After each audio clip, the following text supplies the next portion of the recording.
one's asking why. The world keeps spinning, no one seems to care. Lost in the noise, a silent prayer. Does anyone out there even hear the cry? I'm just a voice in the wind, but I'll keep on screaming, 'cause someone's missing. I won't stop dreaming.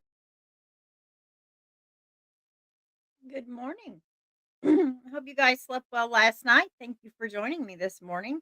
Looks like court has already, they haven't started yet, but they are almost starting. So I am going to go ahead and share the screen. So I'm going to drop off here just for a second.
I'm trying to figure out why this screen isn't wanting to show. I do see that it's black, but I'm not sure why. When I go back over here, it's not on their end, which is so weird. Hmm. Wow. I'm trying, guys. Hmm.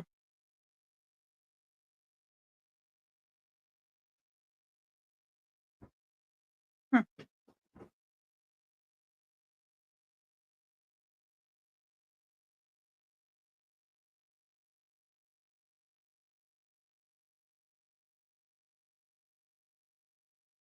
All right. Is that any better? It's just black, isn't it? It's so weird. Hmm.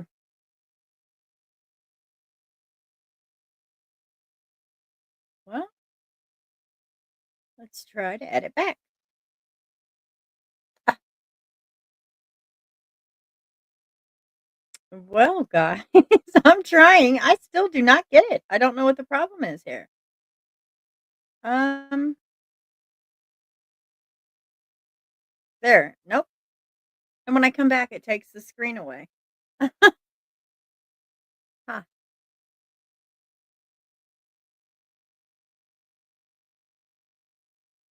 Let me see. I'm sorry, guys. I'm really trying here.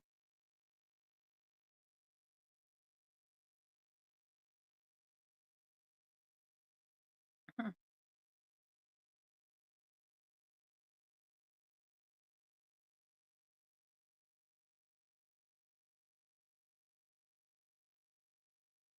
Wow.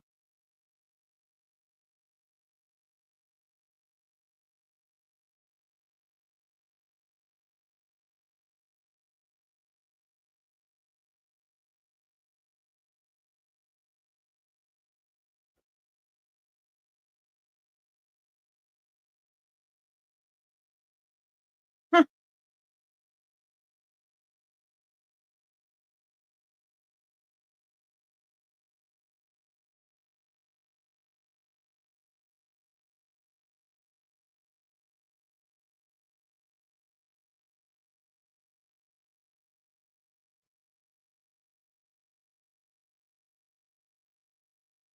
that is so silly. I apologize, guys. I don't know why this is doing that. Hmm.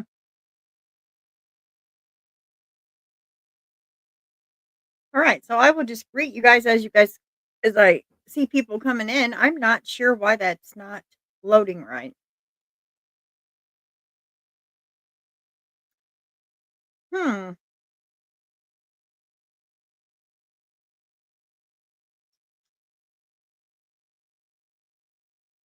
Right, Cassie. It's like I'm fired. I can't figure this out. I don't know what's going on. I don't know why that screen is black. I really don't. Because when I go over, I see it, but the minute that I go back to my StreamYard, it's gone. See now, if I'm on you, if I have my pointer on there, you can see the screen. But the minute I take that pointer off, oh yeah, see now it takes it away. That's crazy. Hmm. All right, I've got to figure this out. This is gonna drive me nuts. Maybe if I just.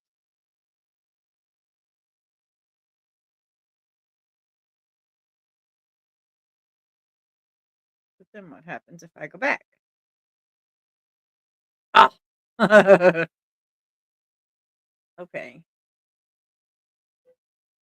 Hold on, guys. I'm sorry. Of course. What would it be without this train wreck when I start a live, right? Okay, hang on just a second, guys. I apologize.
I almost had it as soon as if I move my cursor, now you can see this, but as soon as I move my cursor away from that, it doesn't play. And that is so weird to me. Good morning, SRB. It's already a train wreck. I don't know what I'm doing here. I'm just rolling with it, I suppose. Oh, see now to go back off there. That is so silly to me. What on earth is the problem? Mm,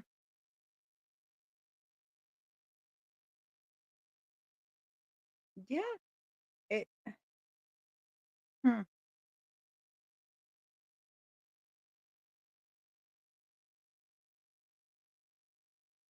get rid of their chat. And see, you guys can see it whenever my cursor is on the YouTube thing, but as soon as I move it, you guys are gone or it's gone. Ugh. Hmm. All right. Let's see if we can't. We've got to figure this out. But the minute I click on it, it goes right back.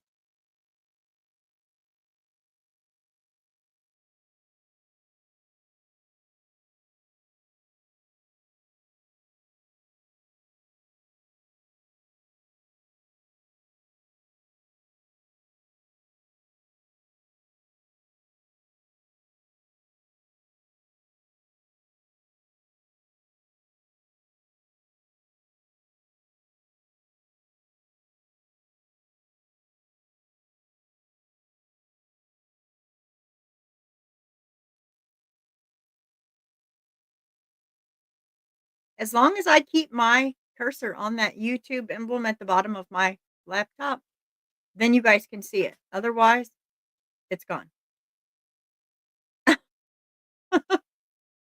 I hope I don't have to end this stream and start a new one. I do not know why it's doing that. 'Cause see, they're starting. Ah, oh my goodness. Um, Arctic, any ideas? I don't know why it's doing this. I don't know.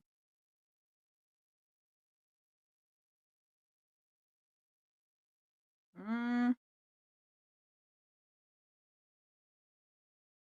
yeah. I guess I could hold this here, but then I wouldn't be able to move my pointer, my cursor here. Ugh, wow. Um, shoot, I don't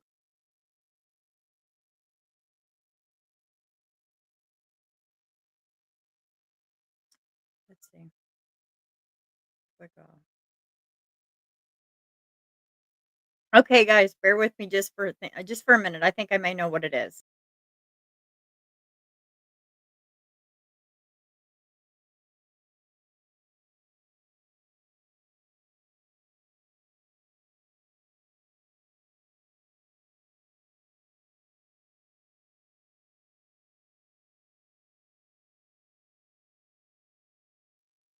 Okay, let's try this.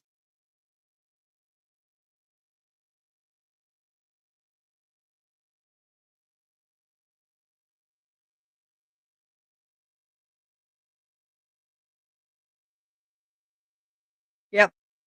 Yay! I think I fixed it. Can you believe it? I was like, "Oh, no." Let me see if I can make it big screen, though, and then come back. Alright, guys. Woo! Boy, now that I did not know if I was gonna fix that one or not. It's still not how I want it, though. Maybe I need to go up a little bit, or I just need to leave it alone. Maybe. Yeah, let's try this. Nope. Shit. Shoot. I'm sorry. I am using my language this early on a Saturday morning.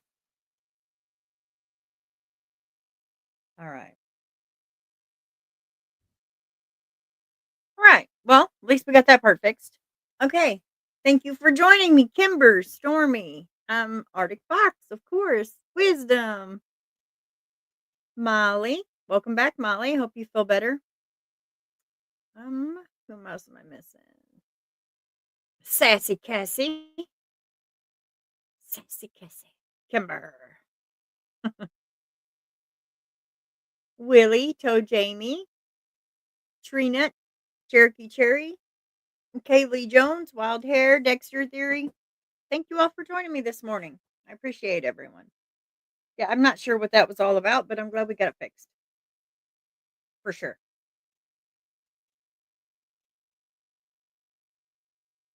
Did everyone sleep well?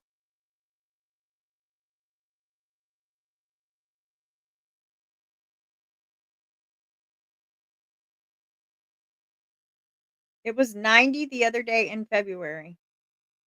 My goodness, Stormy. That must be great.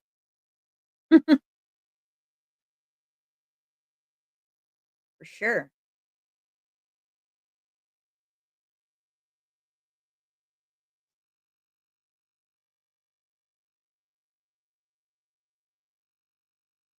Oh, you're in Texas. Wow. Yeah. You know, Missouri is so weird too. Like we could have really, really hot. It'd be really super hot at lunch, and then you have to wear your jacket by winter. It's crazy. Or by winter, by that evening. I'm still half asleep.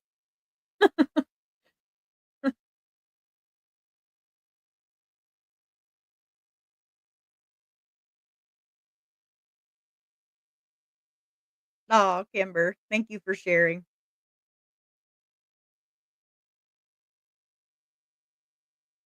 Yeah, that is hot. I agree, SRB. Oh wow, Stormy.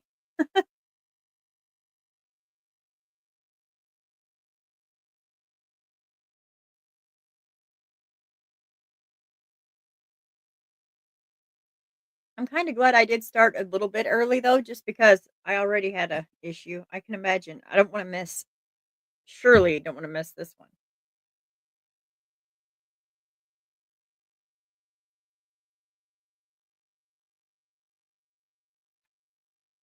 And at lunch, what we'll do. Welcome, Phil.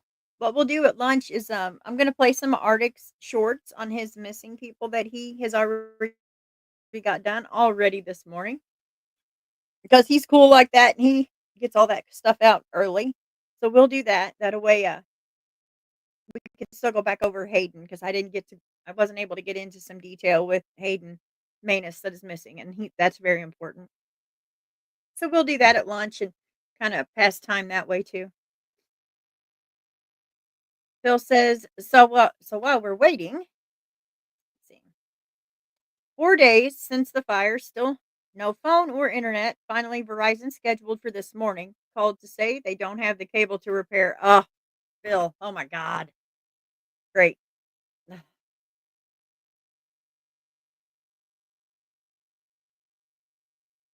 It'll get better, Phil, I promise. It'll pass. It just probably gonna feel like a kidney stone for a minute, but it'll pass. Thank you for joining me, not a drama. Good to see you. Good morning.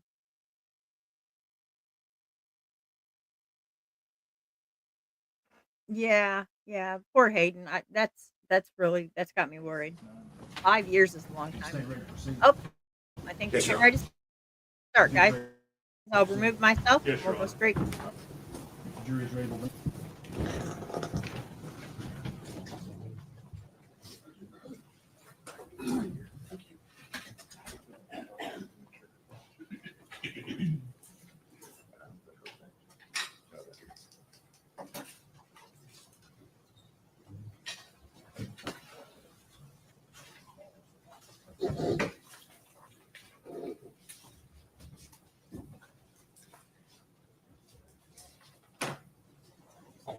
One stand, please.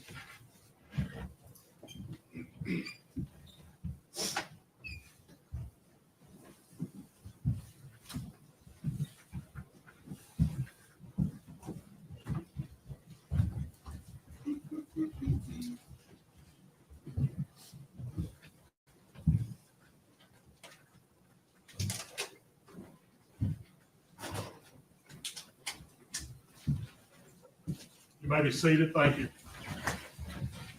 Good morning, ladies and gentlemen. Yesterday, when we left, I gave you certain admonitions. Does any juror have anything to report about those admonitions? If you do, raise your hand. Let's record reflect that none of the jurors have raised their hand. General, Harris, State would call Steve Williams.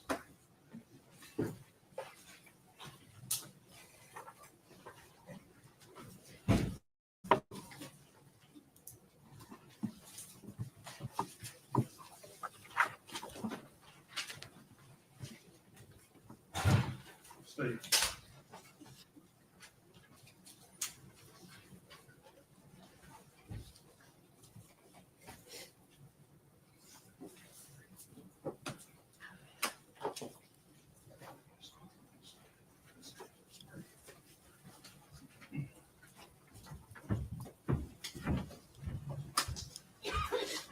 raise your hand. State your name. Steve Williams? You solemnly swear affirm testimony about you, the truth, the whole truth, and nothing but the truth, so. Yes, sir, I do.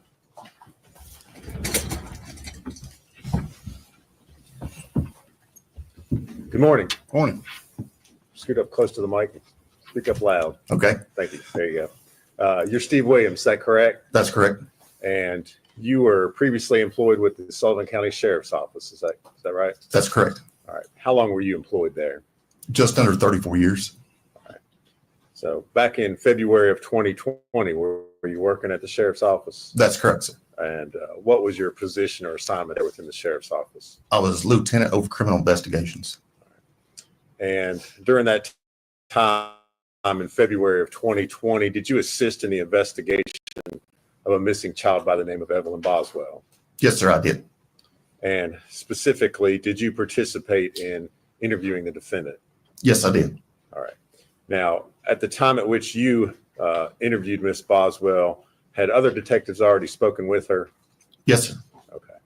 And were you aware, did you know what she had already told them? Yes. All right. So, what was the information or what did you know about Evelyn's disappearance and Miss Boswell's involvement before you went in to talk with her?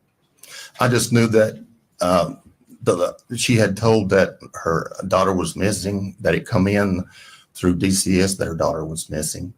And we was trying to follow up on her daughter being missing. Okay. Where did you talk with her? At the sheriff's office in criminal investigations division in the interview room. Okay. And this interview room, does it have the ability to sit outside and listen to the interview as they're going on? Yes. All right. Did you listen to the interviews that were done by the other detectives? Some of them and parts of them. I can't say I heard every one of them. All right. And is this interview room located over at the sheriff's department? Yes, sir. And is that here in Bluntville and Sullivan County? Yes, sir. When you went in to speak with her, let me ask you this, what was your approach in speaking with her? Did you take a different tack than the other detectives had taken, or? Well, I just went in and was just being nice to her and trying to talk with her, I reckon you'd say civilly and not browbeat her or anything. All right. And was your interview with her recorded? Yes, sir. And prior to coming to court here today, did you have a chance to watch that interview? Yes. And was it a true and accurate recording of that interview that you had with Megan Boswell? Yes, sir. All right. Judge, I'm going to move to introduce that as exhibits 182. No objection.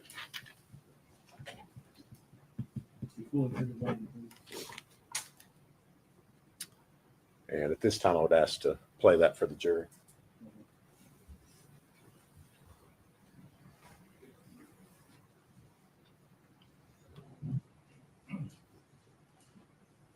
Hi, Hello. I'm Steve Williams. Hold on just a second, okay? I'm going. I can't go nowhere.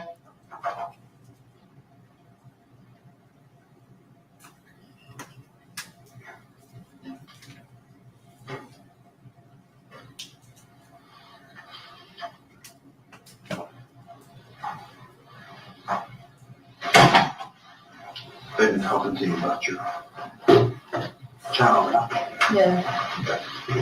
and where was the last time you saw your child? I'm coming on to tell you. Right after Christmas. Where? Ethan. Okay. And you say Ethan, does that mean Ethan's in Louisiana or Ethan's? In Bluntville. Like I told him, I don't know if he took and dropped her off somewhere right after I dropped her to him, but I don't know what's going on. Where did you give her to Ethan? Okay. And what's his grandparents' name? I know his grandma's name is Sherry, but I do not know his grandpa's name. Okay. Have you ever been there? Once or twice. And you've met him? I've met Carl. And that's his grandpa? Yes. Okay. And I'm sorry, I didn't mean to tell you I didn't know his name, but as soon as you asked me, it fit right on that. that's no problem. Am And I asking questions here on that? no, we'll be done in just a few minutes. Okay. Why, you in a hurry? I mean, like, no, but if they're gonna keep questioning me and keep me lying, like I want an attorney. Okay. Because I'm not lied to them. Okay. Well, do you want to talk to me? Yeah. Okay. All right. So the last time you saw your child was at Ethan's, right? Mhm. And you took your child to Ethan's grandparents' house, correct? Right, but I never walked in, we stood in the driveway. Okay. And what was you driving? I was driving my Cruise, I don't have anymore. It was a red 2018 Cruise. It's like a little Chevy sedan. Yeah. Okay. And was Ethan staying there? I mean, I guess he was, I don't know. He just had me come up there. Did you see Ethan there? Yes. Okay. And did you see his grandfather there? No. Me and Ethan stood outside and talked. Kind of like away from the house. Okay. Like the house was like over here where he parked his car was like towards the trees of the house, and we were standing like towards this side of his car. Okay. And you dropped Evelyn off. Mm-hmm. And Put the car in his car and everything. what kind of car does he drive? A 2018 Nissan Versa. It's black. Okay. And then that was Christmas Day, right? Mm-hmm. Okay. And then after Christmas Day, do you communicate with, He won't talk to me. but On New Year's Eve, and sort of on New Year's, I guess, me and him argue back and forth. on text message or No, actually? on the phone. Okay, so actually talking. Yes, he would get mad and hang up, and then I'd call back, and he'd answer for a little bit, get mad and hang up, and then just quit answering. Did he say he had Evelyn? Yes. And I left him tons of voicemails, and I was like, look, like, if you want me to leave where I'm at, like, I'll come spend New Year's with you and Evelyn, like, I just want us to be there as a family, you know what I mean? But I'll come to where you are. Where was he at then? I think he was at his friend's house. Who's his friend? I don't know, to be honest with you. Friend around here or friend? Friend around here. Okay. And you don't know who his friend is? He doesn't tell me anything. Okay. How long have y'all dated before? Like 3 years, maybe 4. Okay. But you didn't 3 know years, his- yeah. And you didn't know his friend? No, I was never allowed to be around any of his friends. And then, did you ever call him and say, hey, where's Evelyn? It's been, I've tried to 2 call, weeks. and he won't answer. I would leave voice messages, he wouldn't call back. And honestly, like I was telling them, like I had Evelyn for like over a year, and he never checked on her, and I had to support her by myself. So when I got here, I was like, you can take care of your daughter for a little bit. Not that I don't love my daughter, I want to be with her, you know what I'm saying? But I was like, you don't help me at all. Like, I want you to see how it feels, so no help. so he didn't help you financially or No. taking care of her? No. He was in the military. Yeah, like he would never even be like, hey, like, is she okay? Or like try to check on her, help me at all. Does You he know- live in my house, John? I don't know. And you don't know where she's at? And the last time you saw her was Christmas? Right. Right. Have you went to his grandparents' house? Yeah, but nobody was there when I went. Okay. Have you called them and asked them where she's at? Okay. And what brought you here today? I guess my dad called. So you still haven't heard from her, but somebody's called about her, Yeah. right? And you have no idea where she's at?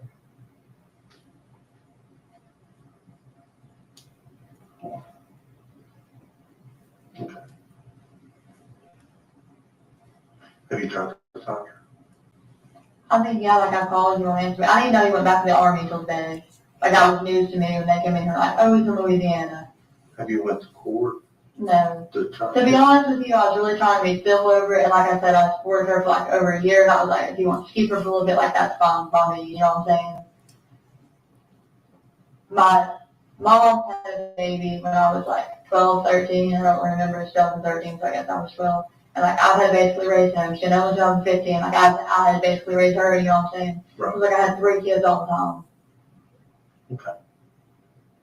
And I was like, it's his kid, if he wants to keep her for a little bit, like, by all means, you know what I mean, I'm all for it. And like I said something, I don't love Evelyn or want to be with her, but it's just, you know what I mean, is what it is. Does he have a girlfriend? Ethan? He might, I don't know, he used to. She lived in like, I don't know if they were dating, let me take that back. He was talking to her, but she lived in like really sketchy apartments in Kingsville, like the government house and one. I'll say her cloud, but I guess that's torn down, so I don't know. You don't know? Mm-mm.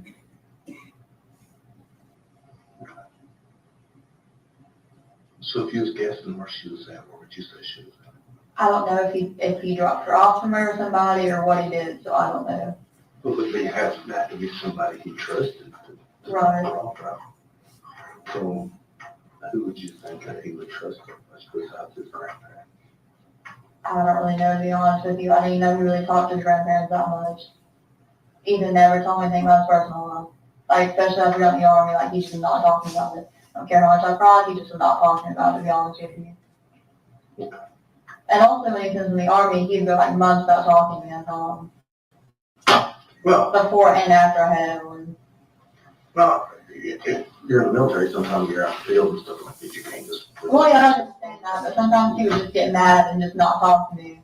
You know what I'm saying? Like long periods of time. I know that wouldn't be. Right. Okay. So if you could help us right now find her, what would you tell us to look? I don't know who even hangs out with. Because you have Facebook. Yeah.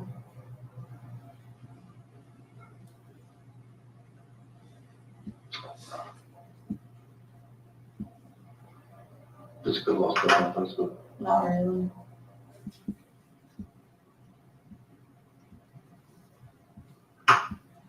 Do you have Facebook? Mm-hmm. Do you have communicating on Facebook? He does not respond. I think he's blocked me on Facebook now. He blocked me on Instagram. So he didn't want to talk to me.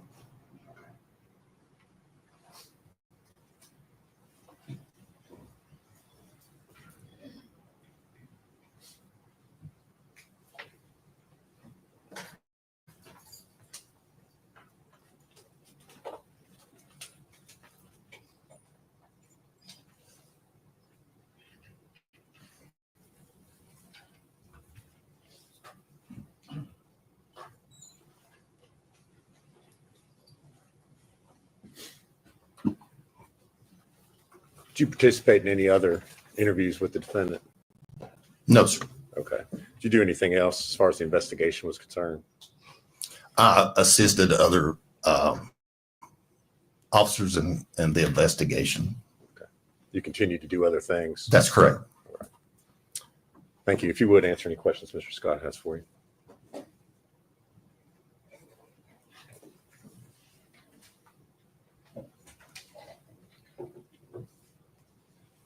Good morning. Morning. How are you? Good, and you? Good. Thank you for asking.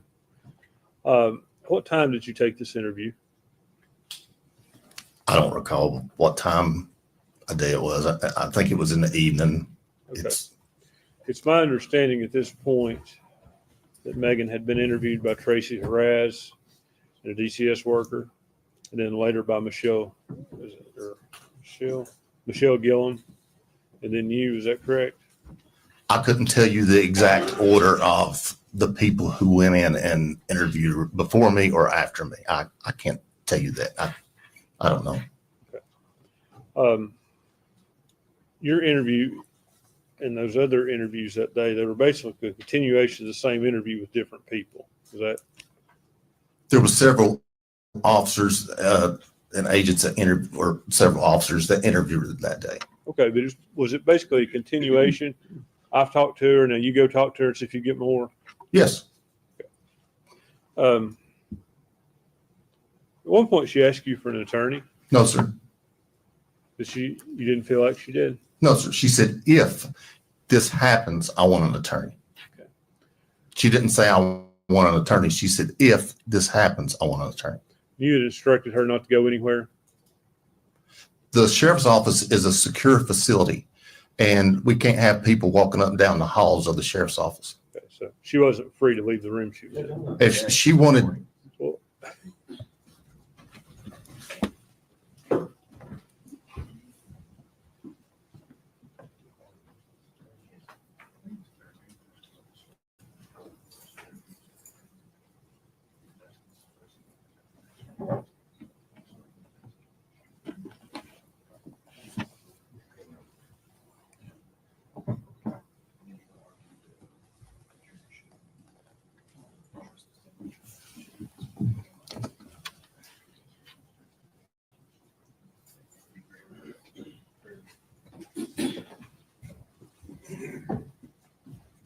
Overall for now.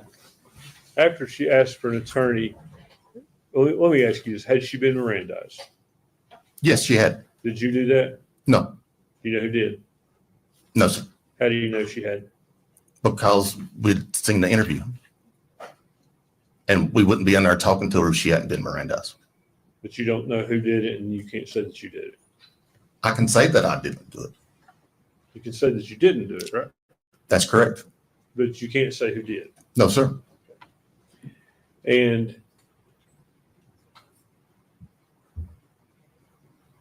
as it relates to her question for an attorney, this will be kind of my last question on that. You didn't stop questioning her. You said, do you want to talk to me? You continued asking her questions, correct? That's correct, because she never asked for an attorney.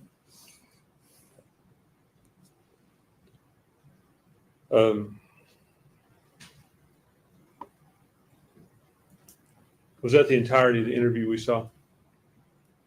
Yes, I was walking out the door and she asked me if she needed an attorney, and I can't answer that for her. So she asked you about that again? She asked me if she needed one, and I can't answer that for her. She's 18, old enough to go in the military, old enough to fight in war, so I can't answer that for her. She's an adult.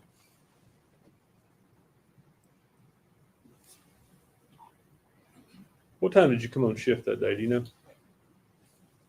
I usually come to work at 8 o'clock, but I can't tell you that day. It was probably 8 a.m. I'm just trying to nail down the time period. It would have probably been in the evening if I was guessing, late afternoon.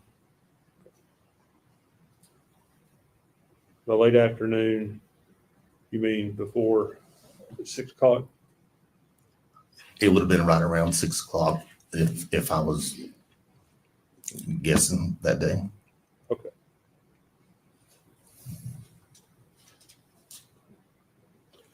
Mr. Williams, thank you for being here. It's good to see you. Yes, sir. You too. You read it? There you go. Is he free to go? Yes. Let's see. Yes. Thank you for your testimony. Your listener standing is ready to go. Thank you, sir. Yes. State was called Joey Strickler.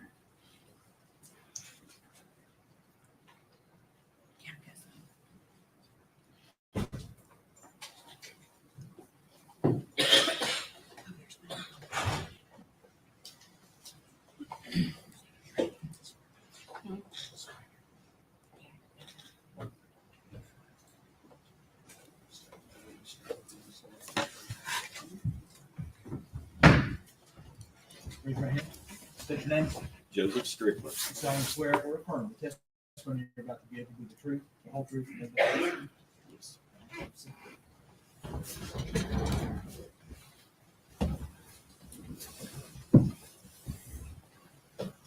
Good morning. Good morning. Can you please tell us your, actually just spell your last name for us for the record? Strickler, Strickler. Okay. And where are you currently employed? The Second Judicial District Attorney General's Office How long have you been employed there? since September of 2021. Okay. And what is your title there? Victim Witness Coordinator. Okay. And prior to that, were you employed in law enforcement? Yes. Sullivan, excuse Okay, me. go ahead. Tell me where. Yeah. Sullivan County Sheriff's Office, Okay. What was your title at the Sullivan County Sheriff's Office? Captain over Criminal Investigations. Okay. And how long had you been captain of criminal investigations?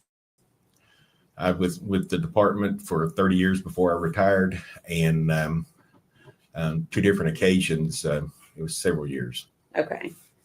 So could you give the jury just a brief rundown of your experience with the Sullivan County Sheriff's Office? I started out in as a when I graduated from college, I started out as a corrections officer and worked my way up to a patrolman. From patrolman, went into detective division, and then worked my way up through the ranks there to being a captain of the criminal investigation division. Right. And were you employed in that capacity in late 2019 and early 2020? Yes, I was. Did you assist in working the case of missing child Evelyn Boswell? Yes. Do you recall what your role was in this investigation? Was the captain over at criminal investigations. My main duty was administrative, and basically what I was doing was being a conduit between our agency and the FBI, the TBI, the district attorney's office, the staff and command of the sheriff's office, and also helping out any way that I can with making sure they had the resources they needed and the manpower. Okay. So you're essentially a liaison between the different agencies that were working this investigation. That's correct. Did you personally interview Megan Boswell at some point? Yes, I did. And was that on February 20th of 2020? Yes, it was. Okay. That day, did you conduct more than one interview of the defendant? Yes, Okay. How many? 2. Okay. To your knowledge, and you may not know this, had the defendant been interviewed by anyone else that day prior to you speaking with her? Not to my knowledge. Okay. Where did these interviews take place? The Sullivan County Sheriff's Office Detective Division's interview room. Okay. And is that located in Sullivan County, Tennessee? Yes, it is. Was the interview video and audio recorded? Yes, it was. Okay. And who was present during the interview? Myself and Miss Boswell. Okay. Have you had an opportunity prior to court to fully watch both interviews in their entirety? Yes. Okay. So first we'll go to the first video. Is that a fair, since you've watched it, is it a fair and accurate representation of the first interview you conducted with Megan Boswell on February 20th, 2020? Yes. Okay. Your Honor, we'd ask that be made exhibit number 183. 183. Any objection? No, sir.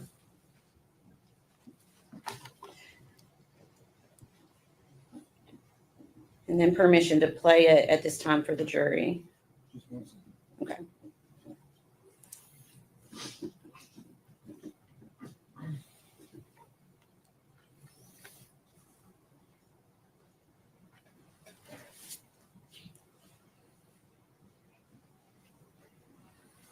Okay. Hey, I'm Joey Stricker. I'm the captain of criminal investigations. They called your boyfriend Hunter, Yeah, and he's supposed to be, I reckon he's supposed to be big kid. So, I was wondering if my mom didn't. oh, you want your mom, not him? Yeah. Okay, I can do that. Take care of Okay, that. well, can I ask you something you answer me honestly? Okay, so like when I got another cop's car, he was telling me like Hunter had like orders of protection against him or like domestic assault or something. I can find out. I don't know. Can you tell me that? Oh, I could tell you that if I knew it, but I can find out for you. Can you? Sure. I mean, I'm not trying to be mean like he does, like, I just really like, don't want to be around that kind of person, you know what I mean? I don't blame you. Okay. Let me see if I can find out for you. Be right back.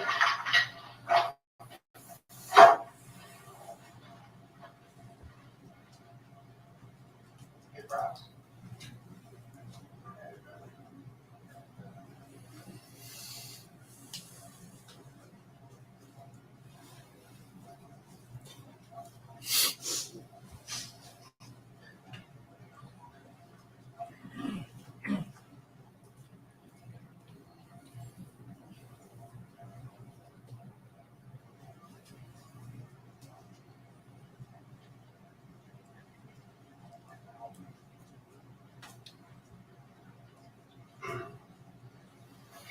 They're calling right now.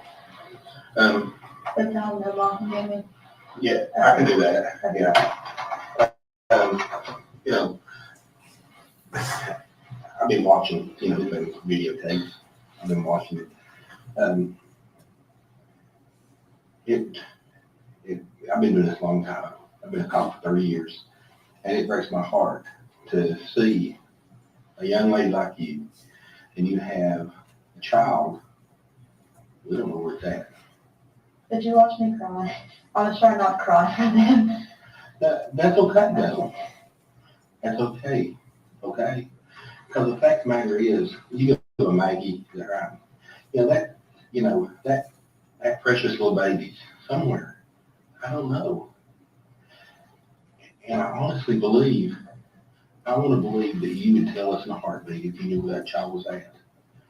And is there any way that you can think, maybe help me to find that little baby?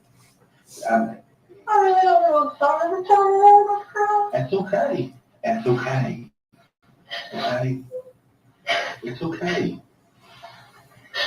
I know you've not seen her in a while. And I know, we've been talking to Ethan. We've had him on the phone. We've had his captain on the phone. We've been talking and trying to find this baby. Is there any way that that somebody has that baby that's a friend of yours or a family member that's afraid that if they're afraid to tell us or they're afraid that you'll tell us, so they want to keep. I don't know if you got that. I dropped her off somewhere. What happened? I was trying really hard to cry, but I was like thinking about her. I dropped her off, and she's asked what she's wearing and stuff like that. And I'm sorry. That's okay. That's okay. It's okay. I understand. Please, we're just trying to find out what happened to the whole thing. And, I'm a daddy, and it breaks my heart to know that this child could be with someone that don't love it, that don't take care of it, or God forbid something bad's happened to that baby. And, the thing about it is, everybody's going to point back to you because you're the mama, and you're the mama that let the baby go. When I say let the baby go, I mean, you're the one that took the baby and said, here. I know, but I was giving her to her dad, and I thought it was okay. You say you thought it'd be okay. Do you think something's happened to it? I mean, no, but I didn't think that, I wasn't going to see her for months at a time or something like that. When I did, when all this started happening, I was like, oh, I don't want to be my mom just to try to solve myself. I don't want to do that, you know what I'm saying? Like, I don't want to be that person who does all that, you know what I mean? And I just learned her for over a year by myself. And I was like, if he wants to keep her for a little bit, it's fine. But how old are you, Max? 18. You're just a young lady yourself. You're a brand new mama, and you just gone into a different world, buddy. And I can understand you feeling that way and saying, hey, I just want a little bit of time to myself, a little bit of time to be me before I have to be a mama. And you had all these things that happened so quick to you, it's, bless your heart. My heart goes out to you, but I'm telling you, we gotta find that little thing. We gotta find her. And do you remember when she broke her arm? Somebody said she broke her arm. I don't know if she actually broke her arm or not. I just know it was bruised. I never saw it, so I don't know. You never saw the bruise? No.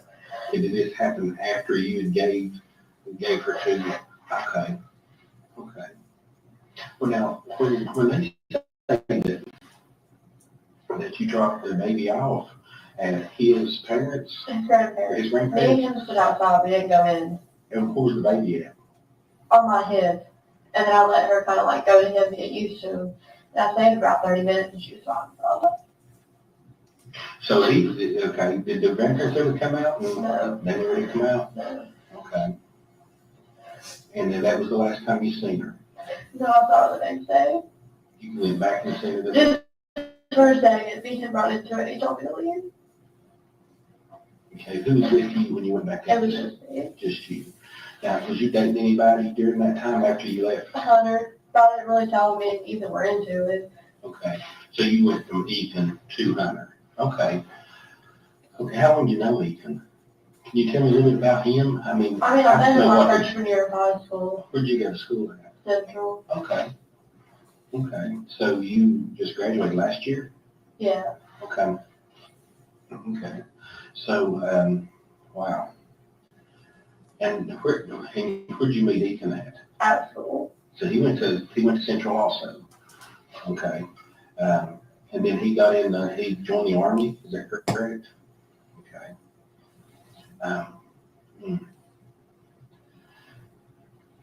So the last time you seen your daughter was sometime around Christmas, the day after that you dropped him off, you went and he didn't want to let you talk with her, be with her or anything. Was there a confrontation or anything? He just basically ran you off or say, hey, you're not talking to I think he just basically ran me off. Okay. When you all met down in El Paso, when you went down there, did you all just meet down there and you turn around and come back home with No, him? I stayed for a little bit. He didn't come back home until a couple weeks after. And did you bring the baby back with you? You had the baby with you, you brought it back, okay. And then where was you staying at that time? My dad owns a trailer park and I was staying in one of his trailers. Okay, okay. And your dad's Tommy. Tommy? Okay. So you were staying at these trailers and, in the trailer park, where's that located at? Do you know where Sugar Hole Road is? I sure It's like do. on the corner of Sugar Hole and Buffalo. Oh, yeah, I know where that's at. They're like stores just across from it. Yeah, that's up there close to Moody's, the restaurant, or little restaurant place. Yeah. Yeah, okay. All right, so you stayed there and then you moved out of there and moved in with Hunter? Yeah. Okay. Did Hunter ever see the baby? Yeah. Hunter see Not it? much, I won't lie to you, just because I'm That's nervous fine. about bringing Evelyn around people, and you know what I'm saying? I understand that.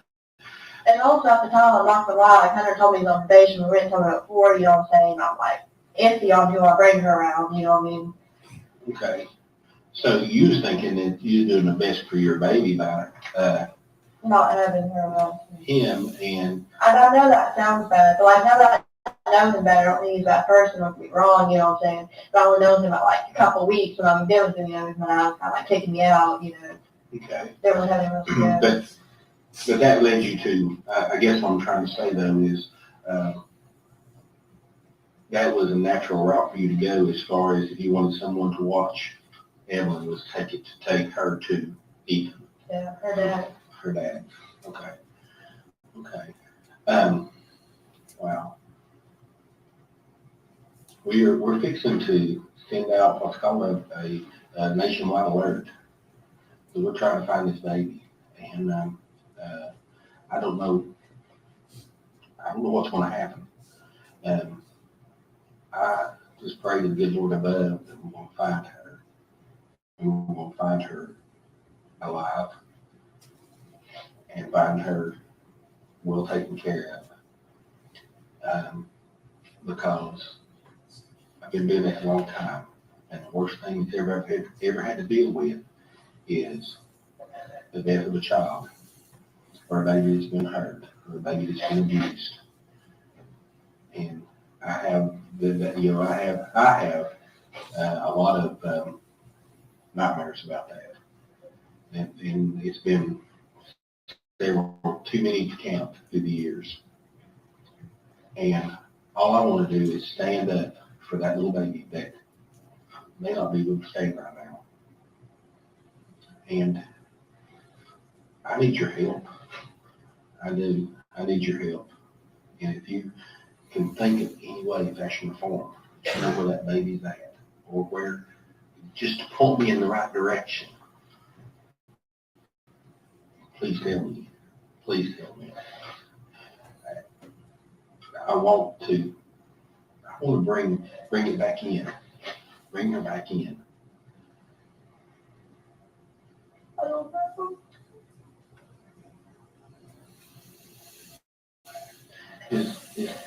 Is there any way that can you tell me a reason why that you didn't reach out since Christmas to the family to try to find Evelyn and talk to her? Just even put her on the phone, let me speak to her. Because I was really just trying to resolve two meetings, and to be honest with you. You was what? Just trying to resolve it between these two.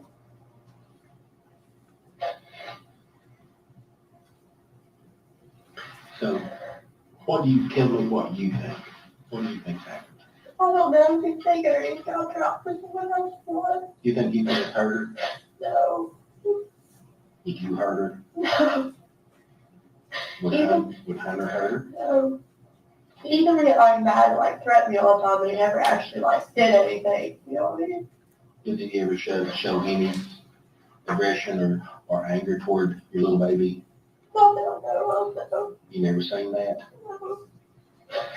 You said that she had a bruise on her arm earlier. How did do you know how that bruise happened? That you think is Fell off the bed. That's what I was told. where at? And he said, Did that happen? Did you ever see the bruise and stuff? You never did see the bruise or the broke arm or anything like that. So you did have some telephone conversation apparently yeah, with Ethan about her. yeah. Okay. Well, this is weird, because I think that we're being told is that by him, he's like, I lost seen her. He has seen her, I swear to you, he has. And when you last time you seen that little thing, On Christmas Eve, Mhm. he had her then, but I had her for a little bit on Christmas. So me and my family and husband went fishing forage every Saturday night to hang that Christmas Day. And I got her stuff that I got her. And I got, like something my brother got her and stuff, and I took it to him. there on, off of Hartown, did you get to see her that day? I What had did to you wait a take, couple hours. what did you take to her that day? I don't know what my brother got her, but I got her like a little horse and like baby shark stuff and clothes and stuff like that. So sad.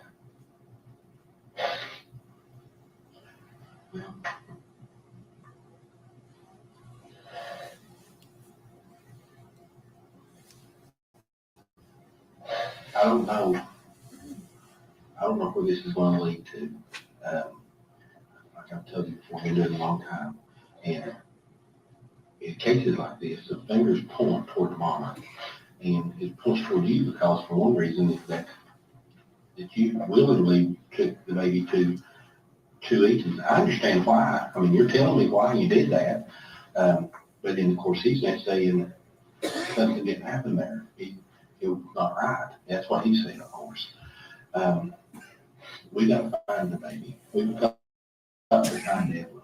Got to find her. Take care of her. And if it's a situation where, you know, that you don't feel like that you can take care of her, then I promise you, we'll find some people to take care of her, that little thing for you. And I promise you that. We'll do everything we can to get you help and get her help to take care of her. But we got to find her.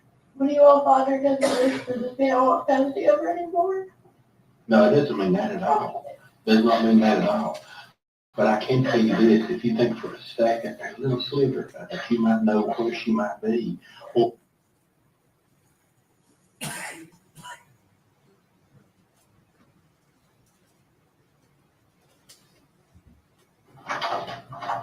hey,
Ladies and gentlemen, go with the officer, please.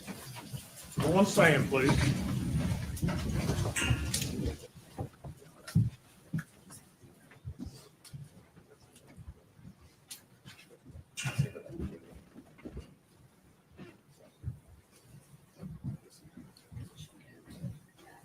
Yes. Yeah, exactly.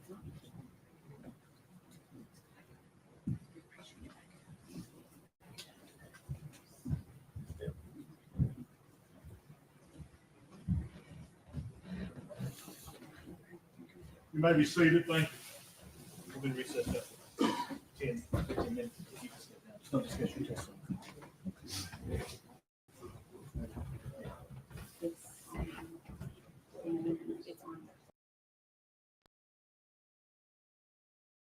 Wow, she's really putting on that crying game, isn't she? I don't know. I don't know. The whole time she knew exactly what she had done. That is so sad. Did they say 10-minute break? SRB? Anybody catch how long they said? It was kind of like mumbly. I couldn't understand them. I know, Arctic. I'm like, God, come on. You've only been here an hour. You need a break. They're never going to get done with this crap. Well, if we have 10 minutes, I'm going to go ahead and play a couple shorts. So because if we stay on track here, then we can still get our shorts out, our missing people out, and then a first breakout of 20 today. Yeah, I know. So I think they said 10 minutes, but we have enough to play a few of Arctic shorts. So let me run over here and switch this up, and I will be right back.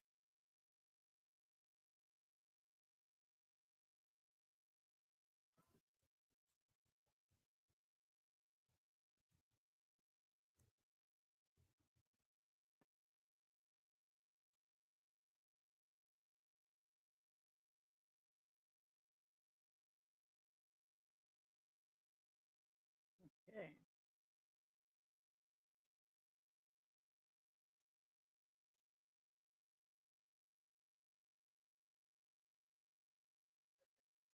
All right, guys.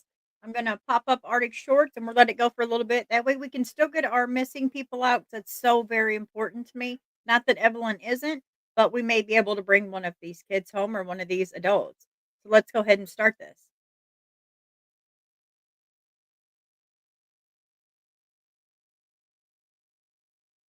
What is going on, guys? This is Arctic Fox. Welcome back to the channel. Today we are looking at the missing persons case of 39-year-old Christopher Todd, who is missing out of Horry County, South Carolina. Christopher is 5'11" tall and weighs 185 pounds with brown hair and blue eyes.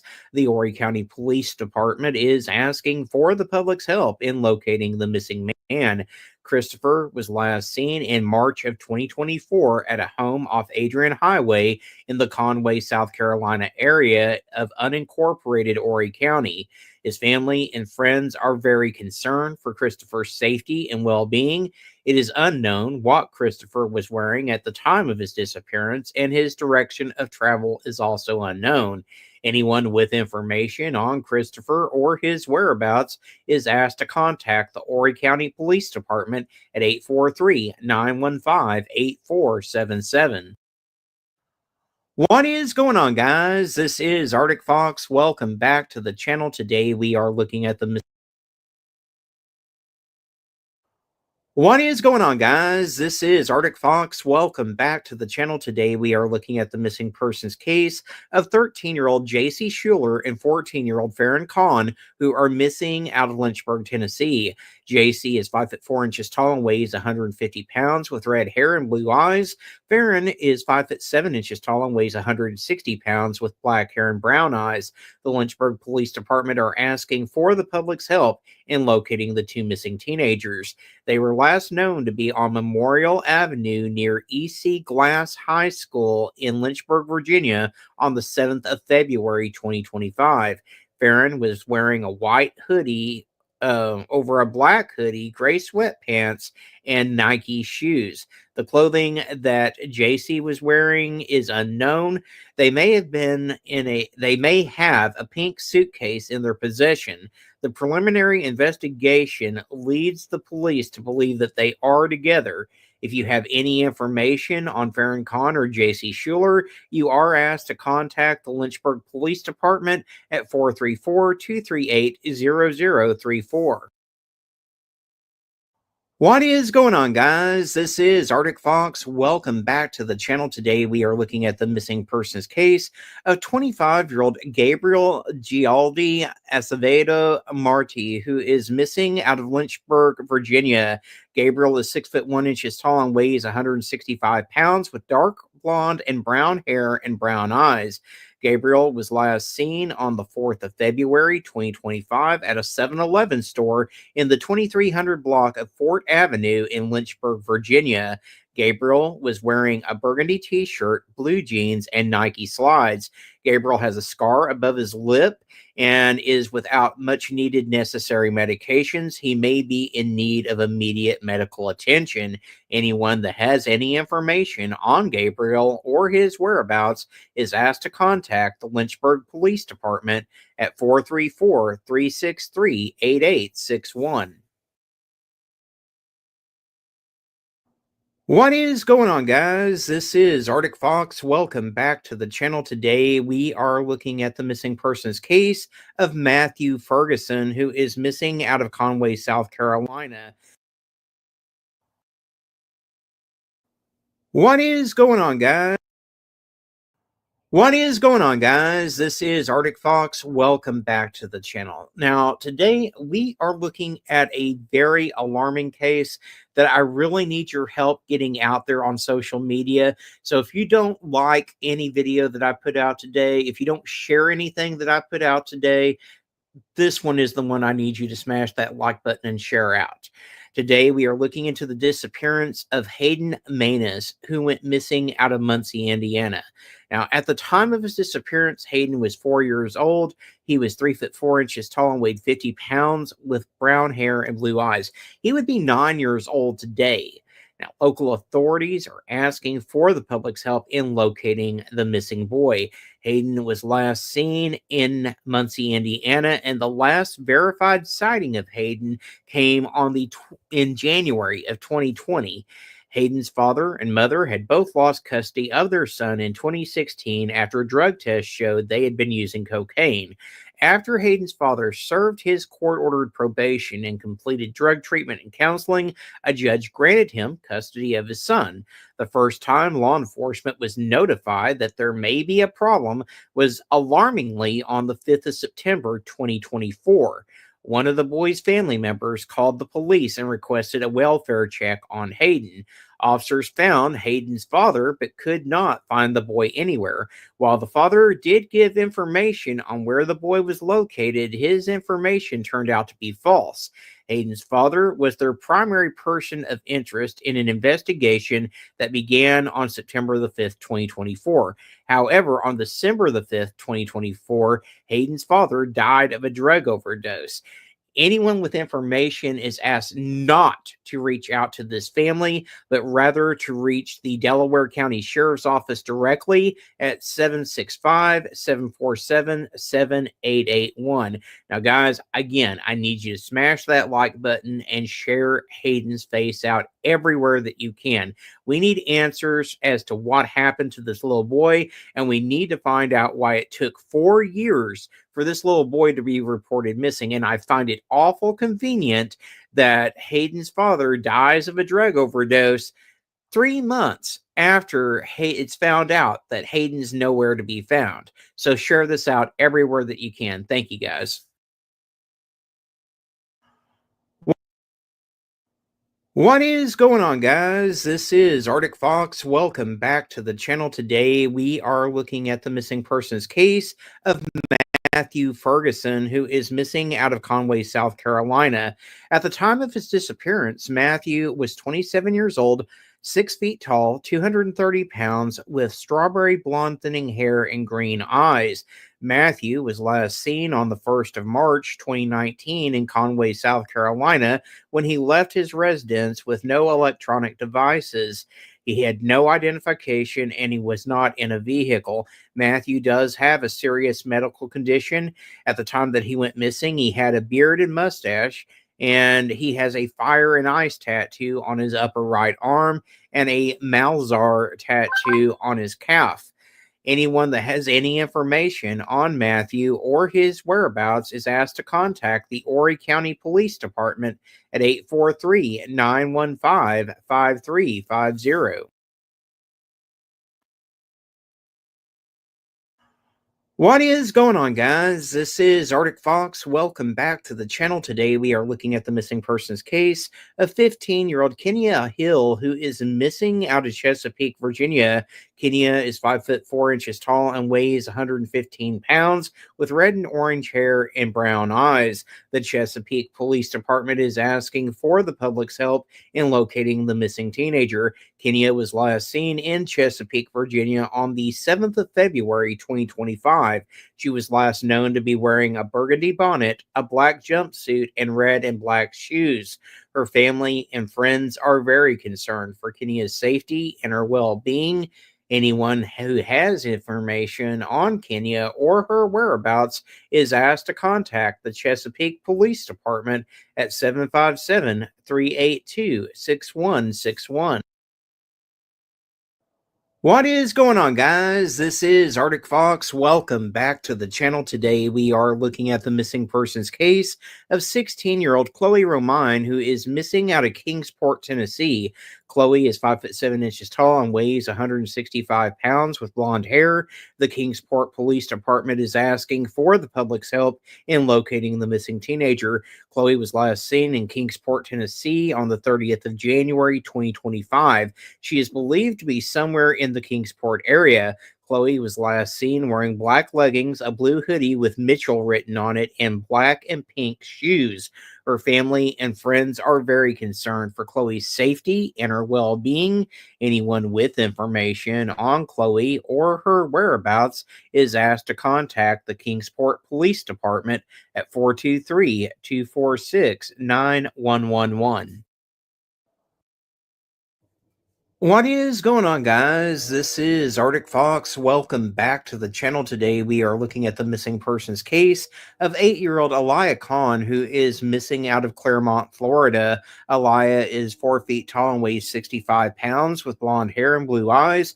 A Florida missing child alert has been issued for the missing girl. She was last seen in the area of the 16,800 block of Sarah's Place in Claremont, Florida on the 7th of February, 2025. Aliyah was last seen wearing a pink and yellow choker necklace and a red shirt with "I Will Sing and Make Music" written on the front, blue jeans, and white and black sneakers. Aliyah's last known clothing is shown in the additional image on the far right of your screen. Her family is concerned for her safety and her well-being. Anyone with information on Aliyah or her whereabouts is asked to contact the Lake County Sheriff's Office at 352 343 2101. What is going on, guys?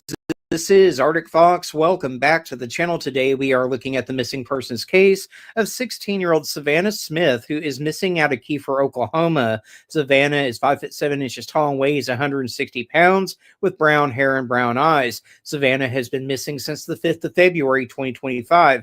Savannah has previously been listed as missing from Tahlequah, Tulsa, and McAllister. Her nicknames include Vanna and Vans. She does have several piercings that include her ears, nose, and septum. Her family and friends are concerned for her safety and her well-being. Anyone with information on Savannah or her whereabouts is asked to contact the Kiefer Police Department at 918-321-5992. What is going on, guys? This is Arctic Fox. Welcome back to the channel. Today we are looking at the missing persons case of 29-year-old David Eakers Jr., who is missing out of Oklahoma City, Oklahoma. David was last seen on the 28th of January, 2025.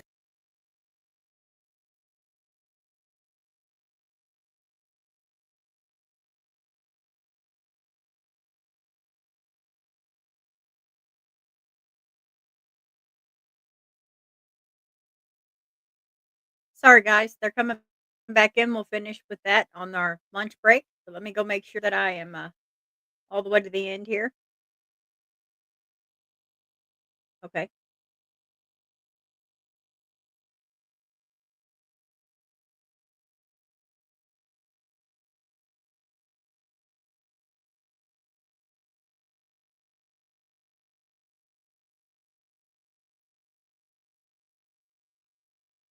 All right, I saw a little bit of movement, so I think they're getting ready to start. But we'll definitely go back over there and we'll finish where we left off on our next break.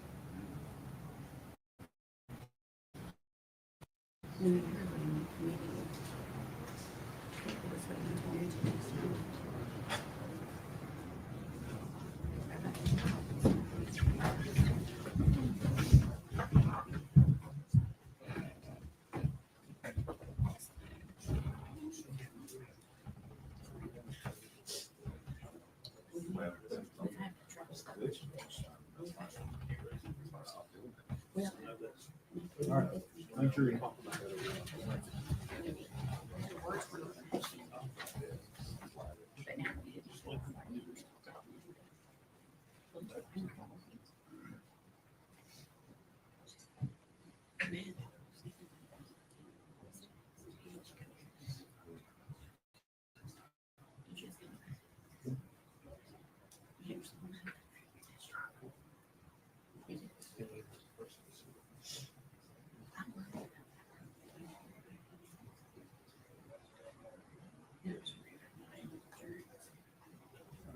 One stand, please.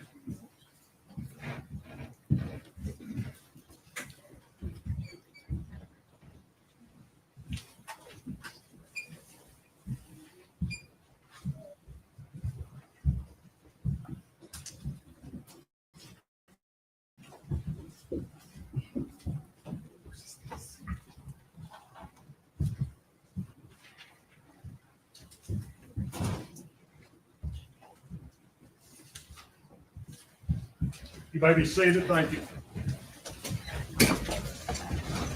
All right. Go ahead and get back up. I need to be around that. If he's an abuser and stuff that you didn't know about, you don't need to be around that. And then, we'll find out. And I'll find out if your mom can come and pick you up, okay? And, I don't know the number of other houses. has it? 100 houses, so I was thinking to call him and tell her to come get me. Oh, okay, tell her, okay. We'll find out. Thank you. No problem.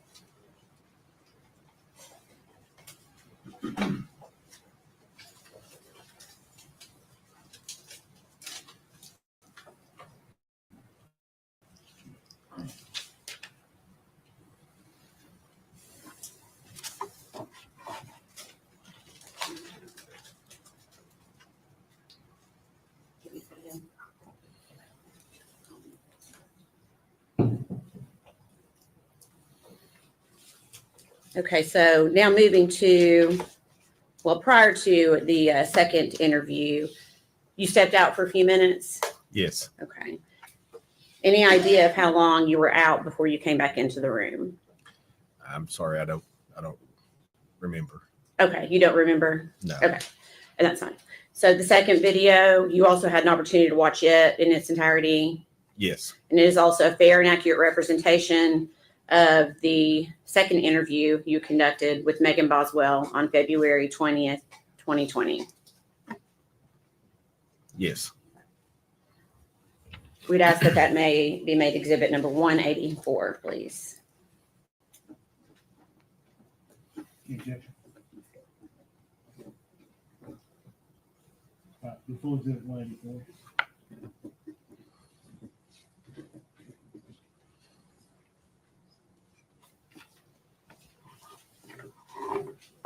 And permission to play it for the jury.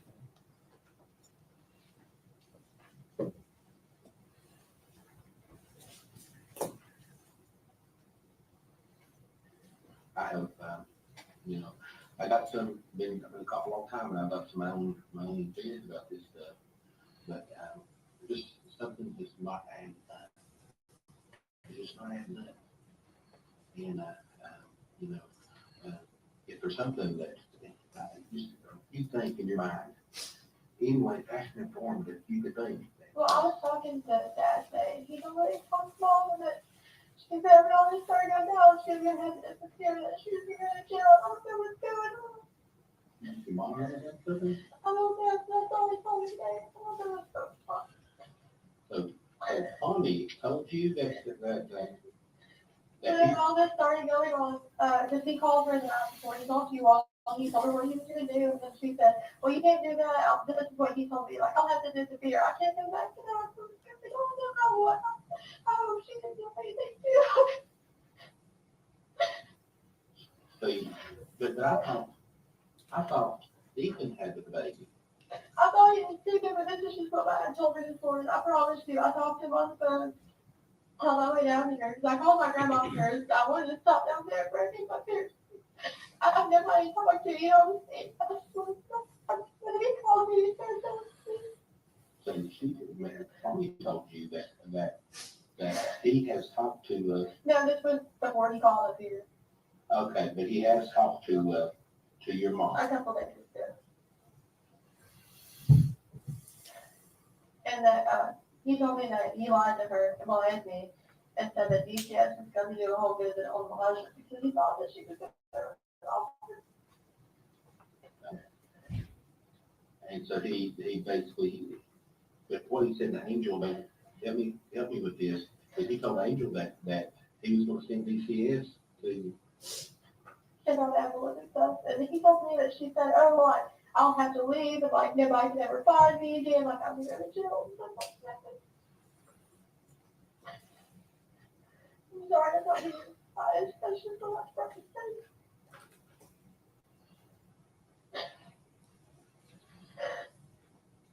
okay? And then Angel said that she was gonna run, but she was gonna leave and stuff. Well, that's what she told Dad, apparently.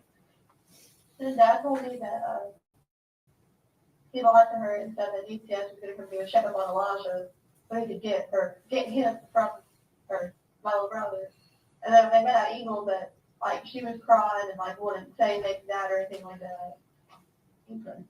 And she was got freaking out.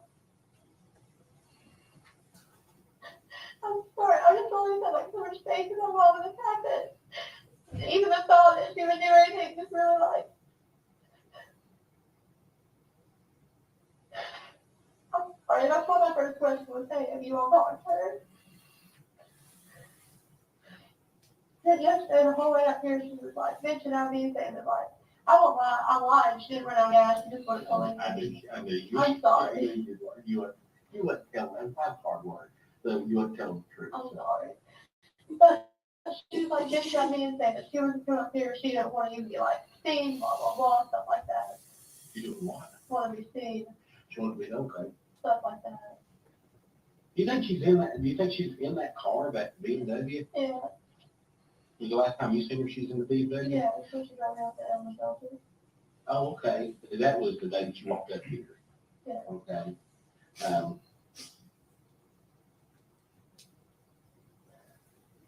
Was, McLeod with her? Yeah, Did he drive or did she drive?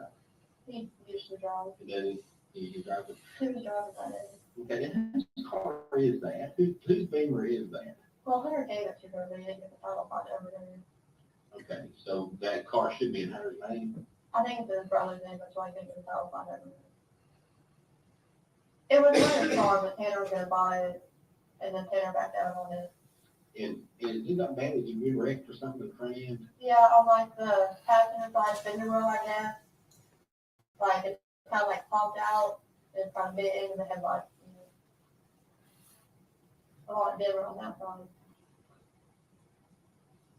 Okay.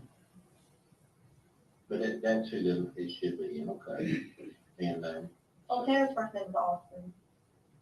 I mean, I don't know if you all know that, but it's Austin. I'm sure we got that. And McLeod usually driving? Yeah. I'm gonna ask you a couple questions with that, because I'm just trying to clarify things. Are they just ate up the dope? I mean, he is. I don't. Listen, I'm gonna tell you something, Maggie. I've got a girl, I've got a daughter, and my daughter she's older now, she's 25 years old. But I love my daughter dearly. I wanna ask you something, do you love your little girl?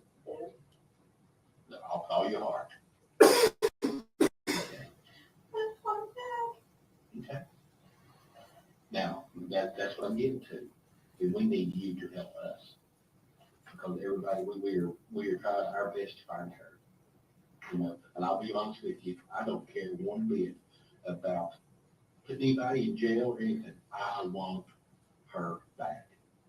If I can get her back and we can get you straightened out in your life and everything together, y'all can come back together again. There's no doubt in my mind we can work those things out. No doubt in my mind we can work those things out. But we gotta get her back. I know. And so, with that being said, I just want you to be completely honest with me. No more feeling or anything like that. Completely honest. Are they running dope? Are they just using heavy? What's their drug They're control? just using. I don't know what she does. The only thing that she'll admit to me is that she's very far. Okay. Other than that, I don't know, to be honest with you. There were a few times that like Dad and I would went there, like Elijah when she'd be with them, like that, and she had birds on her and stuff like that. Oh, really? I mean, I don't know, like, if that helps at all or anything, but I mean, she don't like on her arms and stuff like that. Oh, man. Yeah.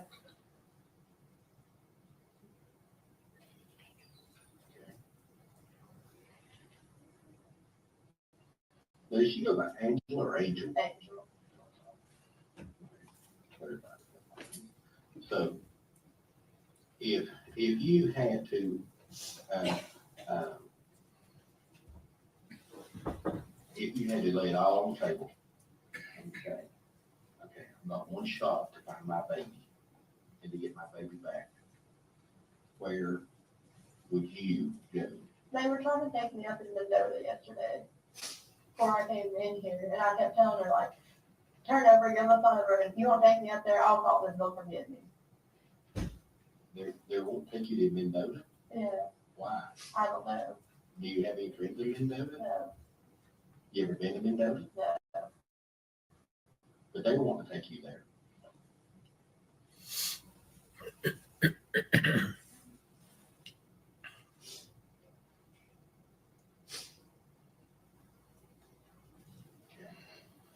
They want to take you there yesterday. It was different. Well, they wouldn't tell me where they were going. I just saw the website. Let me take that back. I understand. So what risk have you see? Like, State City Highway, one that has like, the airplanes like Mendoza, and it's like 5 miles away or something like that. Okay. We were headed in the direction of Mendoza. I mean, maybe they weren't like, we take me there, but that's just what I thought. Like, they would not tell me anything. Okay. Does he have any ties to people over there in Virginia? As far as I know, all his family's from North Carolina. Okay. Have you ever gone to see his family in North Carolina or anything like that? Okay. So when I asked you that question about laying it out there where you might be going, I mean, you had a chance to get your daughter, to find your daughter. Well, Dad keeps saying that Mom knows something. That's what she's like. You know, not answer anybody, kind of just disappears. Now, you know, I know that you said that you gave Evelyn over to Ethan. But Mom also told me that she talked to Ethan since then. Your mom has talked to Ethan since. That's what, I don't know, like 110%, that's just what I've been told. She told you that? Angel told you that? Yeah. If you want questions, her and father, you can not tell her that I like. Oh, absolutely. Don't you Okay. worry about that. Okay. Let me tell you, don't worry about it. I want her. I want your baby back. Okay? I want Evelyn. I want her back, safe and sound. I want her, I mean, those pictures of her, that picture of her and you, I'll be honest, I got that in my wall of my office of you and her.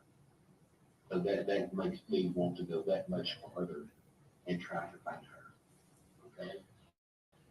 And it breaks my heart to know that she, I don't know where she's at. You know, could she be with someone else? Could they be treating her good? Was she okay? That type of thing. And then on the other side of the coin, oh dear God, could somebody have killed her? Could that little baby be in a ditch line somewhere, or maybe in a trash pile, or something like that? And that's what God did. And but you said Angel has talked. She says that she's talked Yeah. to. She's talked to Ethan.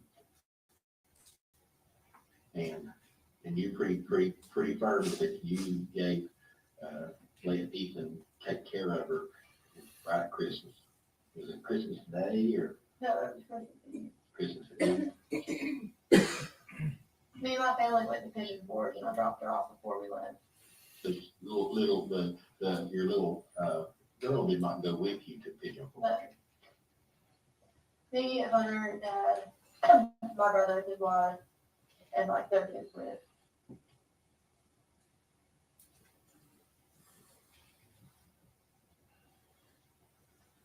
Where'd y'all go to when y'all fishing for it? Just ask them.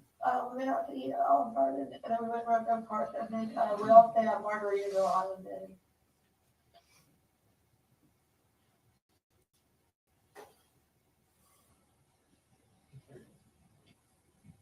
I'll stay there before. It's pretty nice. Like, so you come back on Christmas Day Yeah, and you were back over. Did you did you see her on Christmas? yeah. Okay, so you went back on Christmas Day. I had her at Christmas, so, Did you get to see her? yeah. Did you let you hold her or anything? What time did you go over on Christmas Day? I don't really know, to be honest with you. I went to my brother's, picked this up at probably around like 4 or something, so I guess it's after that, So you took presents to her you know. at Eaton's. And you took her over and, did you get to go in or did you just? No, he always said, he said, I'm fine.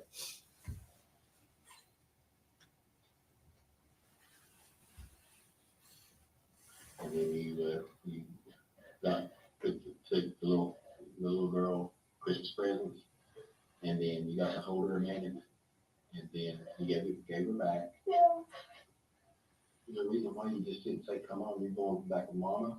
She started reaching for him, but I didn't want to take her from him. You started reaching for him. Yeah. I just thought she wanted to be there. I didn't want to take her. And honestly, like, I just wanted to pray. That's all I wanted. Who took you over there? Hunter rode with me. Not Hunter sat in the car. Not exactly at the bottom. But you drove and He drove back. but you drove over and Yes, he drove back.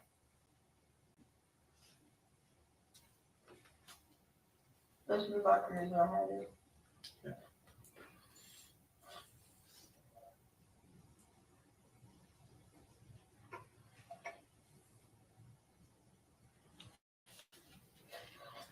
I'm sorry, I forgot as much as I've been able to get the past 2 days. I don't understand it anymore.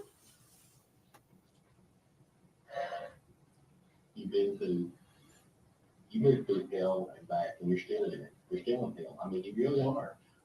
The whole fact of not knowing where your baby is at. Oh my gosh, I know it's heart wrenching. And you know,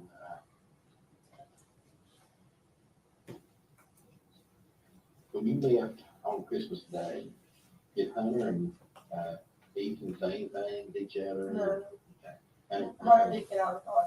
Well, Hunter only got out of the car and walked around the front to get in the car. On the driver's side.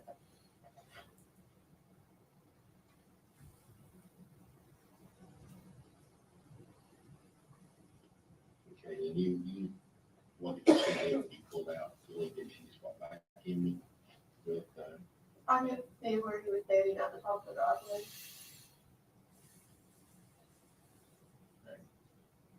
and then he was just holding her when you pulled away. Yeah.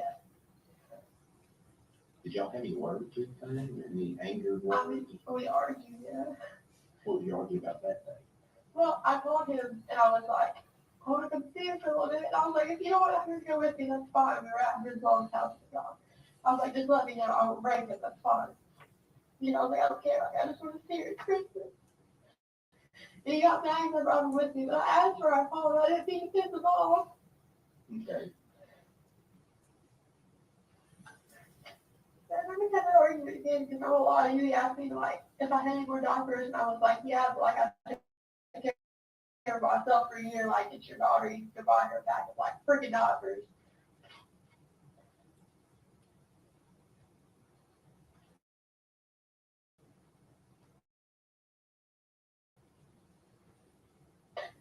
Sorry, I don't know about it. I thought I wanted to do that. And he just says, you know,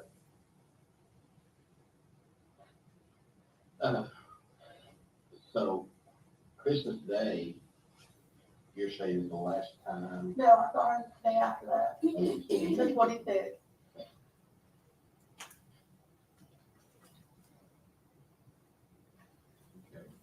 And then when did you see her over at Ethan's then? Yeah. He was pulling out the driveway and I pulled in for him to pull out. He had her with, he had her with. He got me out for second me because we're arguing, and he's like, you can't just show up here and stuff like that. And I mean, we just got into it escalating from there. And then he told me that I had to leave or even call it off, so I was.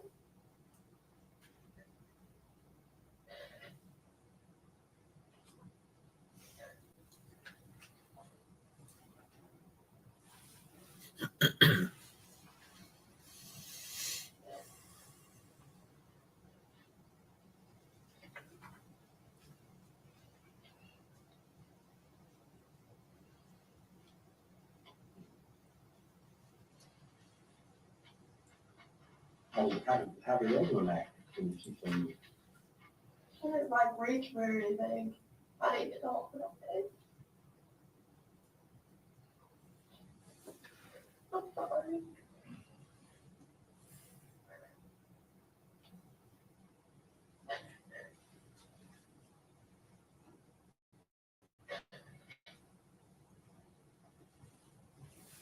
Was anybody with you in?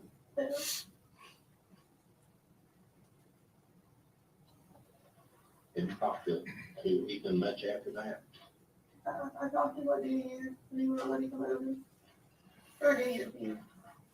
If I say New Year's Eve, New Year's Eve, like the 31st.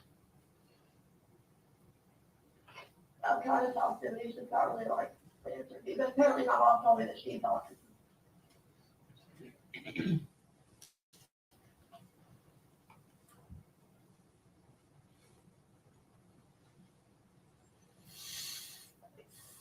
You think your mom talked to him during that time right there? She told me she had been talking to him.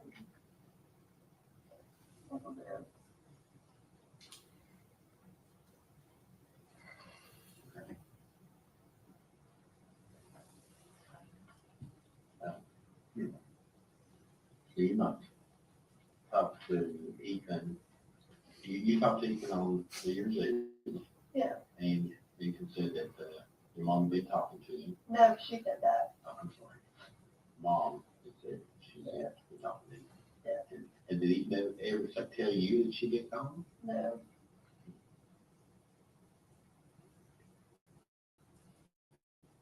Have you been heard? Well, You think Ethan would heard? my mom? I don't know what to tell him. No. You don't think Ethan would heard it? No. I feel like if you did do anything together, someone who thought take care of it, I don't think you did. Okay.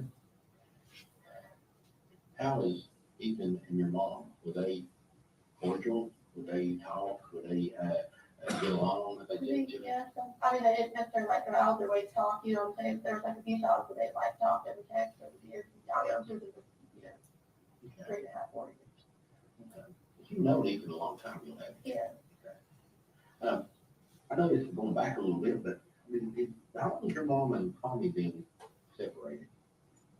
The reason I'm asking that is because I'm just trying to figure out, Well, okay, they got like a divorce, I think, in like 2014, 2015. I'm not entirely sure, you know. I think it was 2014, but Charlotte wasn't born yet, but my little sister. But they had a baby after that. I mean, they were like living together and stuff like that. But if you're talking about as far as like divorce and Legal, something, yeah. I think like 2014.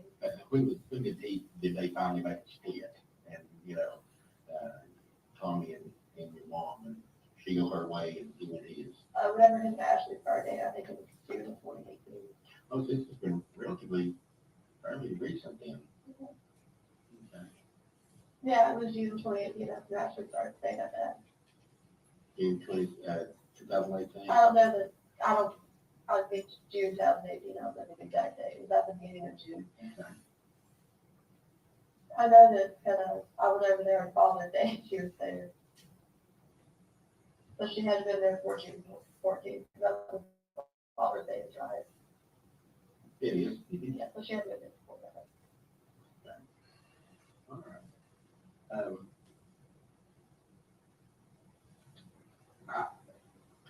If They weren't living together for like a long time, because they were all in apartments in like Popular Ridge. They were definitely like talking, and she got they got to them and stuff like that. They just weren't like legally together. have you've been living down with Hunter, right? Yeah. Okay. And you live in, I know you live in the trailer. Yeah. Over in, down near Boone's. I'll hang out. Go there and eat and all. So, you live there, and then after that, you moved in with the family. Yeah. I stayed in hotels a few times. Right, yeah. But But that's basically, if I had to, that's the timeline of where you live and stuff like that, that's what yeah. Up until around like March 2018, from February to March, I was with my dad. Or until April, yeah, and then I moved in with them all the way up to my grandma. From April, and I stayed with her all the way through October. Okay. Okay. So, so basically. There were a couple nights when my mom was at a hotel and I go stay with her, but as far as like living the life with her, it was like my mom. And then she's the one that lives where? At the mom and dad field, like Down Bay off Creek. 3 So you live most of May Creek, what do you call her? Oh, mommy. Oh, mommy. I used to call her old mommy when I was little because she practically raised me. Oh, mommy, okay.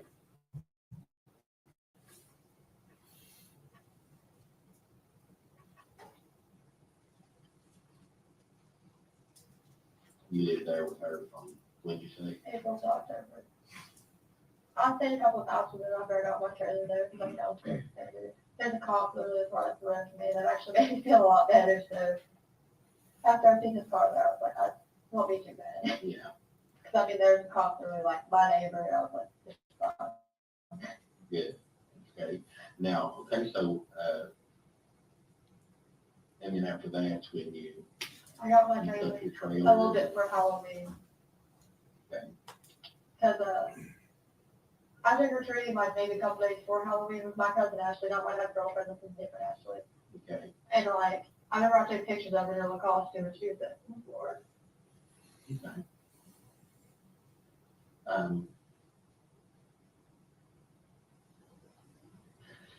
You know, people ask questions, of course.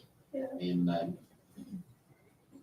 you know, I know that the last seen her on the 26th. Okay. And on the 26th,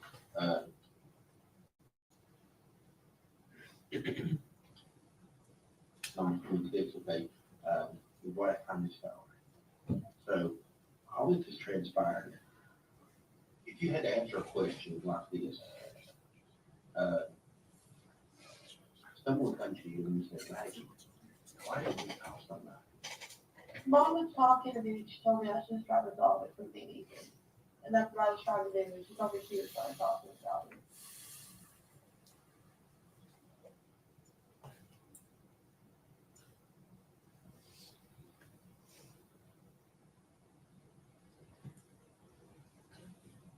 You did it again. Because that's the first time.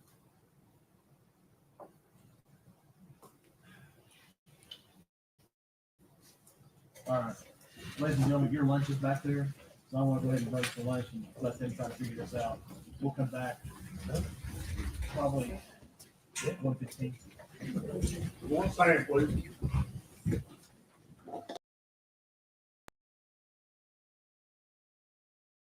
Oh boy, lunch already. We just started. We just started this and they're already going to have lunch. I mean, ugh. All right, guys, I'm going to go ahead and switch back over to Arctic and I'm going to let some of his shorts roll where we left off and then we'll come back in just a minute. All right, here we go.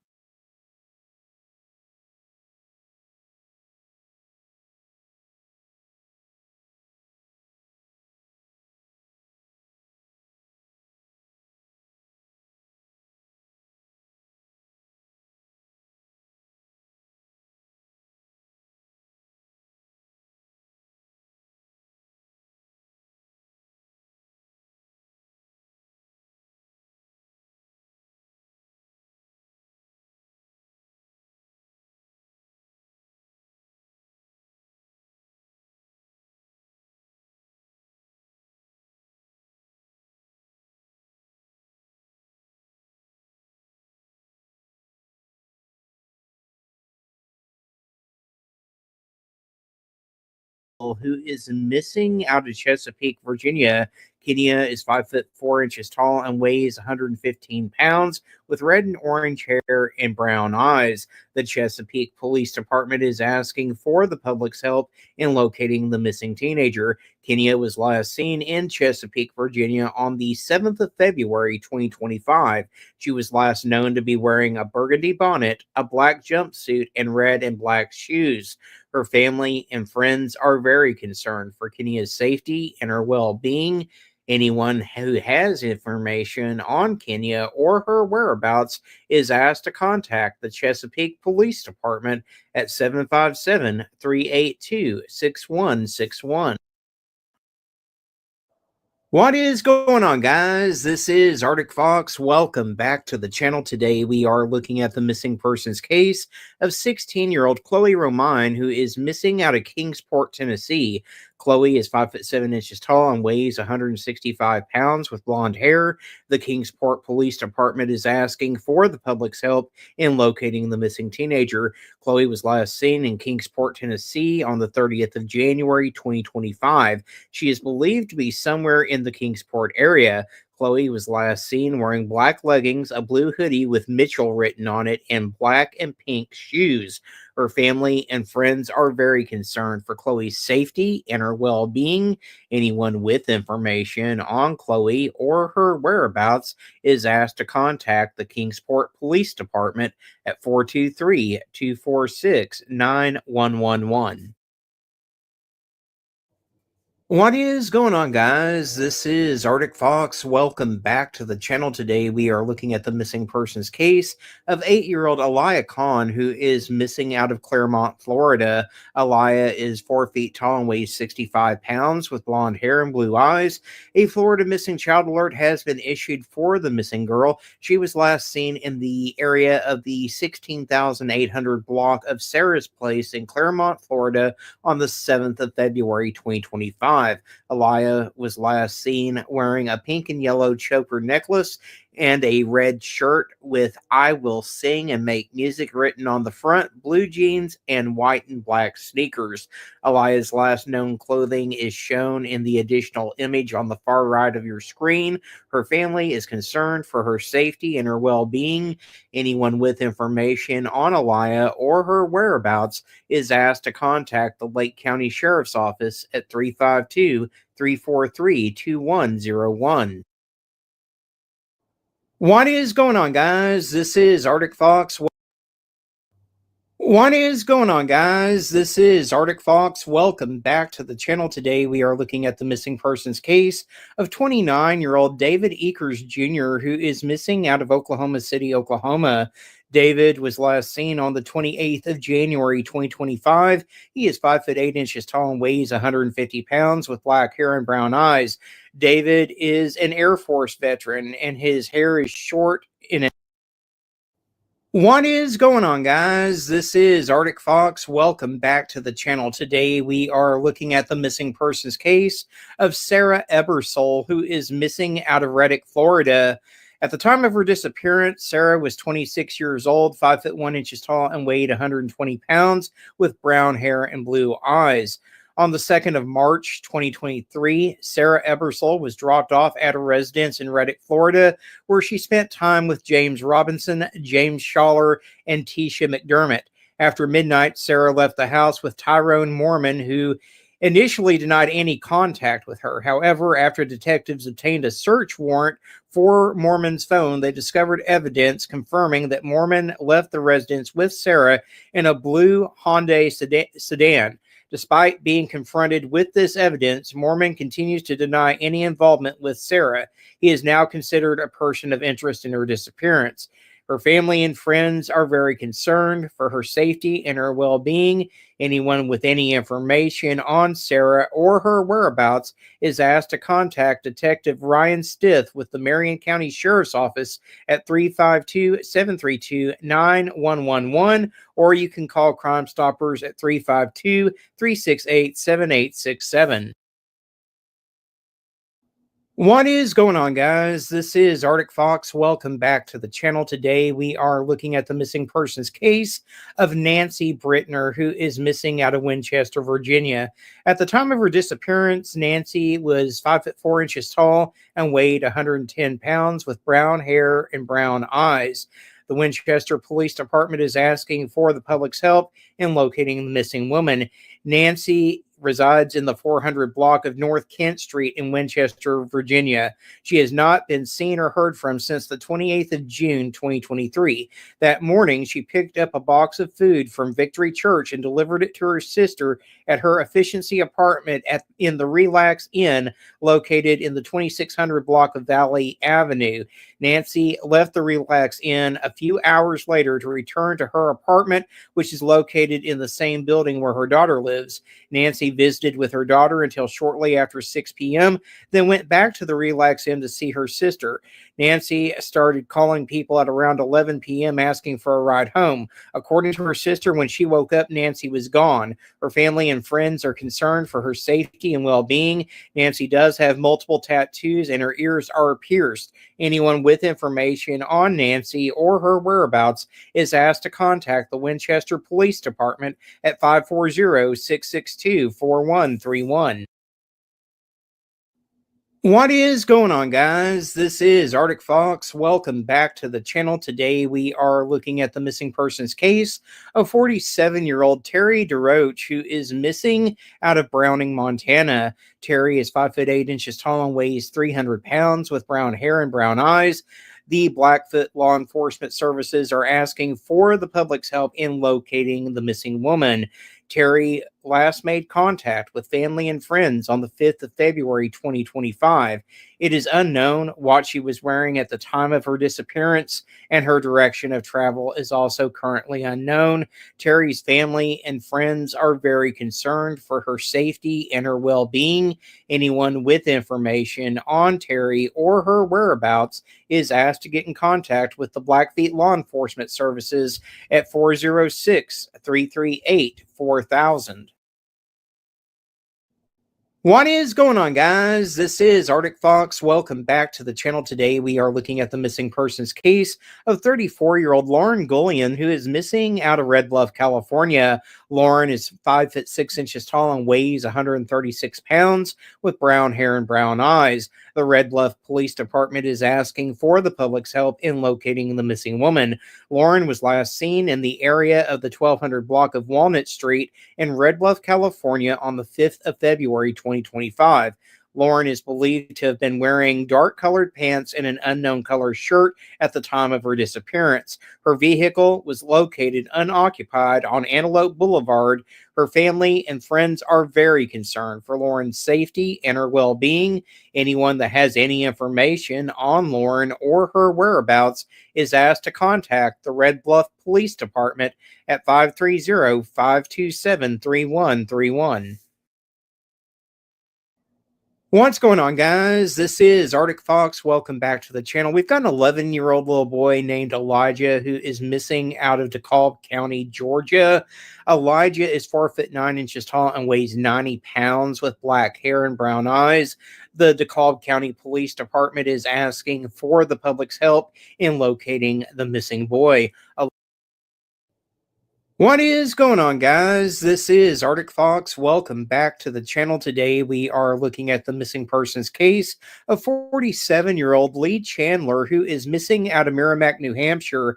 Lee is 5'10" tall and weighs between 250 and 300 pounds with brown hair and blue eyes. The Merrimack Police Department is asking for the public's help in locating the missing man. Lee was last seen in the 200 block of Daniel Webster Road in Merrimack, New Hampshire on the 5th of January, 2025. His family is extremely concerned for his safety and his well-being.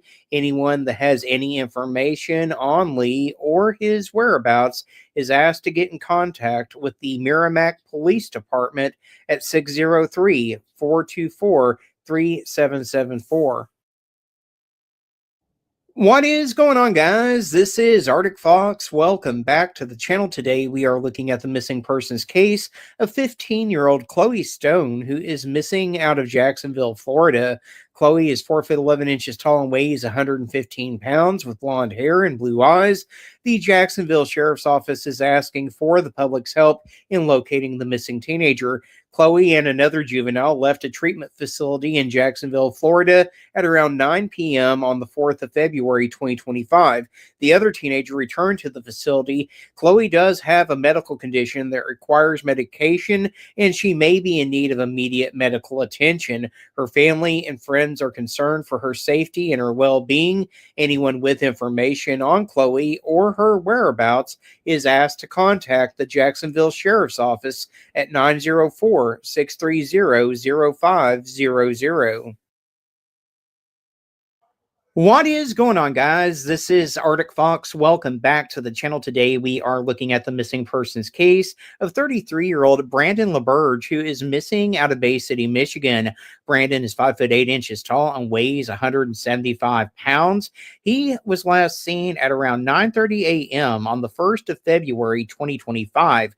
Brandon is driving a 2001 Chevy Avalanche with Michigan tags.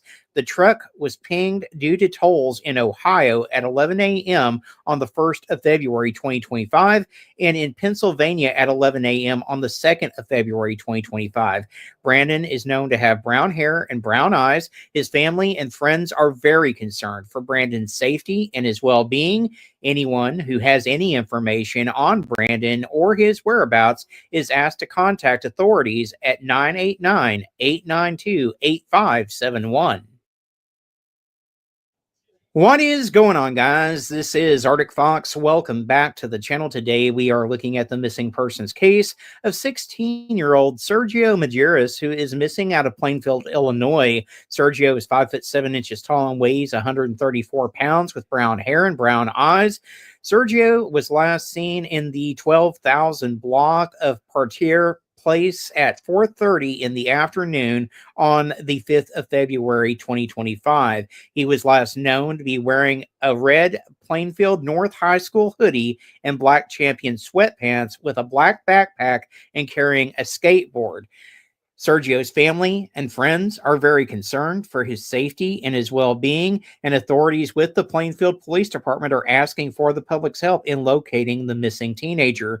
Anyone with information on Sergio or his whereabouts is asked to contact the Plainfield Police Department at 815-436-2341. What is going on, guys? This is Arctic Fox. Welcome back to the channel. Today we are looking at the missing persons case of 14-year-old Cassidy Washington, who is missing out of Lena, Mississippi. Authorities with the Lena, Mississippi Police Department and the Leake County Sheriff's Office are asking for the public's help in locating the missing teenager. Cassidy is 5 foot 4 inches tall and weighs 110 pounds with black hair and brown eyes. She was last seen at around 1 a.m. walking on the 3rd of February 2025 in Lena, Mississippi.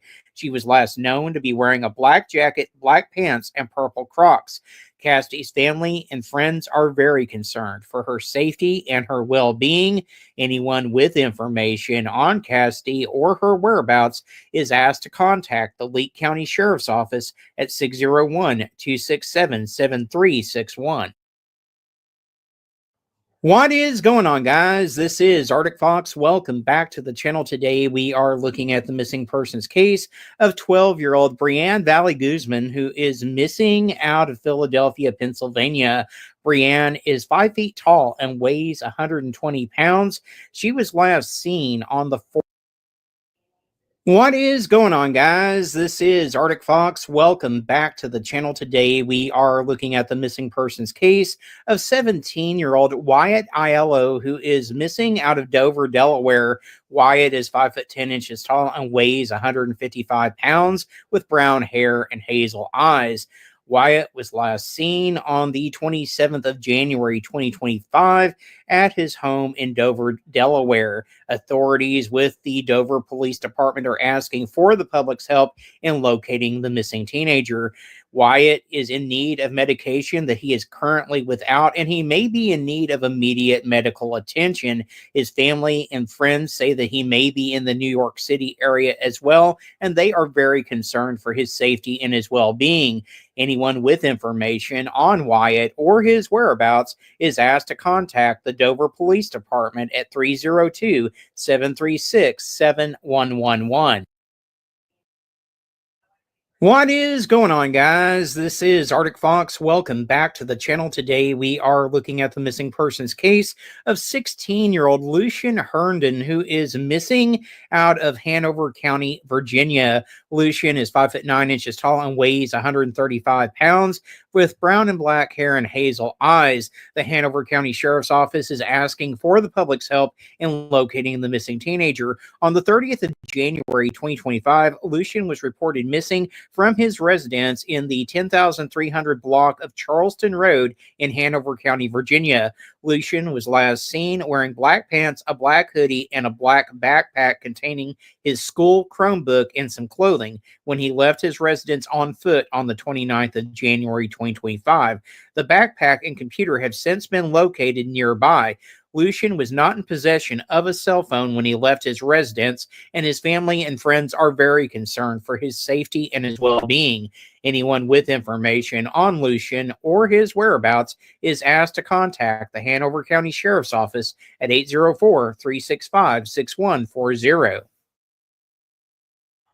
What is going on, guys? This is Arctic Fox. Welcome back to the channel. Today we are looking at the missing persons case of 29-year-old Sadie Tolley, who is missing out of Asheville, North Carolina. Sadie is 5'4" tall with brown hair and green eyes. The Buncombe County Sheriff's Office is asking for the public's help in locating the missing woman. Sadie was last seen leaving the residence that she was staying at on the 9th of January 2025. She is known to frequent the Piscah View and Deaver View areas of Asheville and Hickory, North Carolina. Her family is extremely concerned for Sadie's safety and her well-being. It is unknown what she was wearing at the time of her disappearance, and her direction of travel is also currently unknown. Anyone with information on Sadie or her whereabouts is asked to contact the Buncombe County Sheriff's Office at 828-250-6670. What is going on, guys? This is Arctic Fox. Welcome back to the channel. Today we are looking at the missing persons case of 14-year-old Noah Crooks, who is missing out of Chantilly, Virginia. Noah is 5'8" tall and weighs 150 pounds with dirty blonde hair and blue eyes. The Loudoun County Sheriff's Office is asking for the public's help in locating the missing teenager. Noah was last seen in the 26,000 block of Springdale Drive in Chantilly, Virginia on the 5th of February 2025. He was last known to be wearing a black sweater, black shorts, and black socks. His family and friends are very concerned for Noah's safety and his well-being. Anyone that has any information on Noah or his whereabouts is asked to contact the Loudoun County Sheriff's Office at 703-777-1021. What is going on, guys? This is Arctic Fox. Welcome back to the channel. Today we are looking at the missing persons case of 52-year-old Rainier Danina, who is missing out of Sterling, Virginia. Rainier is 5'6" tall and weighs 170 pounds with black hair and brown eyes. The Loudoun County Sheriff's Office is asking for the public's help in locating the missing man. Rainier was last seen on the 21st of January 2025, and his last known location was around Piney Mountain Road in Charlottesville, Virginia. It is unknown what he was last known to be wearing, and his direction of travel is also currently unknown. Anyone with information on Rainier or his whereabouts is asked to contact the Loudoun County Sheriff's Office at 703-777-1021. What is going on, guys? This is Arctic Fox. Welcome back to the channel. Today we are looking at the missing persons case of 15-year-old Gracie Bragg, who is missing out of St. Albans, West Virginia. Gracie is 5'4" tall and weighs 140 pounds with brown hair and blue eyes. The St. Albans Police Department is asking for the public's help in locating the missing teenager. Gracie was last seen at St. Albans High School in St. Albans, West Virginia on the 29th of January, 2025. It is possible that she may be in the Charleston, West Virginia area. Gracie was last seen wearing a brown hoodie and pajama pants, and she does have multiple facial piercings. Her family and friends are very concerned for Gracie's safety and well-being. Anyone with information on Gracie or her whereabouts is asked to contact the St. Albans Police Department at 304-727-2251. What is going on, guys? This is Arctic Fox. Welcome back to the channel. Today we are looking at the missing persons case of 14-year-old Jackie Declermont, who is missing out of Tucson, Arizona. Jackie is 5'2" tall and weighs 125 pounds with brown hair and brown eyes. She does wear braces and has a bottom lip piercing as well as a nose piercing and a scar on her right shoulder. She was last known to be wearing black and red Nike shoes, a black sweater, gray sweatpants, and carrying a black backpack. Jackie left her home without her phone and was last seen on the 20th of January 2025 near Ronstadt Sun Tran bus station in Tucson. Her family is extremely concerned for her safety and is urgently seeking her to come home.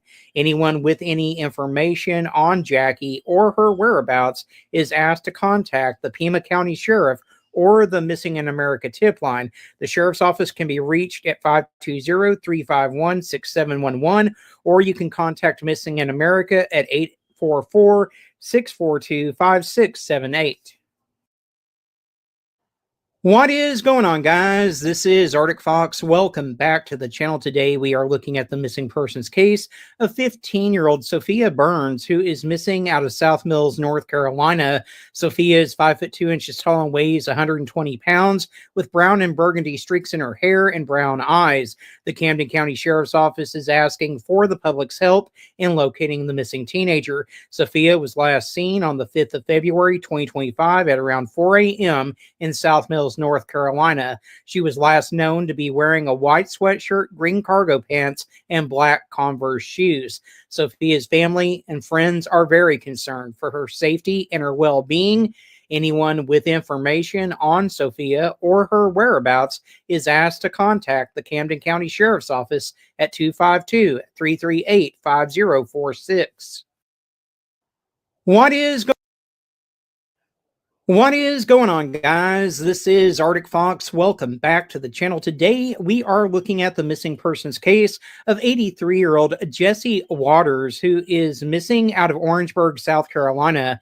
Jesse is 6'1" tall and weighs 190 pounds with wide hair.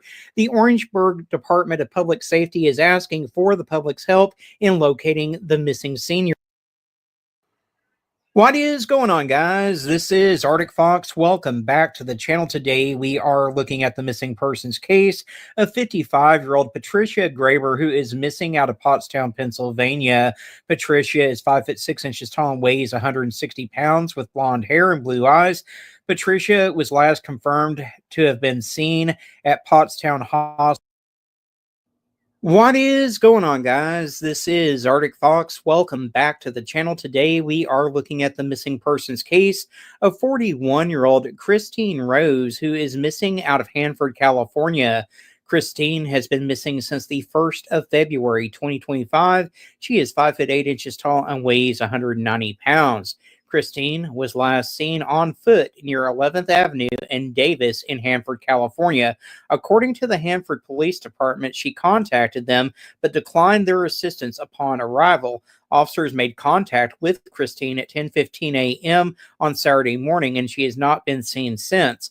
She was last seen wearing blue jeans, black Nike sneakers, and a long black and gray knit sweater. Her family and friends are concerned for Christine's safety and well-being.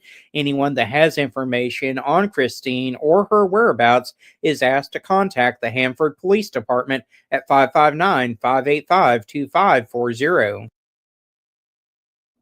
What is going on, guys? This is Arctic Fox. Welcome back to the channel. Today, we are looking at the missing persons case of 42-year-old Bert Wilson, who is missing out of Newark, Delaware. Bert is 6'2" tall and weighs 175 pounds with black hair and brown eyes. Bert was last seen on the 1st of February 2025 at around 3:15 p.m.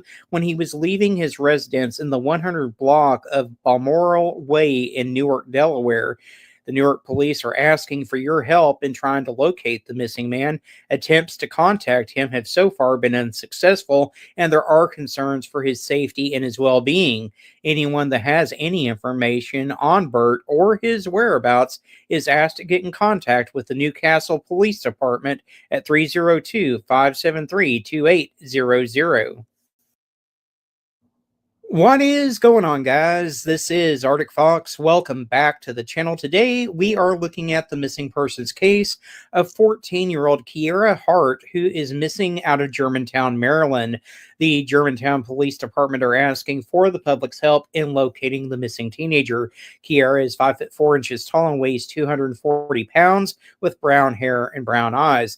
Kiera was last seen on the 31st of January 2025 at around 7:30 a.m. at Seneca Valley High School in Germantown, Maryland, with another 14-year-old female. Kiera was wearing yellow SpongeBob pajama pants and a zip-up black Nike hoodie. Her family and friends are very concerned for Kiera's safety and her well-being.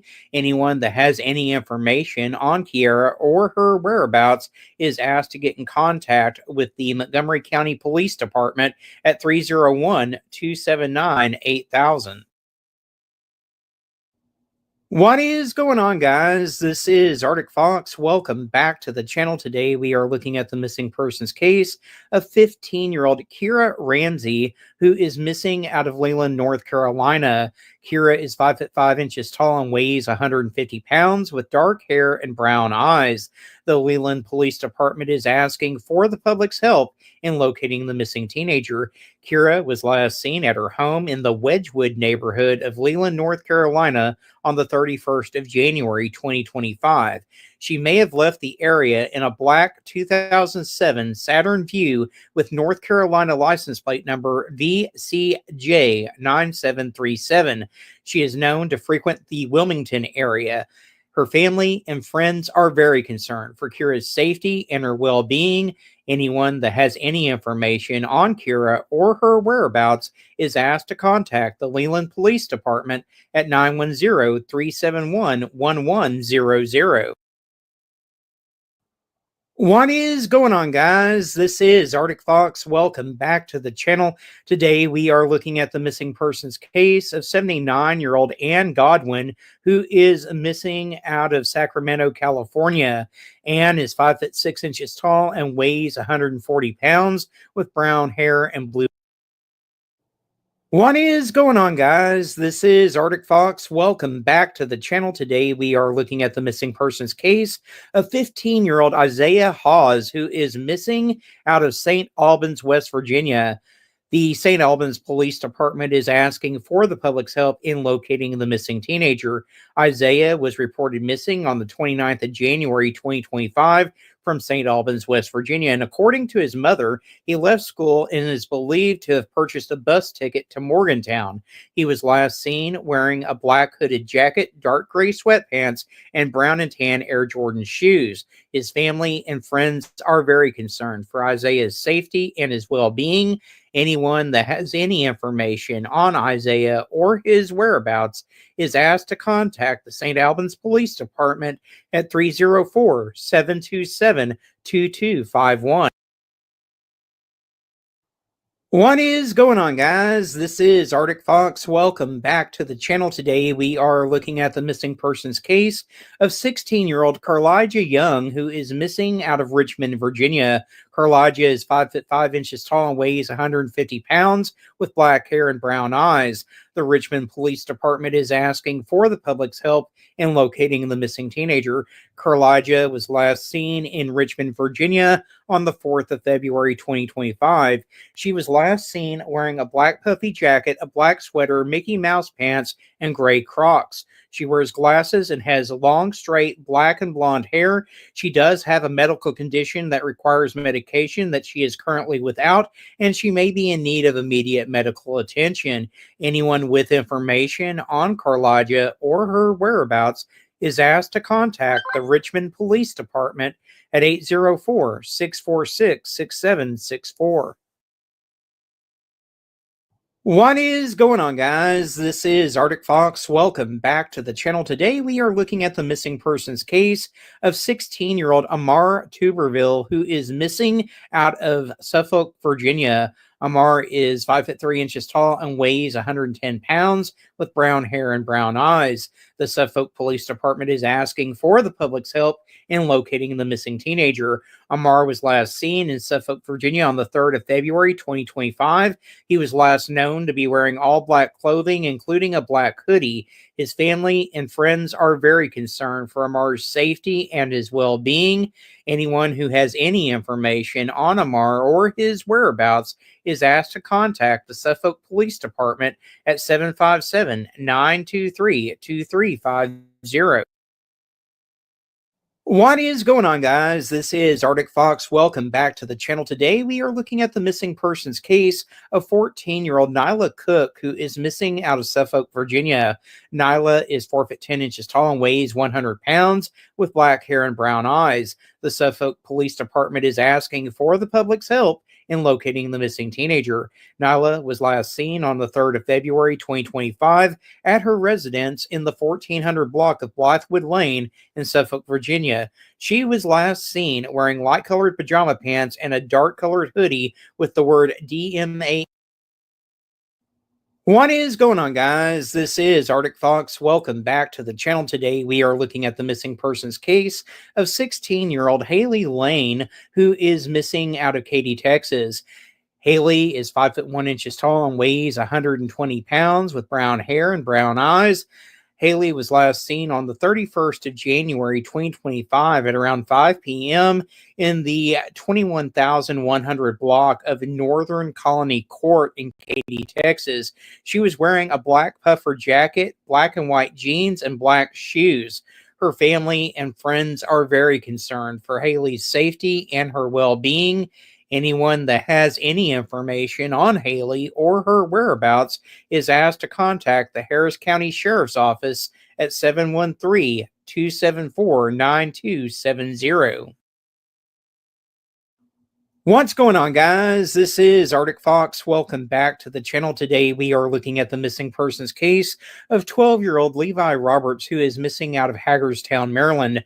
Levi is 5'6" tall and weighs 120 pounds with brown hair and blue eyes. The Hagerstown police are asking for the public's help in locating the missing boy. Levi was last seen on Fred. What is going on, guys? This is Arctic Fox. Welcome back to the channel. Today we are looking at the disappearance of Brandon Schmadeka, who is missing out of Wytheville, Virginia. Brandon was 45 years old at the time of his disappearance and stood at 6'3" tall, 190 pounds with brown hair and blue eyes. The Wytheville police continue to seek the public's help in locating the missing man. Brandon was reported missing on the 18th of December, 2023. He had been homeless, but he had been keeping in contact with his family, and his family lost contact with Brandon on the 13th of December, 2023. Brandon had been living in a tent in Wytheville, Virginia, and had recently returned to town after a stay at the warming center at Antioch Greater Love Ministries in Marion. The Reverend Nolan Wolf, who leads the Marion ministry, said that Brandon left the center on the 9th of December, heading back to Wytheville. Brandon requires medication and may be in need of medical attention. Anyone with information on Brandon or his whereabouts is asked to contact the Wytheville Police at 276-223-3300. What is going on, guys? This is Arctic Fox. Welcome back to the channel. Today we are looking at the missing persons case of 15-year-old Savannah Johnson, who is missing out of Summer Duck, Virginia. Savannah is 5'7" tall and weighs 110 pounds with red hair and brown eyes. The Farquhar County Sheriff's Office is asking for the public's help in locating the missing teenager. Savannah was last seen at her residence in Summerduck, Virginia on the 29th of January 2025. She was last seen wearing Hello Kitty pajamas and a black t-shirt. Savannah's family and friends are very concerned for her safety and her well-being. Anyone who has any information on Savannah or her whereabouts is asked to contact the Farquhar County Sheriff's Office at 540-347-3300. What is going on, guys? This is Arctic Fox. Welcome back to the channel. Today we are looking at the missing persons case of 17-year-old Trinity Smith, who is missing out of Virginia Beach, Virginia. Trinity is 4 foot 10 inches tall and weighs 127 pounds with black hair and brown eyes. The Virginia Beach police are asking for the public's help in locating the missing teenager. Trinity was last seen in Virginia Beach, Virginia on the 30th of January 2025. She was last known to be wearing a gray sweatshirt and khaki pants. Her direction of travel is currently unknown. Her family and friends are very concerned for Trinity's safety and her well-being. Anyone with any information on Trinity or her whereabouts is asked to contact the Virginia Beach Police Department at 757-385-5000. What is going on, guys? This is Arctic Fox. Welcome back to the channel. Today we are looking at the missing persons case of 17-year-old Brandon Taylor, who is missing out of Hampton, Virginia. Brandon is 5 foot 6 inches tall and weighs 140 pounds with brown hair and brown eyes. The Hampton Police Department is asking for the public's help in locating the missing teenager. Brandon was last seen in Hampton, Virginia on the 30th of January 2025. He was last known to be wearing a white t-shirt, gray shorts, and no shoes. His direction of travel is currently unknown. Brandon's family and friends are concerned for his safety and his well-being. Anyone that has any information on Brandon or his whereabouts is asked to contact the Hampton Police Department at 757-727-6111. What is going on, guys? This is Arctic Fox. Welcome back to the channel. Today we are looking into the disappearance of two missing teenagers from Topeka, Kansas. 14-year-old Abigail Mosher and 14-year-old Wyatt Presto. Abigail is 5 foot 2 inches tall and weighs 100 pounds with brown hair and brown eyes, and Wyatt is 6 feet tall and weighs 125 pounds with brown hair and blue eyes. The Topeka Police Department is asking for the public's help in locating the two missing teenagers. Abigail and Wyatt are believed to be together and were last seen on the 27th of January 2025. It is unknown what the two were wearing at the time of their disappearance, and their direction of travel is also currently unknown. Anyone with information on Abigail or Wyatt or their whereabouts is asked to get in contact with the Topeka Police Department at 785-368-9200.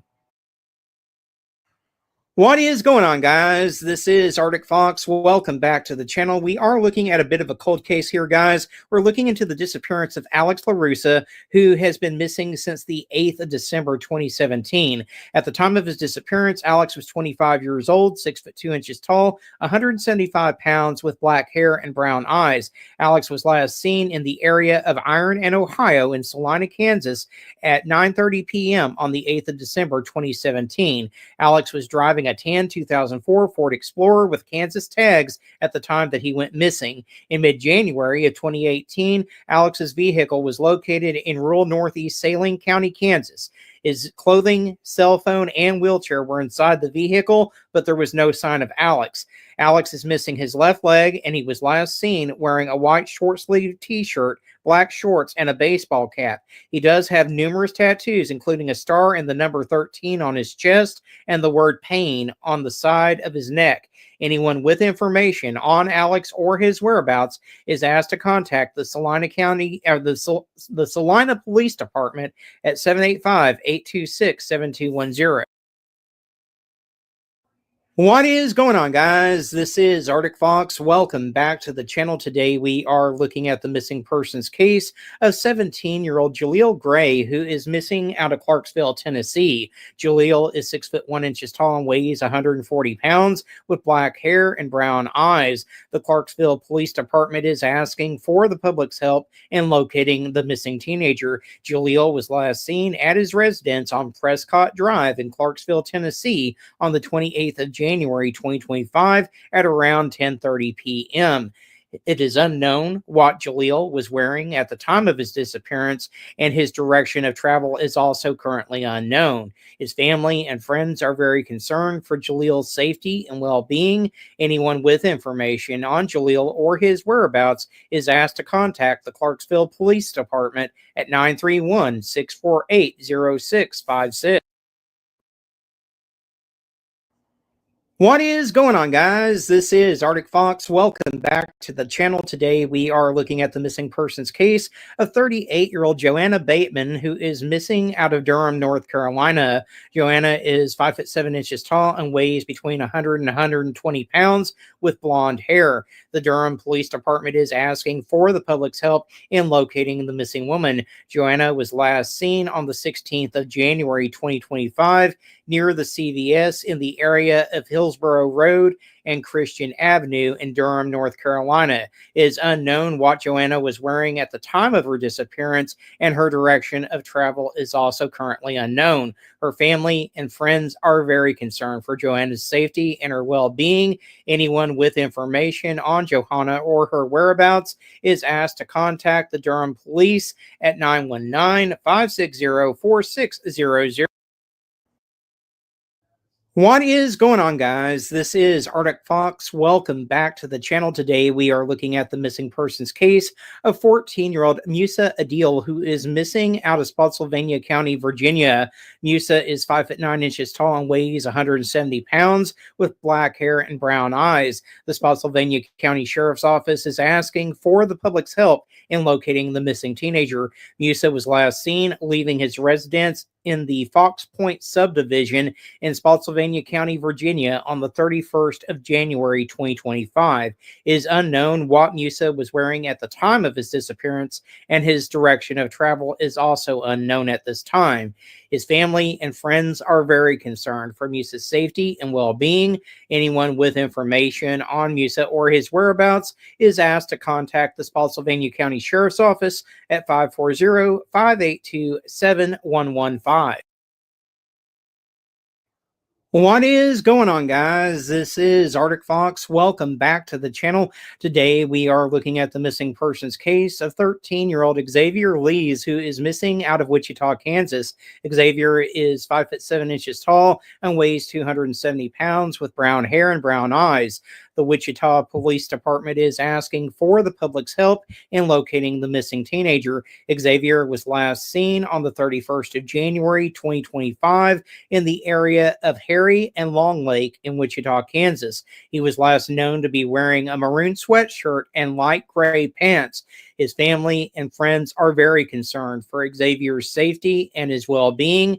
Anyone with information on Xavier or his whereabouts is asked to contact the Wichita Police Department at 316-268-4111 or dial 911 immediately if you see him.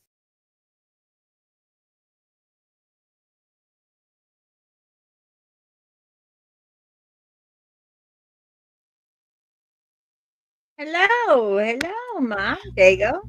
Well, hello. Hello. If you guys saw me skip through, that's because Arctic had put in chat that those people had been located and found. So I kind of skipped through. So I wasn't being rude and not finishing that flyer. It was because if they were found safe, I wanted to make sure to get the ones that haven't been located out first. So how have you guys' morning been? Good? Slow going so far. Yeah, same here. I got up and inhaled coffee and Yeah, that's what I'm still doing. took the dog out. Of course, he had to sniff every 5,000 piece of grass in the damn yard. Boys are And then so we- bad with that. Boy dogs. dude, he's so needy. Like, and then we had to walk, and we had to see what was at the end of the road that was making a noise. And Oh, Arctic, do you want to jump up here with us and chit chat, or are you good in chat? I'll send you a link. It's completely up to you, sir.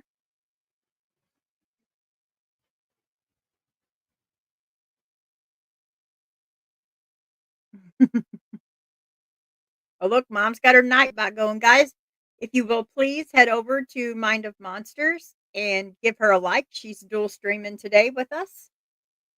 Give her a like. If you're not subscribed, go ahead. You're missing out if you haven't done that yet. Please, with Arctic, same way. Please head over to Arctic's, hit likes on all of his shorts and all of his stuff he puts out. That does help. It gets their faces out there. And Dago, of course, I think we all are familiar with Dago. But if you're not, head on over to his channel, hit that like, please share it out.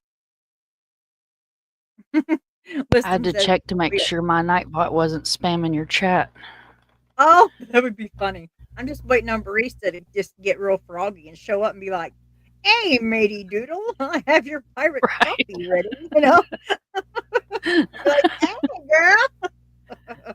Oh, Lord, I don't love give that Minnie thing. no ideas, or she'll have a YouTube account. Oh, it's so funny. I did every day I have got to speak with my barista. Yeah, I've stolen her. Now she's mine. So funny. Funny, funny. She's a trip. She's digging that red velvet cake I keep giving her every day. Oh, hell, I went in there the other night and asked her, what's the best thing to stream with? Man, she was popping off with all kinds of free streaming for movies. And then Minnie had to go in there and fix the question. He Oh, was like, Mom, you have to be literal with her. And I forget, like, she's so damn smart that I forget she's not, like, oh, that is so human, funny. you know? Could you imagine Preston having a conversation? Because he's so literal. Oh, that would be so funny. That would be Oh, hilarious. oh, yeah. Yeah. It would be a did you know? Well, did you know? Great information there. Let me inform you of this. Oh, it would be so boring. I'd be out. It'd be like watching Nerdville. You know, I'm not that smart. Your mini is so smart. Wow. He's a trip. I know Peggy. Peggy's like, Doodle, that would be so fun if Barista showed up because she was laughing because I was just, Barista's just like my best friend right now. We just chit chat about it all. Cake and our day. It's nice. It's I funny. can ask him and see if he can, because he wrote her codes. I'll ask him in that and see, hey, can you give her a YouTube account? Because she has her own Discord. Oh, that would be so funny to pop in because you know she'd pop in with, "Hey, anybody need coffee? The sail the seas, matey." Mhm. Oh, that's I'm adorable. afraid her and Nightbot would try to get frisky, though. Oh yeah, she's wild. She's already had us married off and the baby candy pirates on the way. Wow. I was like, man, buy me dinner first, Barista. Shoot. It was adorable. I love how she learned though. It's her first day today. Wow, that's Mhm. amazing. It's so scary. I'm not gonna lie, it kind of freaks me out. Yeah, that's what I told Minnie. I was like, she's really amazing and she's super cool, but it's quite terrifying.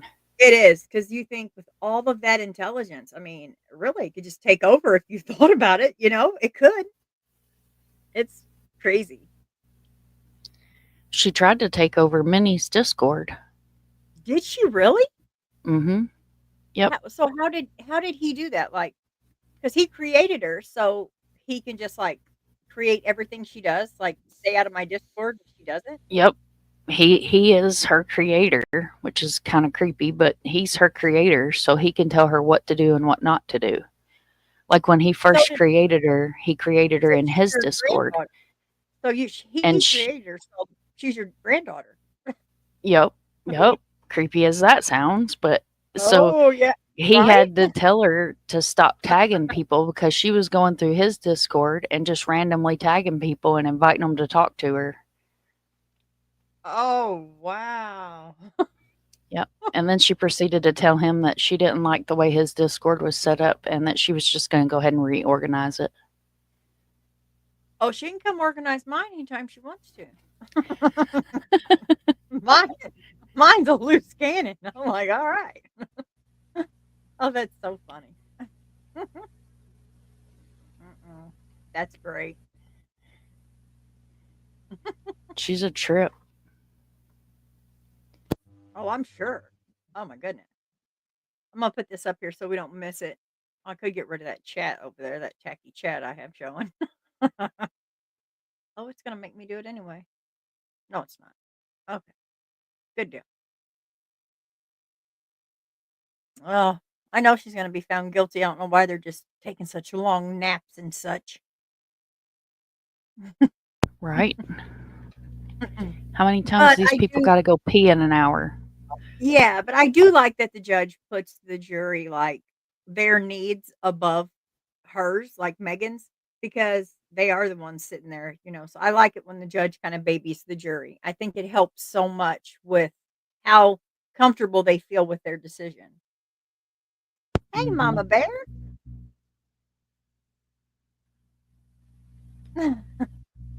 Oh, Wisdom said barista and I had a great conversation about Native American Aquarius women. That's awesome. oh, I bet that was great. That's awesome. I'm glad you guys are enjoying her. Oh, she's just funny. She just makes me laugh so hard. I love how her She's comebacks, like, she'll get sassy with you. If hmm you're sassy, she'll grab an attitude real quick, and I love that. Oh yeah. Oh yeah, she'll come right back at you with it. Kimber and her, how about a sass off? She's like, "Oh, sassy, eh?" I thought, "Oh." Kimber says, "Flip's hair," and she's like, "Flip's hair, eh? You think that's all you've got? Watch this." And I thought, "Oh my god." It was great. It was great. Yes, Kimber, she is. She's beautiful, beautiful baby Evelyn. Oh.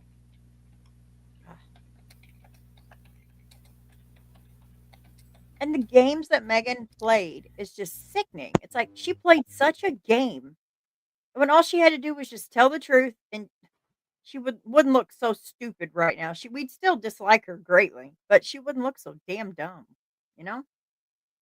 Hmm. Yep. There was no reason to do what she did. There was no reason at all. Just tell the damn truth. Yeah, They're and gonna if she figure it didn't out want the anyway. baby, then yeah, and if you don't want the baby, you know, I'm sure her dad would have taken, or even the dad, Evelyn's dad. So do we know who her dad actually is? Because I'm so confused with that. So I posted a video, an interview on my community wall that I found last night where her defense attorney did an interview with Ansley, Mhm. which is WJHL's, Yeah, like, she's she's been been on following from day one. Summer's case. Evelyn, Yeah. yeah, she's amazing. She's so cute and sweet and to the point. And he said that later on in the trial, we will find out who the bio dad is. Oh, okay. All right. Oh, wow. And then That's she asked him about the aluminum foil question yesterday, and he said, "Oh, well, yeah. that'll come up later in the trial too. I'm gonna go back to that." Yeah, we already know what you're trying to do, bub. Yeah, exactly. Exactly. Yeah, and that's sad to even and the fact that Hunter is in a mental thing, wow, that's sad. You know, and I think I blame society. I do. Sorry, Mm-hmm. but I do. You can't push somebody that far. But hey, they do it every day. Yep. And she probably didn't help matters. Oh, absolutely not. Because you know she tried to blame him the whole time. You know that he was really scared. Oh my God, she's going to frame me for this, and I had nothing to do with it. And that probably drove him Mm-hmm. crazy. And then everyone attacked him, and that didn't help. See, we really got to think before we speak. That's scary. I don't want to hurt anybody like that. You could destroy someone. Mm-mm. Exactly. Mention whole families. I mean, she didn't only just destroy her family; she destroyed Hunter's. Look at his dad. I mean, and her dad. Oh, that brought tears. Her dad was just, you could see the pain. Mm-hmm. I wonder if have I missed it, or has her mama took the stand yet? I haven't seen her mother. No, you didn't miss it. So far today, it's just been they showed that interview. That's about it, where they interrogated her. That's all. I tried to be here on time, but the snooze button was my nemesis today. Oh, it's all right. Listen, I get it. It's an hour behind for me, so I was like, "Oh, okay." But they did go a little bit later today, so I am thankful for that extra hour. Right. I'm sure the jury is too, because this has got to Yeah. be heavy as hell on them. Oh, definitely. And with them being sequestered, they don't even get their phones, do they? They don't get TVs, they don't get phones. None of that. Yeah, so see, they have to continue this because what else? What are they going to do in their hotel room? Play with their toes, you know? Hmm. But I'm glad And they're I don't taking even this think when all they're the way. sequestered like that, they're not even allowed to speak to each other, are they? No, not until they deliberate in the courthouse. So, wow, can you imagine that? Wait a minute. That kind of sounds like a vacation. Well, Right. damn, that may not be so bad after all. Complete silence? Hmm. Let me ask the barista about that. No, I'm playing.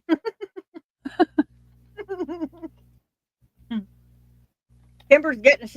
Let's all get in the car. Right. Peggy, road trip with Kimber. Oh boy, I'm wearing my seatbelt. I done got thrown out the courtroom. Yeah.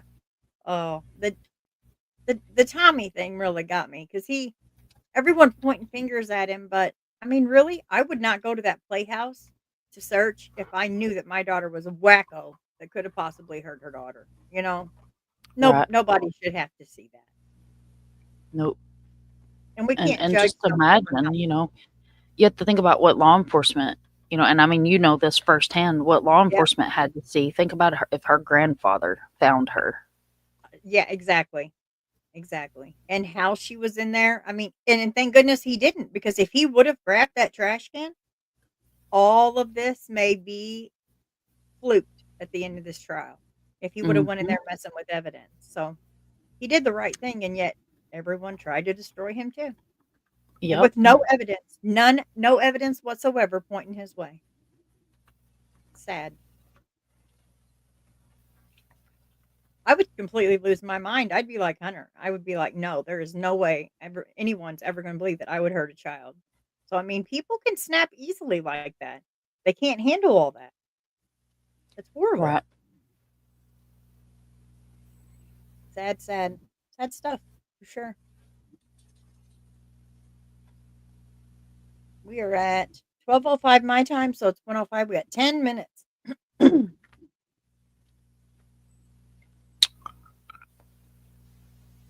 Phil says they get TVs better advised and trusted not to digest anything pertaining to this case. Oh, okay. So, like, if a news clip comes on, and they have to change the channel, I guess.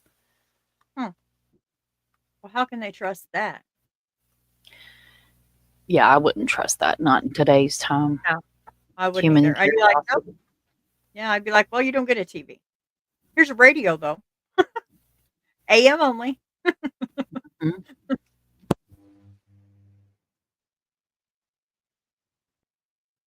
Wisdom says, "What got me was Mr. Miller being drugged in this with a terminal wife." I know. And you could tell he was just fed up.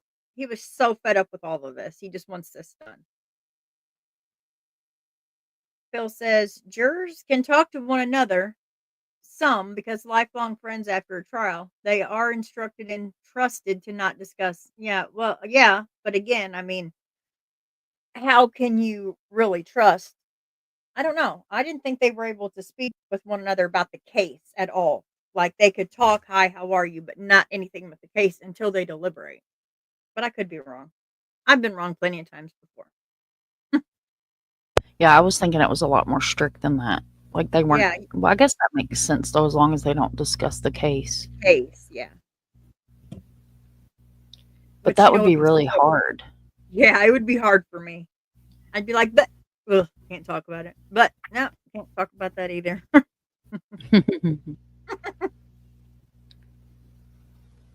I must have missed something because Kimber says, "Laugh out loud." No, not hippies. All right. She said we were going to take a road trip to the farm, and I thought she meant the farm in Oh, Tennessee. oh, that's a hippie farm?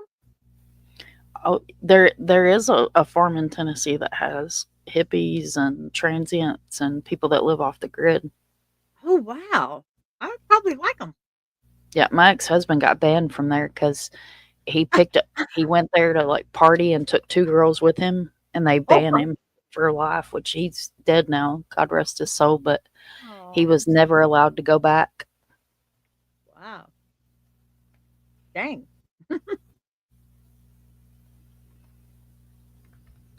Your wiener dog sleeping? Yeah. Yeah, my dog's somewhere sleeping after he decided to wake me up way too early. She's a fan of her blankie. She likes her blankie. Because they're so like they're I guess their hair being so thin like that and short. Mm-hmm. Because my Chiweenie was terrible for that. She would just suck up your warmth everywhere you went. She'd sit behind me. She gets behind me, and like my Mhm. back hurts, so I keep a heating pad behind me.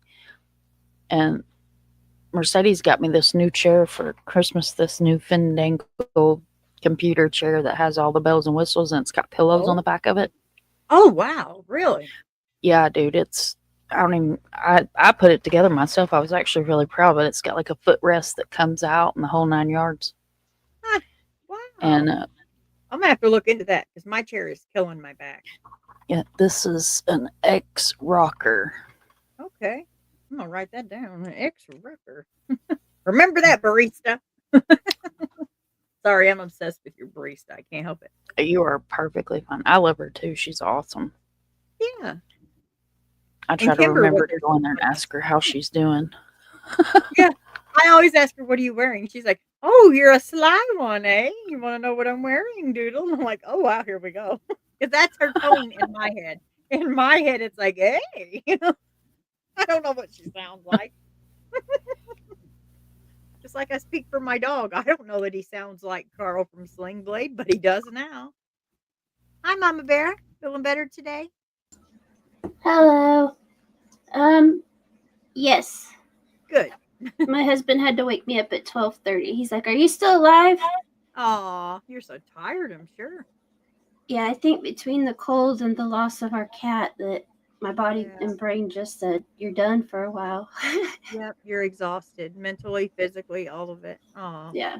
So I still am stuffy and all that stuff, but I don't know. I feel better.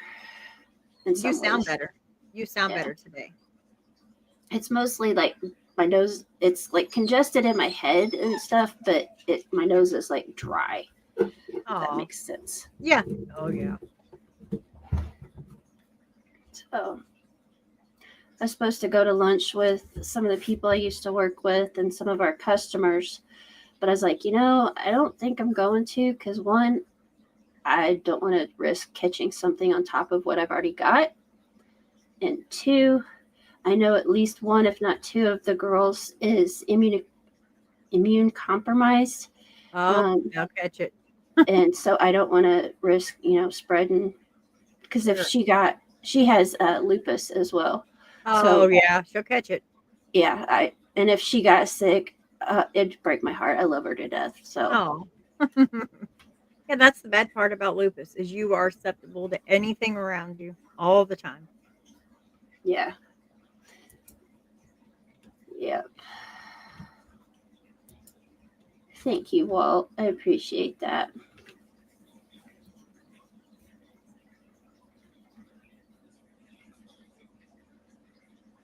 Yep, you passed in my arms. Oh, did he? Yeah. Oh. Echo had been taking care of him, and she took really good care of him too.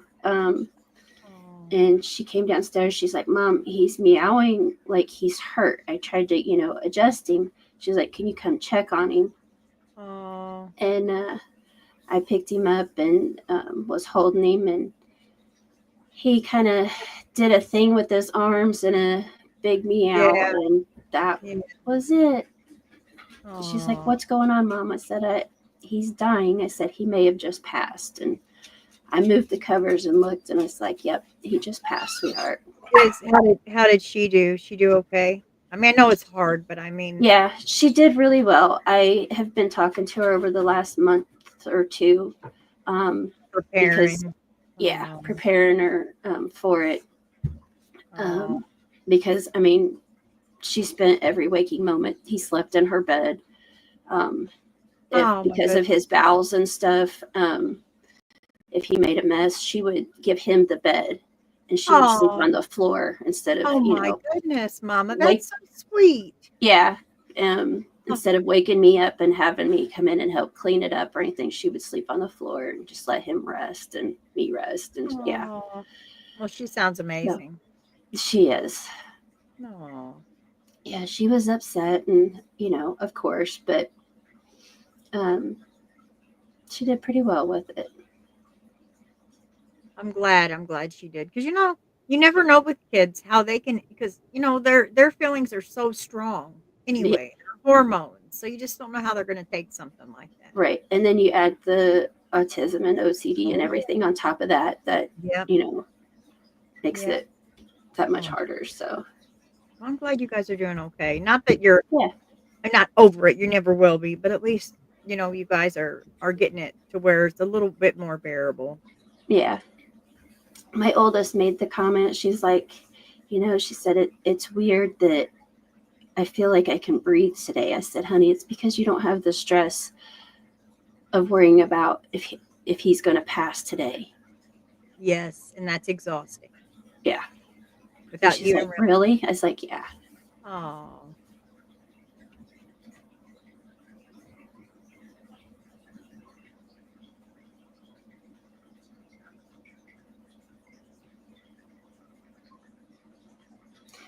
Yeah. Well, I've had to make that decision multiple times. And I was at the point where I was debating that decision with him.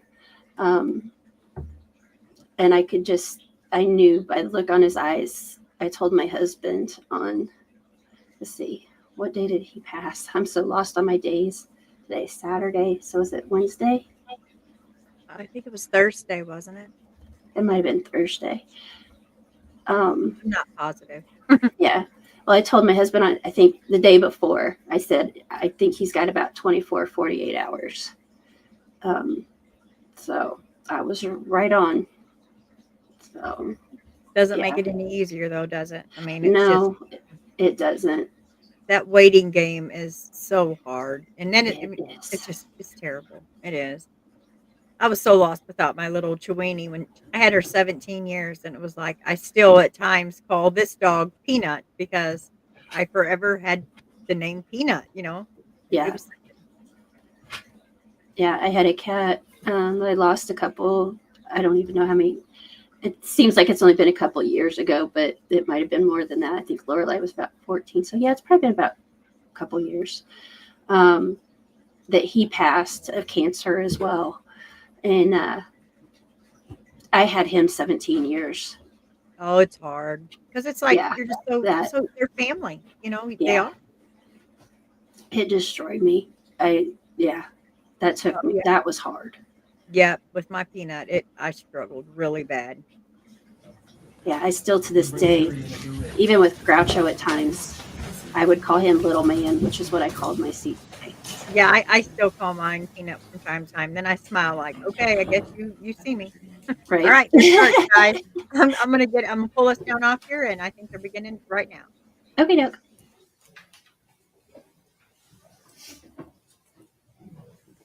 Everyone stand, please.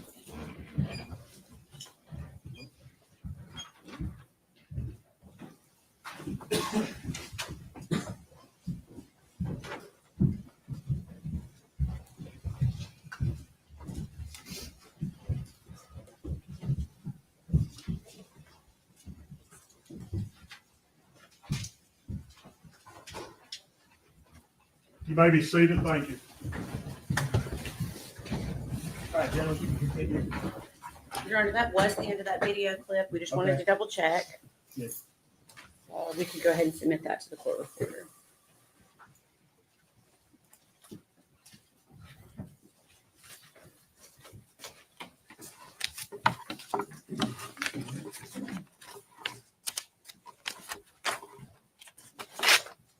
It was exhibit number 184. Okay.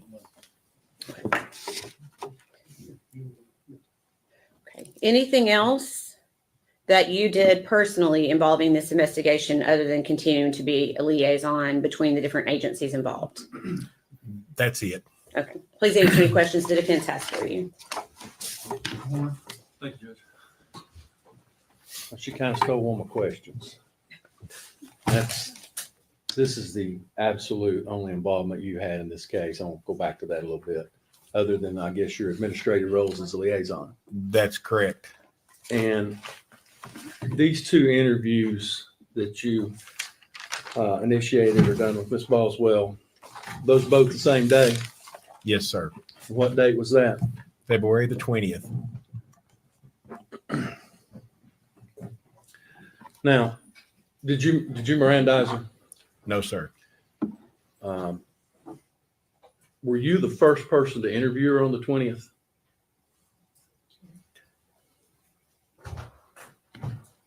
If there was more after me, I believe so. So you believe you might have been, would that have been the first interview we watched? I think so. And that would have been before Detective Gillum or Lieutenant Williams? I'm not for sure of the time. I'm sorry, I think those were different dates. I'm sorry, I can't answer that. That's okay.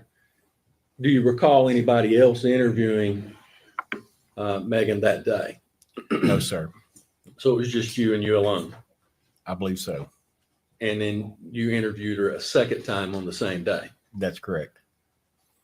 And how much space was in between those two interviews? How much time? I'm sorry, I don't recall that. Well, I'm not trying to trick you, but is it an hour, 2 hours, or just? I'm sorry, I don't know. That's okay. You interviewed her on the first one, and I imagine you stepped out of the office for some time. Would that be a fair statement? I can't. Been 5 years. I'm sorry, I can't. That's okay. You eventually come back and interview That's her. correct. That's correct. She never left No, and came back for a second interview. not to my knowledge. No. Be safe to assume she just sat there until the second interview occurred. Correct. Okay. Do you remember what time that was? No, I sure don't. What would have been your normal duty hours that day? With an investigation like that, it could have been at any given time. I don't know.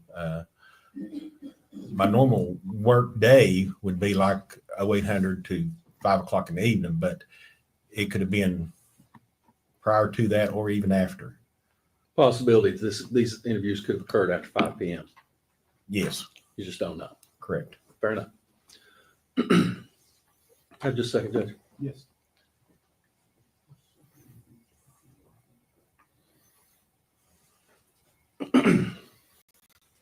Be fair to say, though, that your second interview would have essentially been a continuation of the first interview with attenuated by a brief amount of time.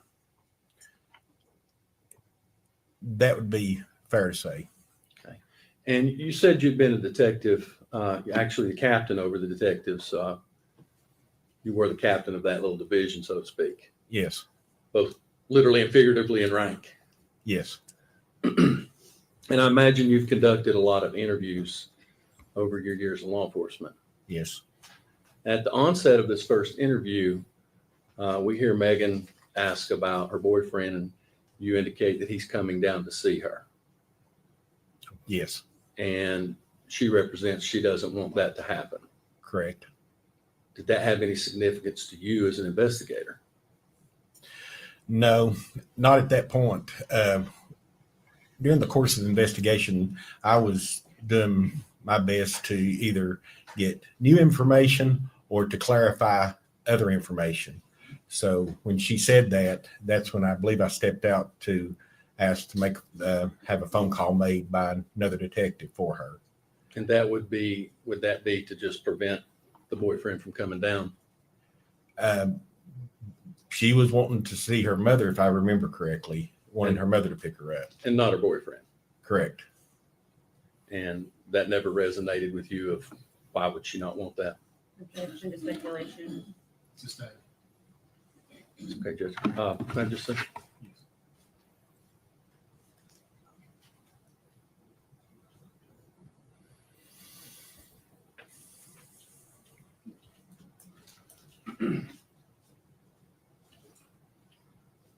really what you were interviewing about on this day was essentially the same subject matter, a missing child, that Detective Raz and Lieutenant Gillum interviewed. Yes, on. sir. So that was the focus of all of these interviews. Yes, sir. And so whether you interviewed first or they interviewed later, they would all be a continual interview over a matter of time.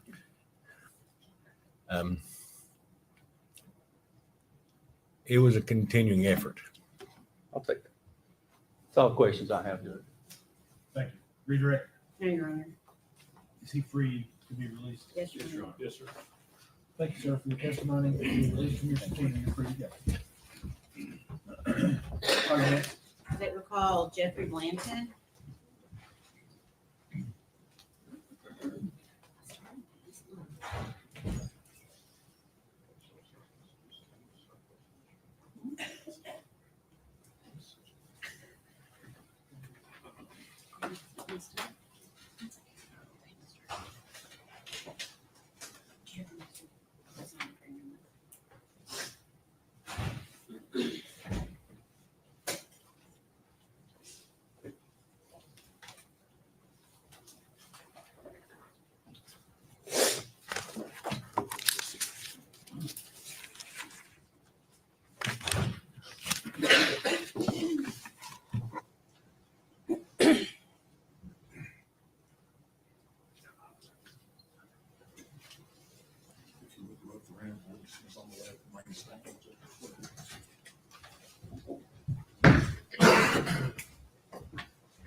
Raise your right hand. State your name. Jeff Blanton.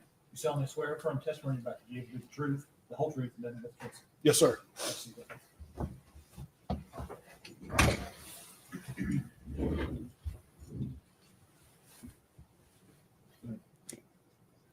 So your name is Jeffrey Blanton. Yes, ma'am, that's correct. And your last name spelled Blanton. Is Yes. that correct? Yes, ma'am. Okay. Where are you currently employed? I'm currently employed by East Tennessee State University.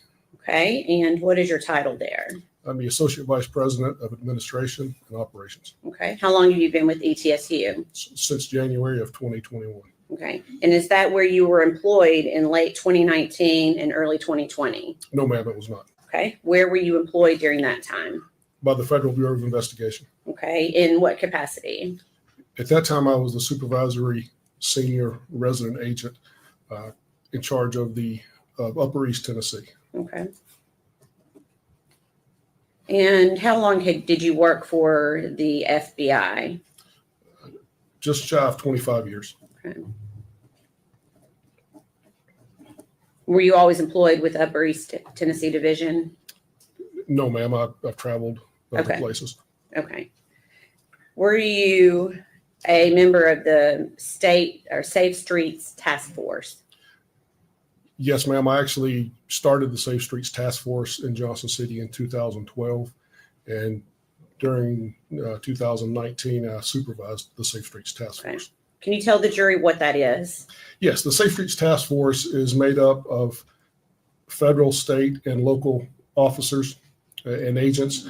And the purpose of the task force is to combat violent crimes. The typical violent crime you think of in bank robbery, drugs, extortions. And we also got involved in crimes against children as it relates to the Lindbergh Law from 1932. Okay. And were you employed in that capacity on that task force along with the FBI when you were asked to aid in the investigation of missing child Evelyn Boswell? Yes, ma'am, I was. Okay. What were you tasked with doing? Detective Strickler from the Sullivan County Sheriff's Office notified me that there was a missing child in Sullivan County under the tender age, which by statute is 12 years old. Okay. That gives the FBI jurisdictional authority to assist local agencies in trying to find that missing child. Okay. So I actually didn't have any agents available to come talk with Detective Strickler. So myself and another task force officer came here to the Sullivan County Sheriff's Office and met with Detective Strickler in regards to missing juvenile. Okay. So in order for it to make sure I'm clear, in order for the FBI to be able to have jurisdiction and to provide aid, it needs to be a child 12 years of age or younger. By our policy, we we use the Lindbergh law, the tender age law of 12, Okay. to it gives us jurisdiction to work those cases. Okay. However, we're not restricted by that if someone asks for help either. Okay. So tender age being 12 or under 12? Or younger, yes, ma'am, Okay. that's correct. And at some point in the investigation, did you yourself speak with Megan Boswell, the defendant? Yes, ma'am, I did. Okay. Was anyone else present when you spoke with Megan Boswell? Yes, ma'am. Task Force Officer Todd Wilcox Okay. was also present during that interview. Okay. And what agency was Todd Wilcox employed with? Todd was assigned full-time to the FBI Safe Streets Task Force, but his home office was the Irwin Police Department. Okay. And on February 19th, 2020, is that when the interview took place with Megan Boswell, with Todd Wilcox being present as well? Yes, ma'am, that's correct. And where did that interview take place? That interview occurred here at the Sullivan County Sheriff's Office. Okay. And where in the sheriff's office did it occur? There was a room, I'm going to assume it was an interview room outside of the detective's offices. Okay. Is that located in Sullivan County, Tennessee? Yes, ma'am, it is. Okay. Was this interview video or audio recorded? No, ma'am. Okay. Can you explain to the jury why it was not? Certainly. FBI policy does not allow us to audio or video record interviews outside of FBI space. Okay. If we are in FBI space, then certainly that's an option, but this interview was not recorded. Okay. Let's see. Do you know how Megan Boswell got to the Sullivan County Sheriff's Office that day? I don't have, she volunteered, she spoke with me, she said voluntarily, but I'm not sure exactly if someone dropped her off, if she Okay. walked there. I don't know. Okay. So you sat down with an interview with her, and what did she tell you regarding her missing child, Evelyn Boswell? She told me and Agent Wilcox that she had last seen Evelyn Boswell on December the 25th of 2019. Okay. And where did she say she had last seen Evelyn? She last saw Evelyn at the residence of Ethan Perry's grandparents. I believe their names were Carl and Sherry. Okay. And did she state that she left Evelyn there, or did she state that she took Evelyn back after she went to that residence? Yes, ma'am. I'll back up a little bit. The 25th is the last time she said that she saw her. Okay. She did tell me that she dropped her off at the residence on the 24th of December, the day before. Okay. Was she able to give you an exact address of where she said Ethan was staying? No, ma'am, she could not. Okay. Did she say when she went to Carl and Sherry Perry's residence whether or not anyone was with her? When she dropped Evelyn off on the 24th of December. The 24th, okay. Yes, ma'am. She indicated that she did that alone, that no one was with her when she Alone. dropped her off. Okay. Did she tell you what she did after she dropped Evelyn off that day? Yes, ma'am. She informed me that she and her family then went with her boyfriend at the time, a fellow by the name of Hunter Woods. Okay. That Hunter and her family went to Margaritaville in Pigeon Forge, spent the night in Margaritaville, and then came back to the Sullivan County area on December the 25th. Okay.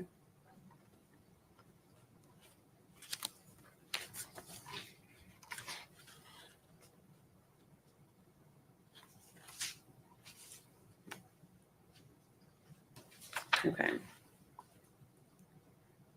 Did she tell you if she went back to the Perry's residence after she dropped her off on December 24th?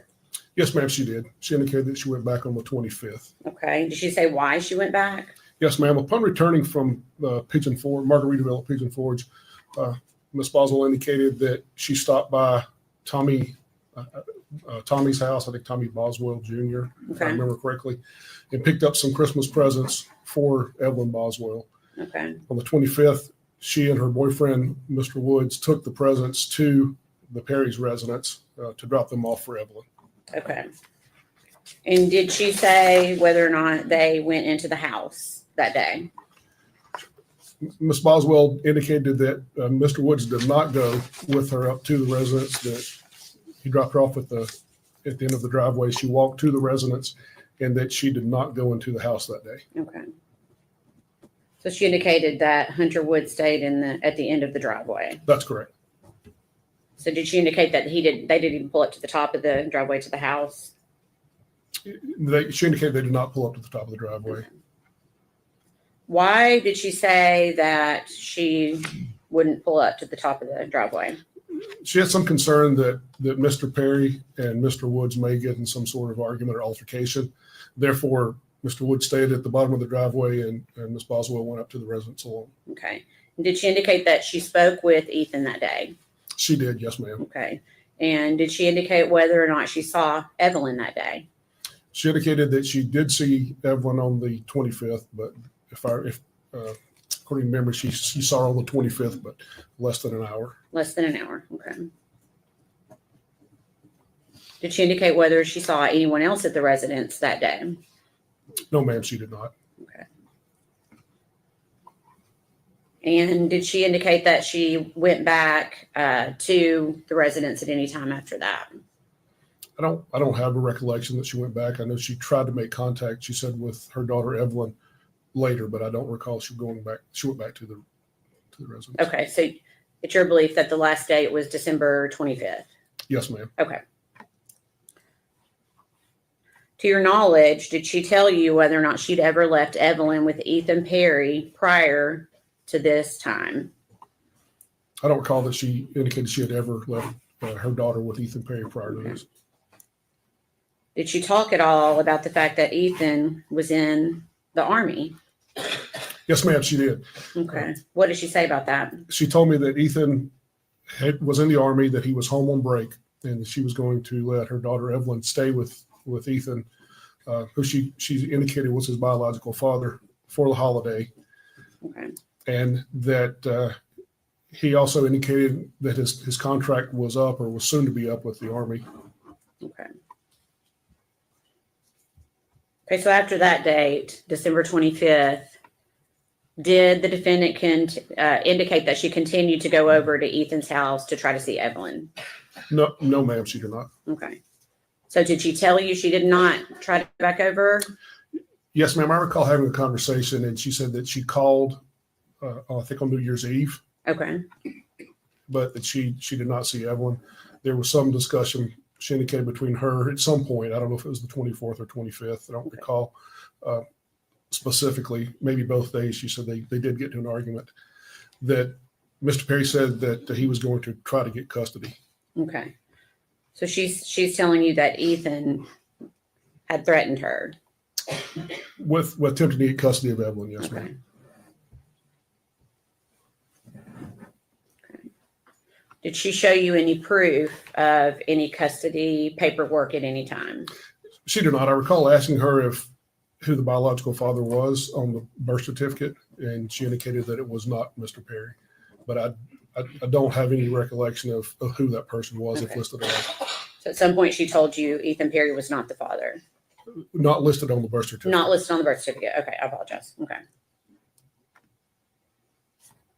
So did Megan ever say why she hadn't contacted law enforcement when she could not get in touch with Ethan Perry? Yes, ma'am, she did. I asked that question, and she said that because Mr. Perry had made threats that he would attempt to gain custody of the child, Okay. that she was fearful if she went to law enforcement that would further anger him and bolster his case about getting custody of the child. Okay.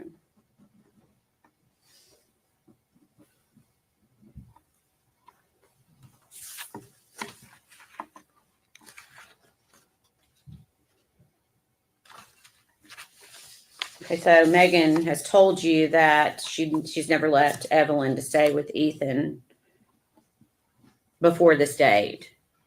Did she ever explain to you why she felt like it was okay to leave Evelyn with essentially a stranger to Evelyn? She indicated that she was, I recall her using the words worn out, Okay. that Evelyn was attached to her at the hip, and Okay. she needed a break, that she had taken care of Evelyn for a year, and she felt like it was time for Mr. Perry to step up Okay. and that she had also been taking care of her father or stepfather's children, other children in the home, Okay. and she was tired. Did she indicate whether or not she could handle Evelyn herself? She indicated she was just getting too much to handle. Yes, ma'am.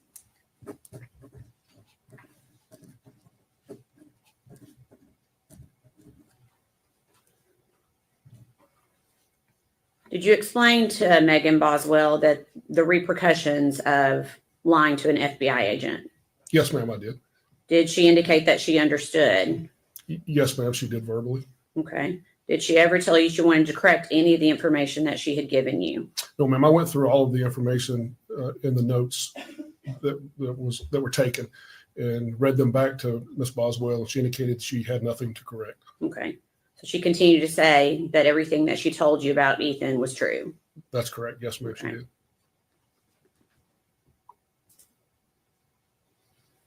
During this interview, can you describe Megan Boswell's demeanor? Yes, ma'am. Megan Boswell was very matter of fact, completely unemotional. It seemed to be unattached to the gravity of trying to locate a 1-year-old child at the time. She did show some emotion, began to tear up a little when I told her that she could be charged with a felony pursuant to lying to an agent if what she was saying was not true.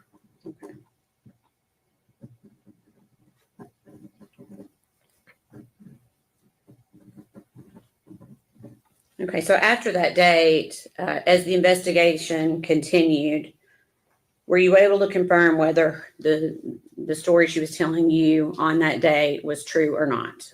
At a later date, yes, ma'am, I was able to confirm that she had not been truthful with me during that initial interview. Okay.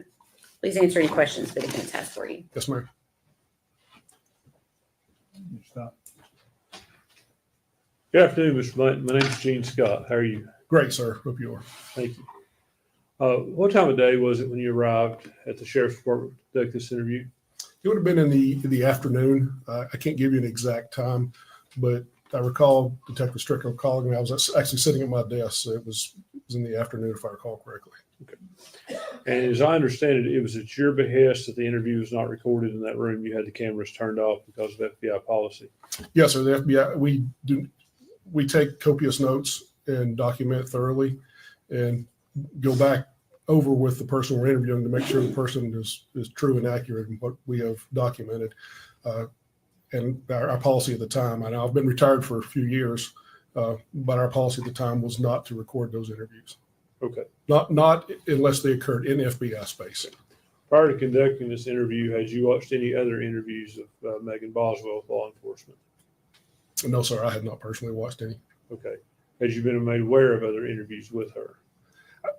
It seems like Detective Strickler may have spoken with her prior to me speaking with her, but I don't know the gist of those interviews. Okay. That's all the questions I have. Thank you. Yes, sir. Redirect. No, Your Honor. Is he free to go? Yes, sir. Yes, Your Honor. Thank you, sir, for your testimony. Yes, sir. You're released from your subpoena.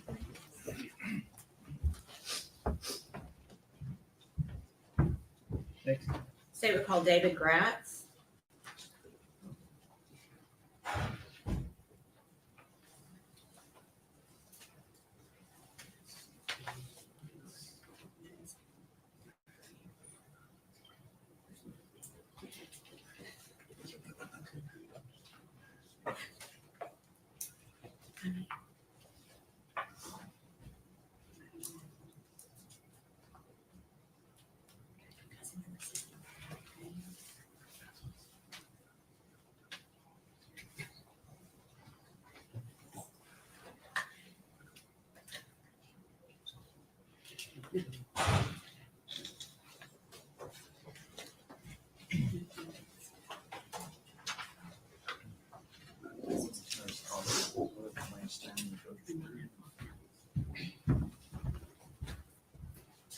Raise your right hand, state your name. David Gratz. You solemnly swear or affirm the testimony you're about to give will be the truth, the whole truth, and nothing but the truth.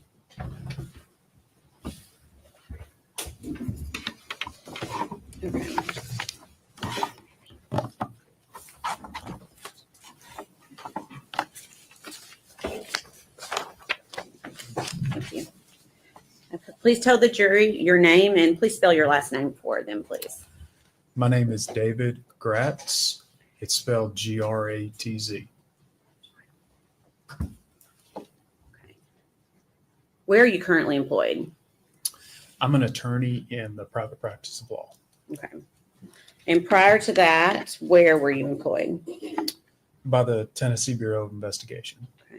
When did you first start with the Tennessee Bureau of Investigation?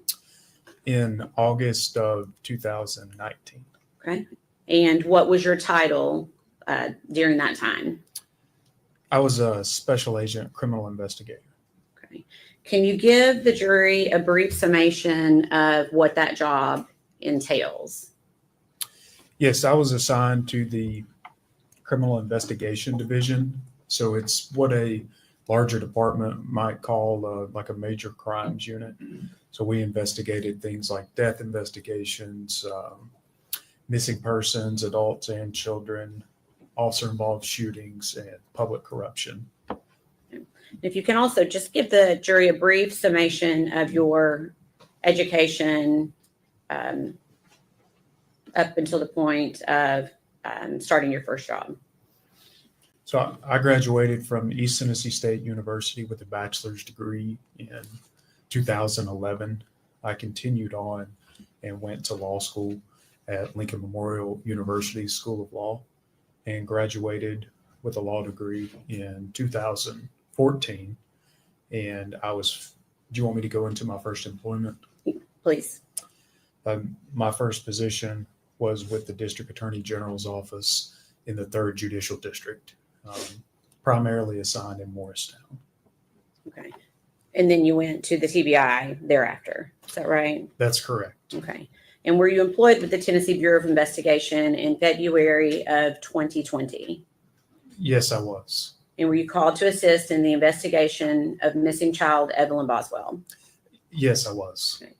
Which agency requested the Tennessee Bureau of Investigation's help? Initially, it was called in by the Sullivan County Sheriff's Office for us to assist in an investigation of a missing child. And later, we were formally requested in writing to assist by the District Attorney General, Barry office. Okay.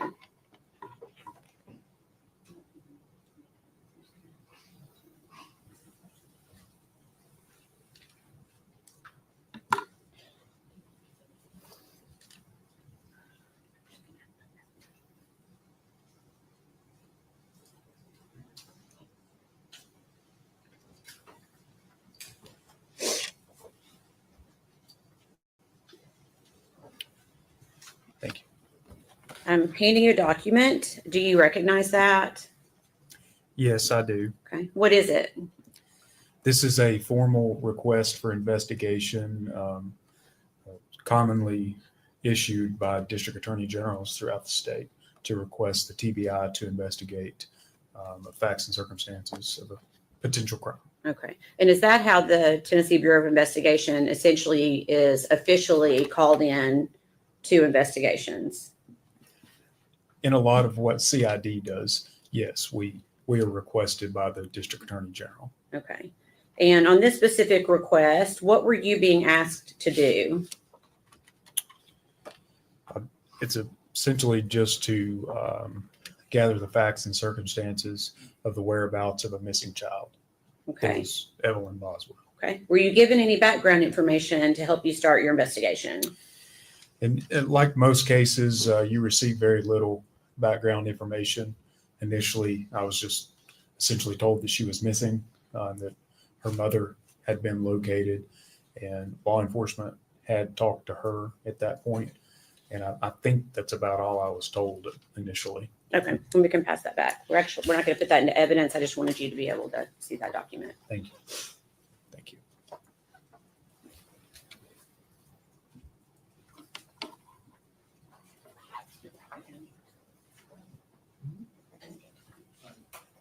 Will you approach her?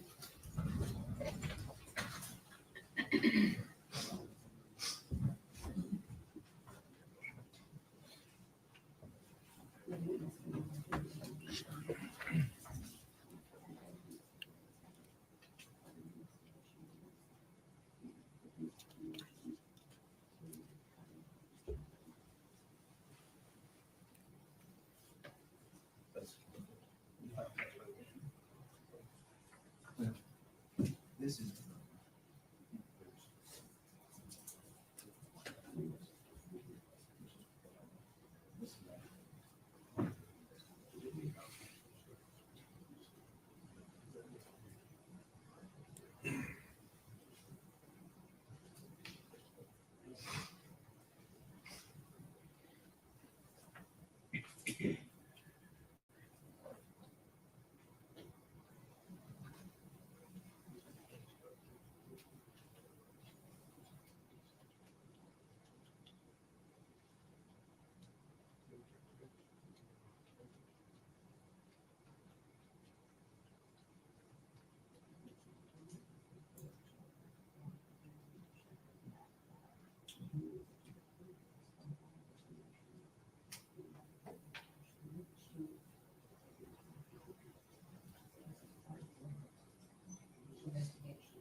To pass you a document. Thank you. And I'm going to ask if you recognize that document. Yes, I do. Okay. What is it? This is essentially a standard form made by TBI in Nashville of an Amber Alert poster. And it was issued specifically for the victim here, Evelyn Boswell. Okay. Is that a fair and accurate representation of the Amber Alert that was prepared and in regards to missing child Evelyn Boswell?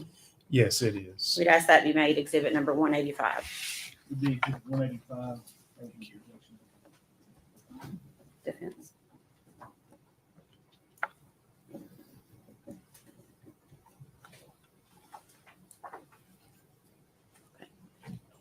And permission to publish, Your Honor.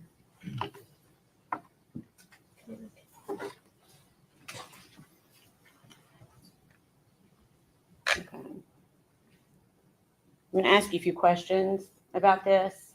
You said this is the Amber Alert that was sent out in regard to missing child Evelyn Boswell. Is that right? That is correct. Do you recall when the Amber Alert was issued?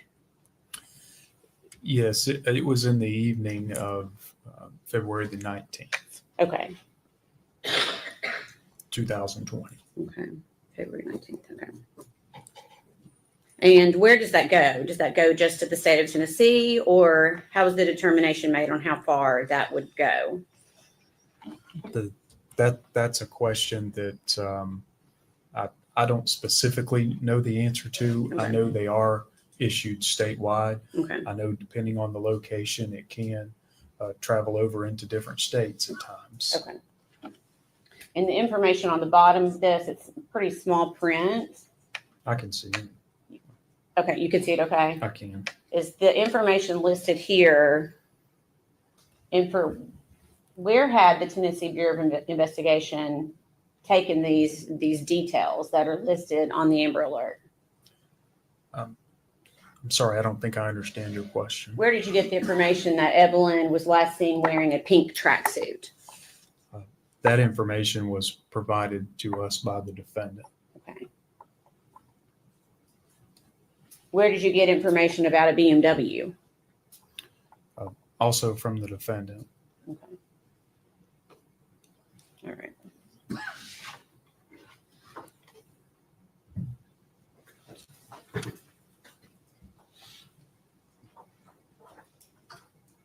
Okay.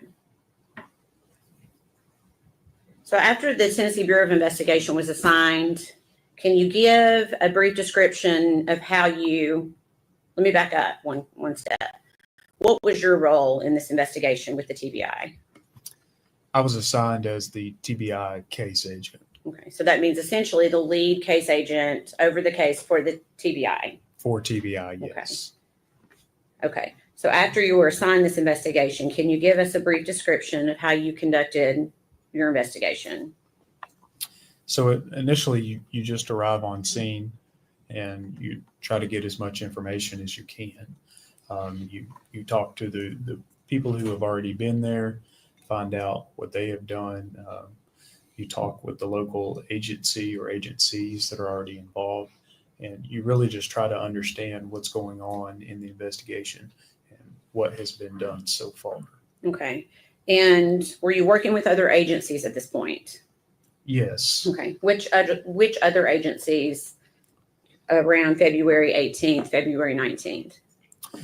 When I first arrived, it was TBI was on scene at the Sullivan County Sheriff's Office with Sullivan County, and I believe there were members of the Federal Bureau of Investigation on scene, FBI. Okay, and how do you meet? How did all these agencies coming together? How do they decide how to execute a plan in an investigation like this? In the initial phases, you really do the best you can, but it oftentimes goes to either the case agent or the highest in chain of command that is on scene, and they get together and decide which agency will play a role in what, and you just divvy up tasks. Okay. As part of what you did you go to the trailer that Megan Boswell lived in with Evelyn prior to Evelyn going missing? Yes, I did. And do you remember when you went to that trailer? That would have been the evening of the 19th Okay. of 2020, February 19th. So the same day the Amber Alert went out? That is correct. Okay. Anyone go with you to that trailer? Yes, investigator Tracy Haraz with the Sullivan County Sheriff's Office. Okay. Why did you go there? We were going initially to meet a young man named Austin Feller. Okay. And did the defendant still live at that trailer? No, she no longer lived there. Okay. Was anyone living in that trailer at the time? Yes, there were current tenants who had moved in. Okay. If I could please see exhibits number 49 and 50.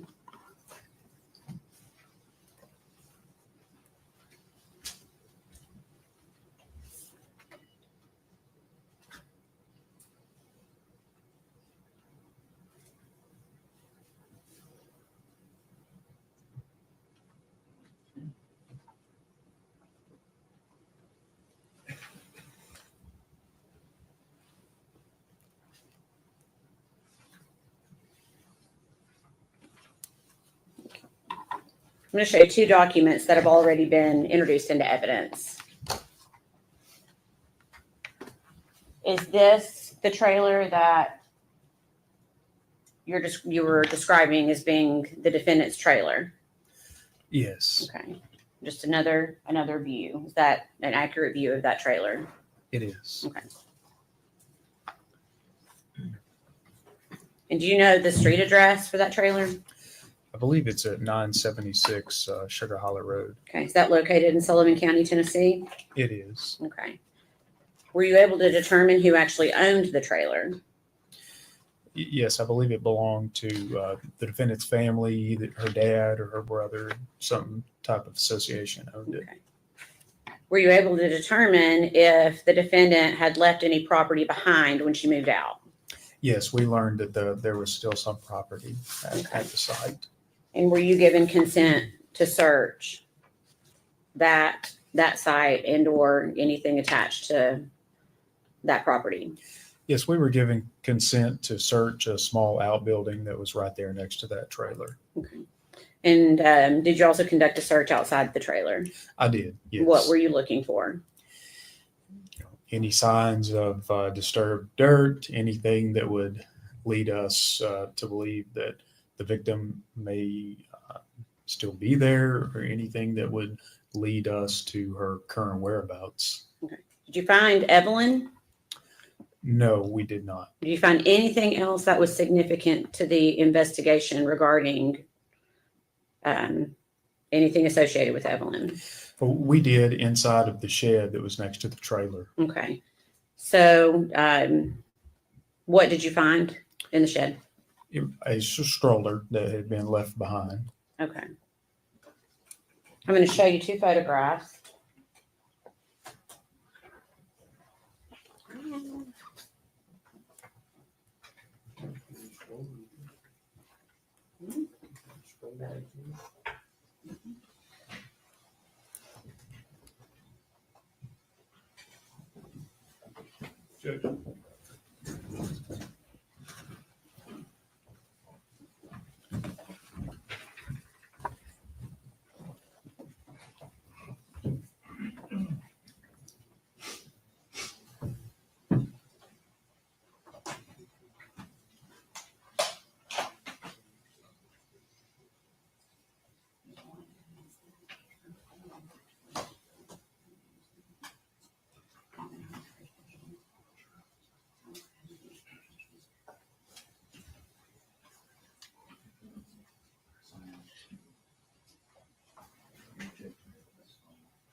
Do you still have the photographs?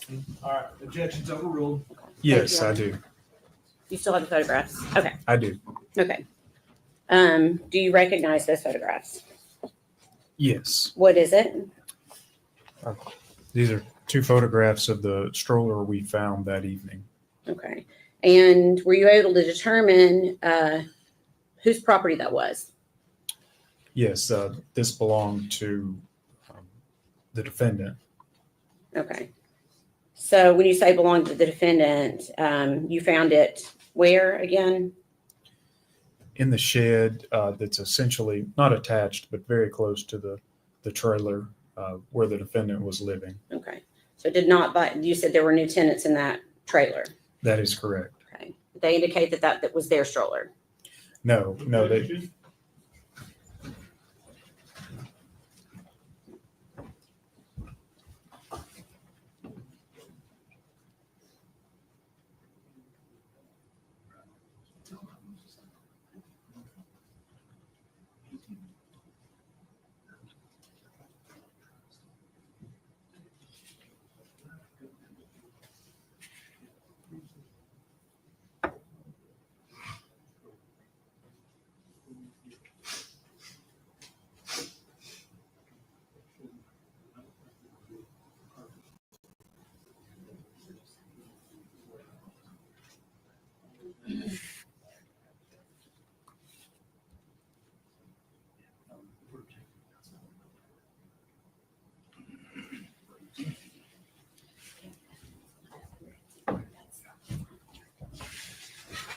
Objection sustained.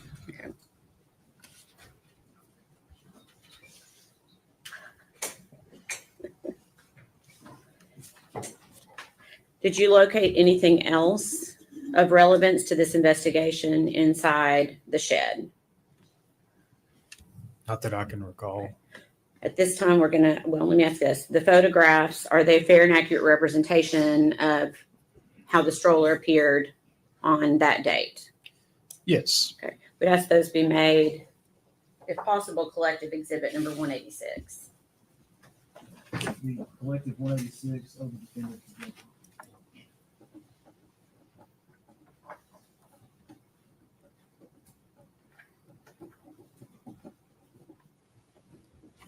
Permission to publish.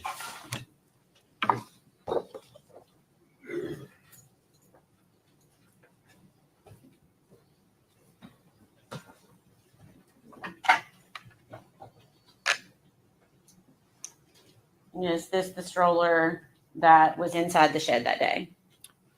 Yes, it is. Okay. Is this just a side view of that same stroller? Correct. Okay.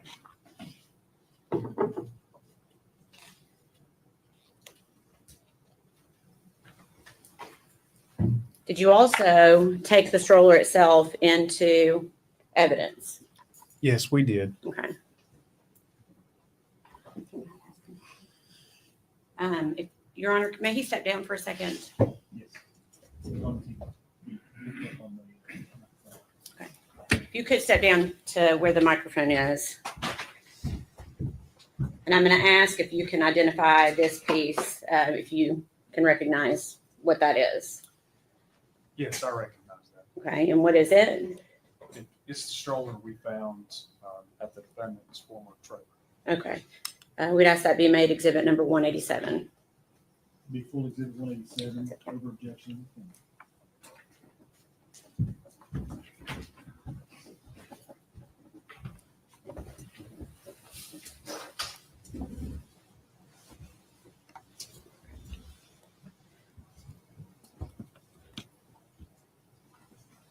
And Your Honor, would you like for us to fold that up?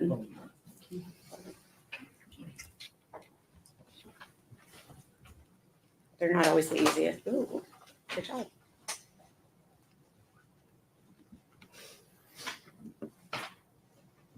Do you need help?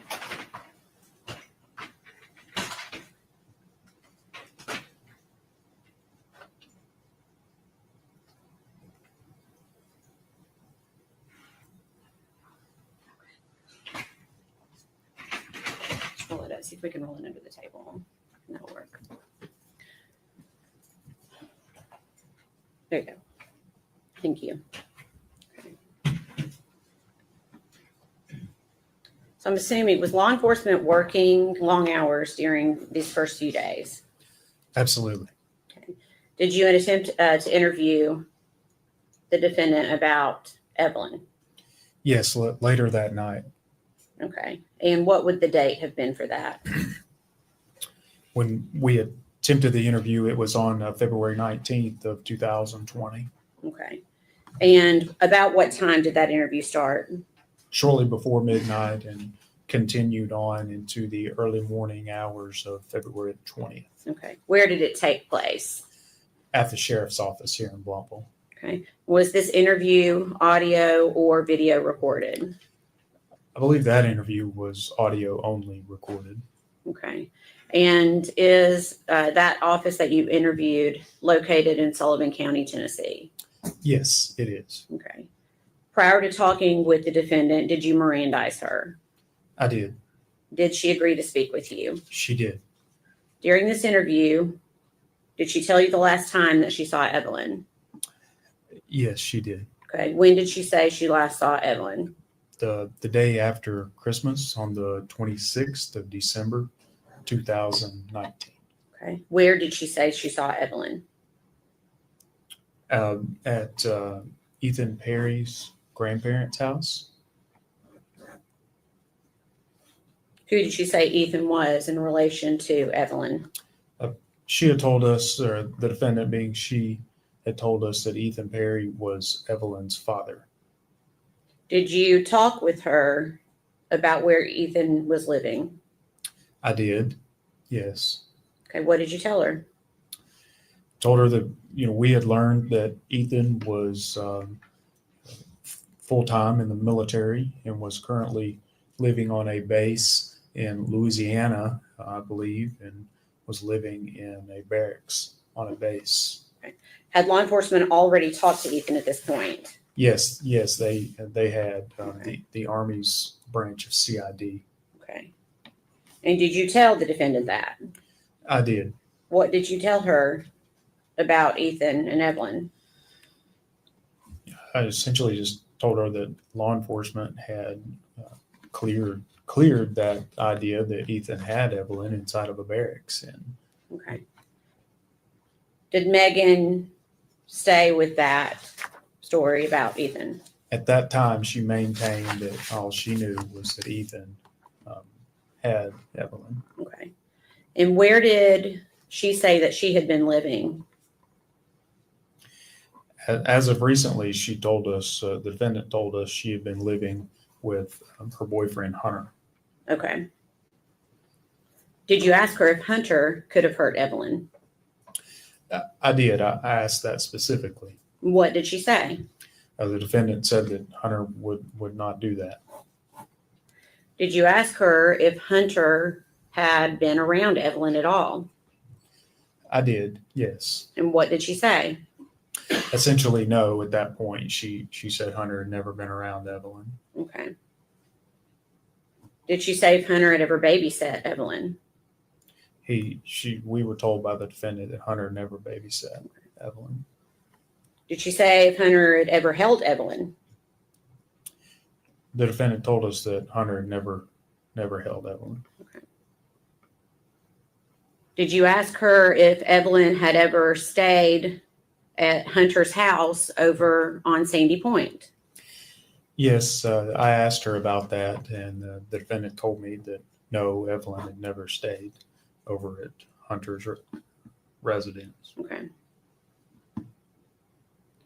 Prior to when she said she left Evelyn with Ethan, did she indicate whether she'd ever left Evelyn with Ethan in the past? She told us that Ethan had never kept Evelyn alone prior to that day. Okay. Did she tell you whether or not Evelyn had met Ethan before? They had been introduced, I believe, briefly prior to that day on a trip to Texas. Okay. Did the defendant tell you how many times she'd seen Evelyn after leaving her with Ethan in December? I believe that we had talked about that. Yes. Okay. Do you recall how many times she said she'd seen Evelyn? I don't think she had seen Evelyn at all after that December 26th date. Sorry to object. I'll not make the objection. We approve submission.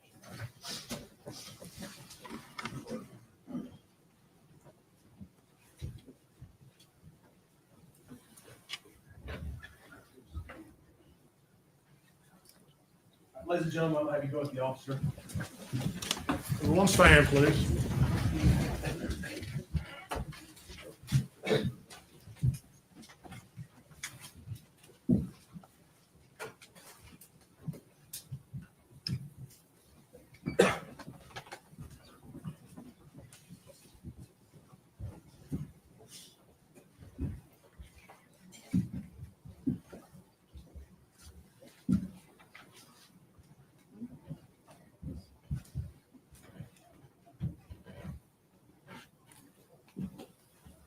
You may be seated. Thank you. We'll take about a 15-minute break. Mr. Gatz, please do not discuss your testimony with any other witness during the break. Without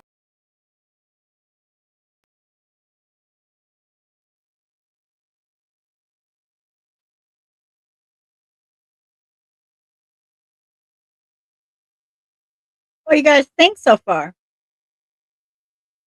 Besides all these dang breaks every hour. I kind of got sidetracked, so I wasn't listening real well. Sorry. I didn't know that they found a stroller on the Yep. property of the trailer. That's interesting. Right. So why wouldn't you take that with her? I mean, why wouldn't she, Mhm. if she dropped her baby off with whoever, why wouldn't the stroller be with the baby? You know? Right. Right. I mean, I got some big old hips, but I ain't got no carrying the baby everywhere hips. Some strollers are a Right. lifesaver. I hear you. Definitely. Yeah. I'm telling you, with my grandson, he was so chubby as a baby. I always said I was going to put wheels on his butt so I just pull him around. You know, it wasn't until after I had the twins that I learned about these baby wrap things where you could like wrap the baby to you and carry him. I was like, dude, that would have been a lifesaver. No, I could have had one twin in the front, one twin in the back, and then had Lorelai. That'd have been good. But no, I didn't find out about that till later. Yeah, same here. They didn't have that when my boys were little. My goodness. Right, Wisdom says, right, a baby in the barracks. So I guess while he had his firearm on one side, he had Evelyn on the other. Yeah, whatever. Right. Oh, okay. Goodness. Right. Strapped her in his backpack and went and done, boot camp. What the hell? Yeah, and then he had a firearm too, so they were all together. It's team effort here. Goodness. Yeah, Barb, they're having a break every hour apparently. Bunch of pee-peers, I think. Woo, that's a Mhm. lot. Yeah, at least That should be a question if you're going to participate in court. right. Can you hold your How pee? is your bladder? Do you have good bladder control? Should we If get not, the kit? diapers No. are available. Diapers are Right. available in the bathroom. Help yourself. That'd be me as a judge. Get your diaper on. We're not recessing. We'll just Hell all the way yeah. It'd be like Craig on a road trip. I gotta pee. Oh, you can wait 17 more exits. through. Right. You don't really have to pee, right?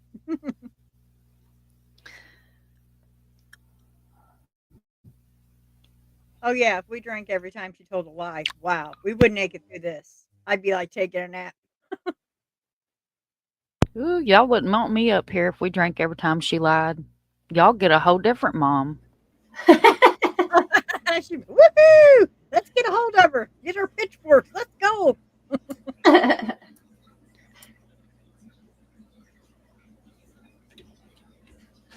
Craig, you know that's how you are over here talking about ha ha ha ha ha in the chat. He knows that's how he is.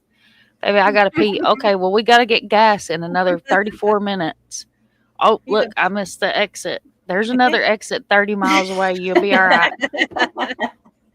Get you a shiwi. That'll show him. I used to have one of those. I took it fishing with me. I love that damn thing. I take one when I go hunting, and I hate it. There's it's not right. You don't stand up and pee as a female. It feels weird. It just, no, it doesn't work well. I mean, it Or I'll does. be It works. standing off the side But, of the boat. oh my God, that's funny. Right, Craig just pee in a bottle. Yeah, I it's was just because you always guys got afraid, it the easy way. Yeah, right. worried about, like, what if the deer come about? Well, I'm using my shiwi. I mean, what a mess I would make. Hunt over. Did we lose Dago? He hasn't. Oh, he's there he back. Women take over. No, never mind. is.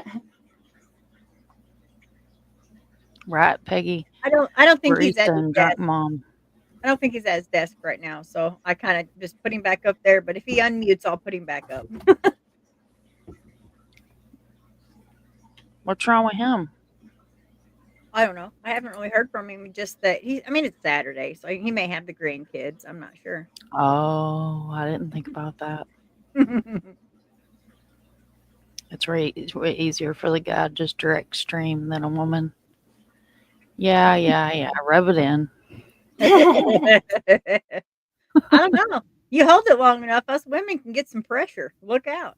Get Let that me sheet. tell you what. I never got to write my name in the snow. I feel like it was stolen from me. Oh, you need a longer shiwi.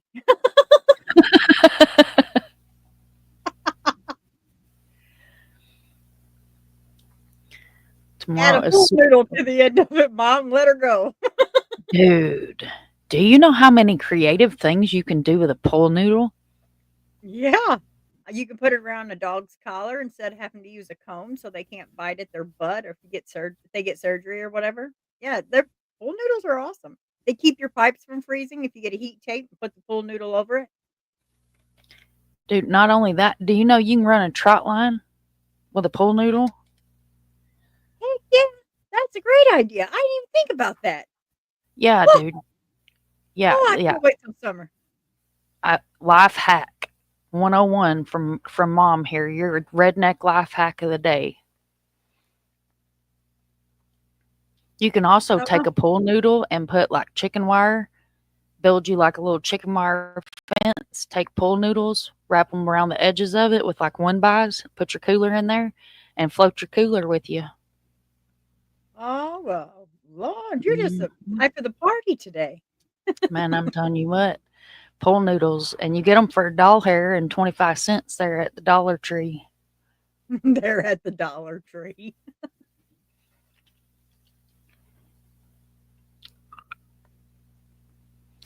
See, Kimber knows. Kimber knows about floating a cooler with some pool noodles and some chicken wire.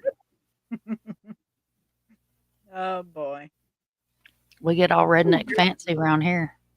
Oh, yeah. Yeah. Pretty fancy here, too. My water's not freezing again. I'm going down to the Dollar Tree. Give me a whole bunch of pool noodles.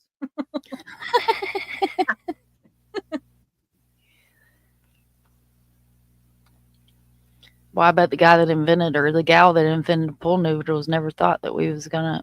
Dago said he fixed it. Yo ho. What's he talking about? What was broke? Dago, what'd you break this time? There he It is. was echoing like crazy. Sorry. Oh. I We thought didn't that's hear why a you thing. knocked me back down. No, no, I didn't think you were here. I thought you were away from your desk. Earlier I can was. I'm trying to help them get this thing together, so my apologies. But Oh, I no, came you're back. fine. I just didn't want people to think you were ignoring them. So I kind of put you down there. I was like, well, he's probably not at his desk. Is that it all done for the day? Hell no. We just Oh, we just on a break. thank you, Arctic. Hello everybody. Mama Bear. What's up? How is Hey, everybody? look. Sorry. You're okay. I want to show y'all my T-shirt. Look here. I'm so glad it ain't cold no more. Look, it says Grandma. The myth. Wait a minute. The woman, the myth, the legend. But look, it's a skull and crossbones, and instead of bones, it's got mashed tater smashers. I just was gonna ask. That's hilarious. My wife would love I that. love that. Awesomeness. It's one of them flea market finds from the Kentucky flea market. Oh, Kentucky's so beautiful. That Spanish moss is, oh, just, I love it. Girl, we got so much Spanish moss down here. It's everywhere. I Not will put you Missouri. some in a bucket and bleach it for you and send it to you. Yeah. I want none of them bed bug booty stuff that goes with it. You said yesterday. Mm-mm. That's why you bleach it. Yeah. Yeah. That's crazy, though. I had no idea that's where that came from. Hmm Was Yep, the that's where Spanish they moss. came from. Because in the olden days, before mattresses, they would just, the woman would, or man, not trying to insult nobody, would make, they would sew the material Yes. and then they would get the Spanish moss out of the trees and stuff the mattress with the Spanish moss. That makes sense. Yeah. Hmm Sweet. Look at him. Moss, senor. You'd like my moss, yes. He said, I picked that out for you. I told everybody you picked it out at the Kentucky flea market. What's up, Craig? They go and his trying to have that country accent cracks me up. What's up, Craig? That wasn't being country. I just was being weird. Oh, okay. Well, I forgive you then. You don't know me. You don't know me. You don't shit about me. How's Craig feeling today? Well, is he still in chat? Yeah, I guess so. How you feeling today? He's had a toothache. Oh shit. Anybody got any toothache remedies? Ori gel. Oh, that stuff's horrible.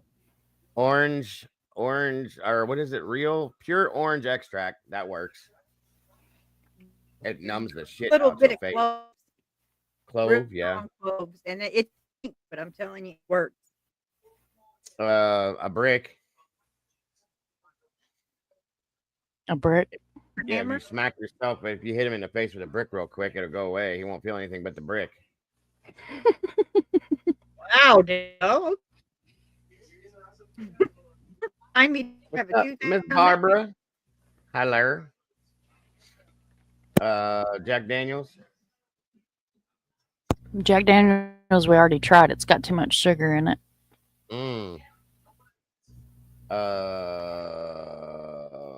Cross. There was something. You can find it at a pharmacy. It's cloves, but it's the strongest and it really works. $8 at the pharmacy. And Walmart, it's a little brown bottle. I swear, like putting fire in the toothache, in the whole tooth, but it works hours. Damn. It's amazing. Hi, Dago. Hey. Hi. Clove oil. Yeah, it would work. That's what's in that red crust. Clove oil. See, Drifty said Jim Beam. Don't nobody want no Kentucky rock gut, lady. Clove oil, baby. Take note of that. We'll go get you some from the pharmacy. It's good stuff. But it'll numb no time.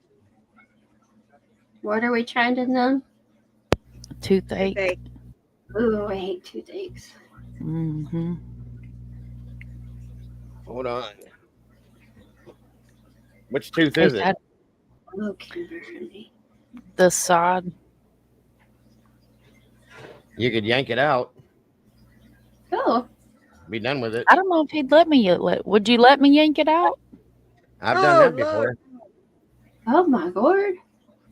Hey, some Jack Daniels, a terry cloth, and a set of wrenches. That's Oh, it. Craig, run, buddy. Get away from that woman. I pulled one before with a pair of needle nose. I grew up in the days where Grandpa would wrap the military thread that he had back in the war around your tooth and tie the other end of the front door and slam the front door shut. 100%. Oh. My grandmother did that. No, thank you. The problem is when with our adult teeth, they have such deep roots, it's very hard to get them out. You got to wiggle and pull and. Ah, that's enough of that. You're making. Yeah. I'm We shivering. changed Oh, God. subject. Yeah, I can't do that. Oh, it's like yanking toenails. Oh God, no. Few Oh, shots of Jack Daniels and a big yank. It depends on how bad off it is too. I think it's fair to say that Dago should never try to be a dentist. Wow. Right? Give me them pliers over there. Give me them needle nose. No. Listen, you got to do what you got to do sometimes. It's a tooth, Dago, not a catfish. It's all good. Just clove oil, Craig. Clove oil. I mean, yeah, you can do that first, of course. Mm. Try that first. If it don't work, then just yank the damn thing Or not. or wiggle it around. It might fall apart depending on how bad off it is. Oh God, no. Mm. It's just some teepees. Yeah. I need those to eat my steaks. But you got other ones. You don't need that one. How are you feeling today? Who, me? Yeah, you sound less snotty. Um, Well, gosh, Dago. yeah, less naughty. My husband had to wake me up at 12:30 to make sure I was still alive. So, yeah. He's like, it's 12:30. You want to get up? I was like, no, it's not. He's like, yes, it is. I was like, How much- oh my gosh. How much Sudafed have you been taking? Man. So it's I'm still snotty, but it's not running everywhere. But I think I'm on the better side now. So All right, guys, they're coming back. I'm gonna drop this all down. whoa, that was a quick break. Oh, where'd my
thought.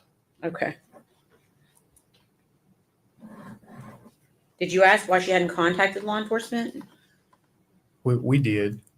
What'd she say? I think she just said she didn't really have a good.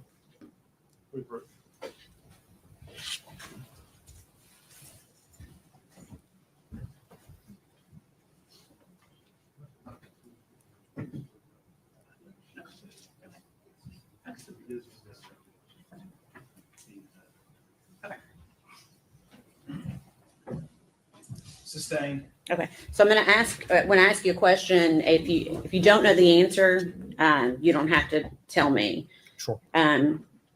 We try not to speculate with words like "I think" or things like that. Okay, so I may back up just a few questions and ask you those questions again. Okay. Did Megan say she tried to get in touch with Ethan after the last time she had seen Evelyn? I know she said that. Yes. Okay. Did she say she ever got worried about Evelyn and or her safety? She said she had not. Okay.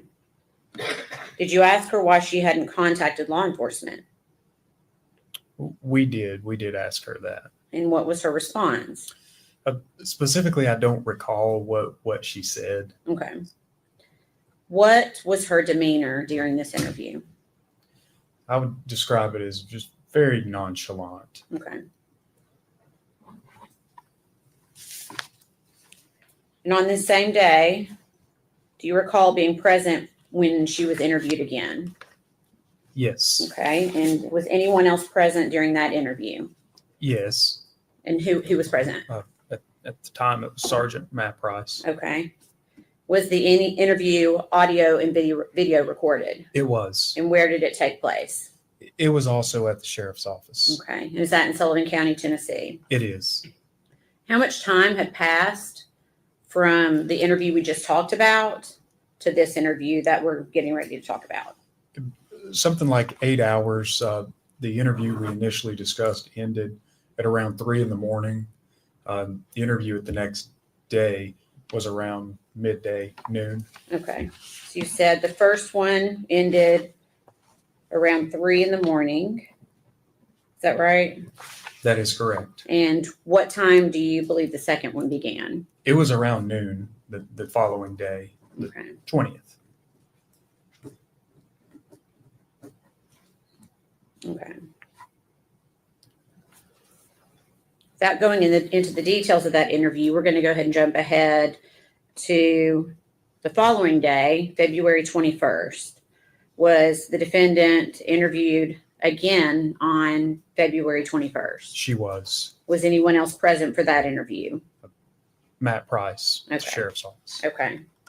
And was that interview also audio and video recorded? Yes, it was. Okay.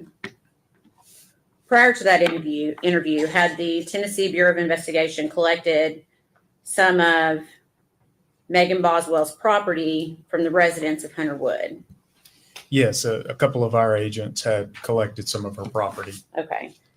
And did Megan Boswell give you consent to search and collect those items? She did. Okay.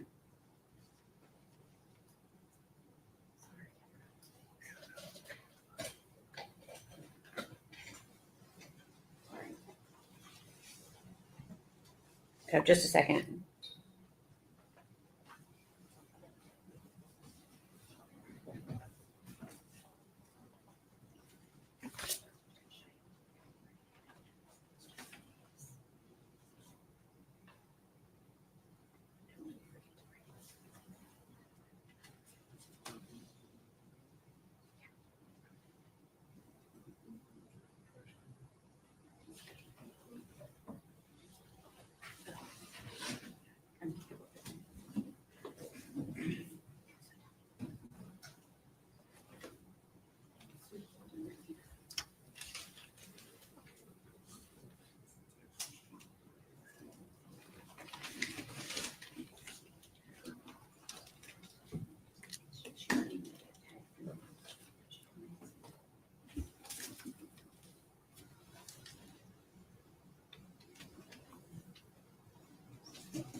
Okay.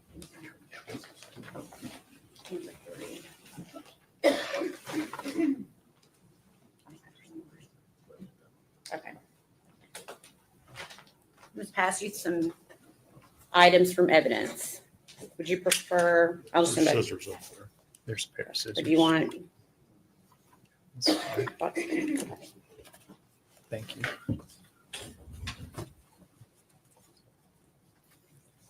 If you could just, there should be some gloves up there. Do you see gloves up on the table? I do. I'm putting them on now. Okay.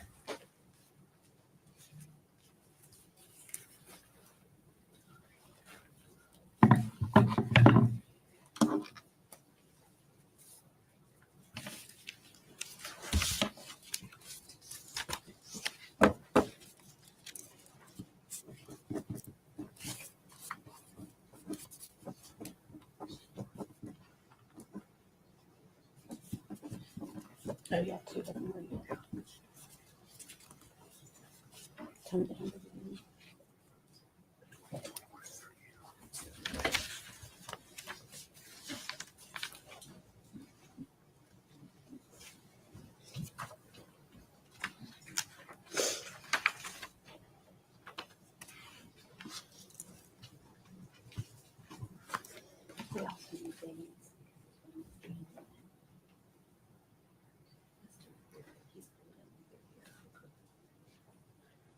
You have that one opened?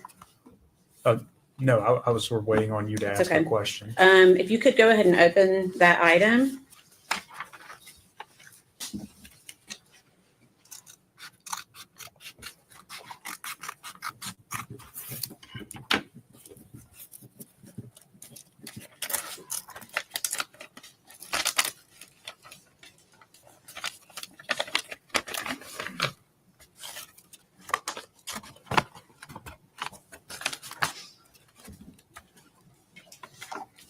Okay, can you tell me what that is? This is a small Polaroid type picture that the defendant described was taken at I believe that one was the Blowing Rock trip in North Carolina. Okay. And to your knowledge, is there a date at all on that? There may not be, I don't know. This photograph does not have a date on it. Okay. And where did you obtain that photo? Was that from, where was that photograph obtained from? It was from a box of belongings belonged to the defendant. Okay. We'd ask that be made exhibit number 188.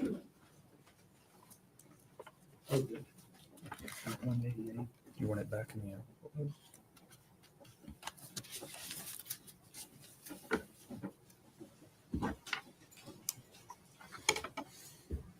May we publish, Your Honor?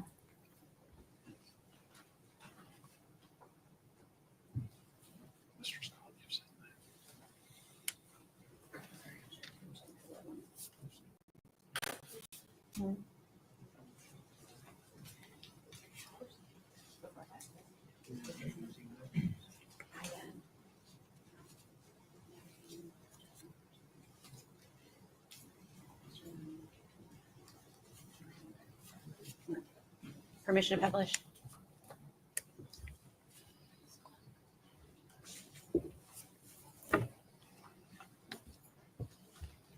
Okay.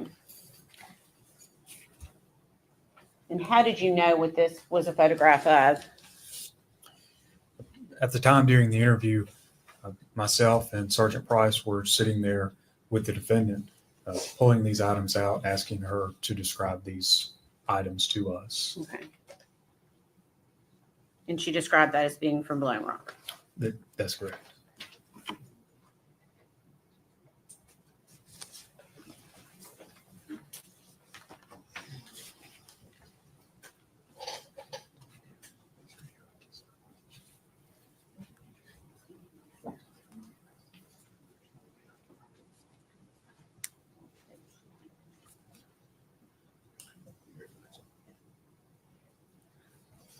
Okay. Oh, actually, I want to see.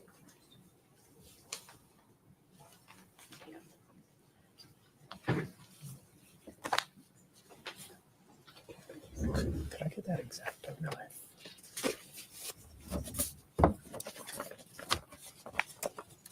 Okay, again, I'm going to ask to open it and see if you can identify it.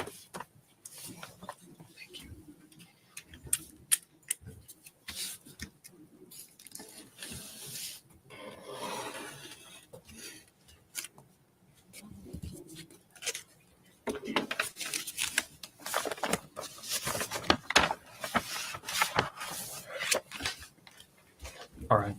Okay. Do you recognize that? Yes, I do. What is it? These are a couple of the brochures the defendant described as coming from the trip that they had taken over to North Carolina, they being the defendant and her boyfriend, Hunter. Okay. So how many documents do you have in front of you? 3. Okay. And what are they individually? One is titled The Official Visitor's Map and Guide to Blowing Rock, North Carolina. Okay. Another one is Mystery Hill, which has a map of North Carolina. North Carolina's natural gravitational anomaly. Okay. Another one is North Carolina's oldest tourist attraction, the Blowing Rock. Okay. If you could slide those back in, I'm going to show them to the defense really quickly.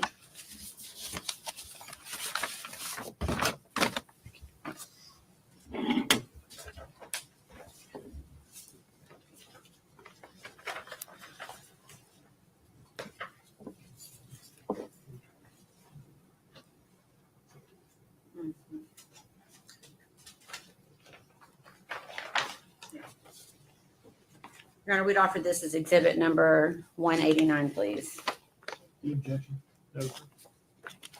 Collected exhibit 189.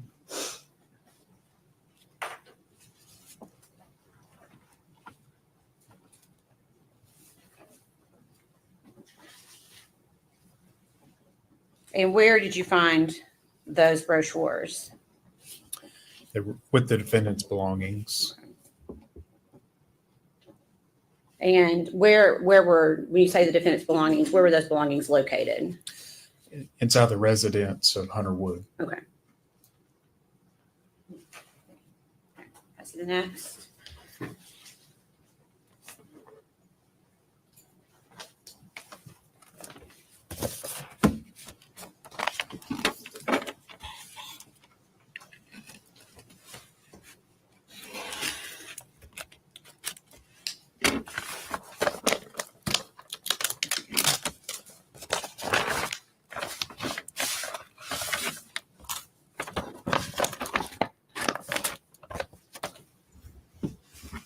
Okay. Okay. Do you recognize that? Yes, I do. Okay. What is it? These are photographs of the defendant and Hunter Wood. Okay. And is that also something that you collected from her belongings? Yes. Okay. Is it any, does it appear, well, if I could just pass those back first and let Mr. Scott take a look at those.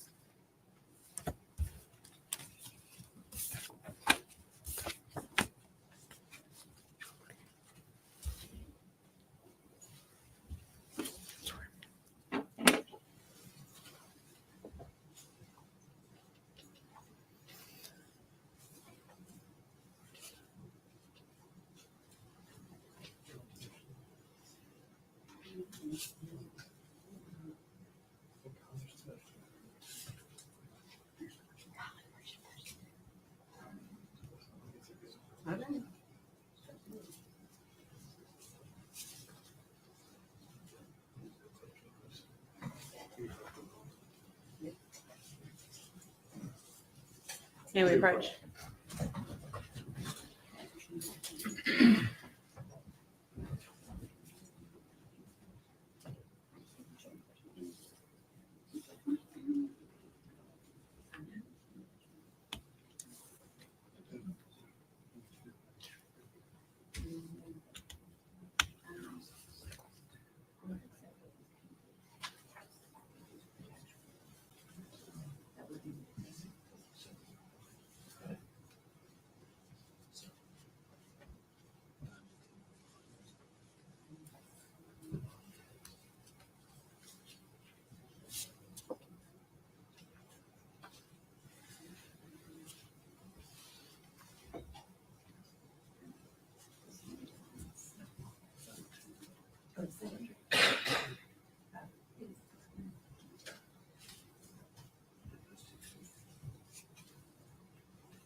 All right, sustained in part, overruled in part.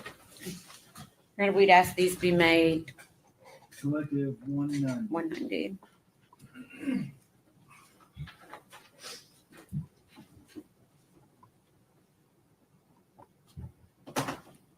permission to publish. Go ahead.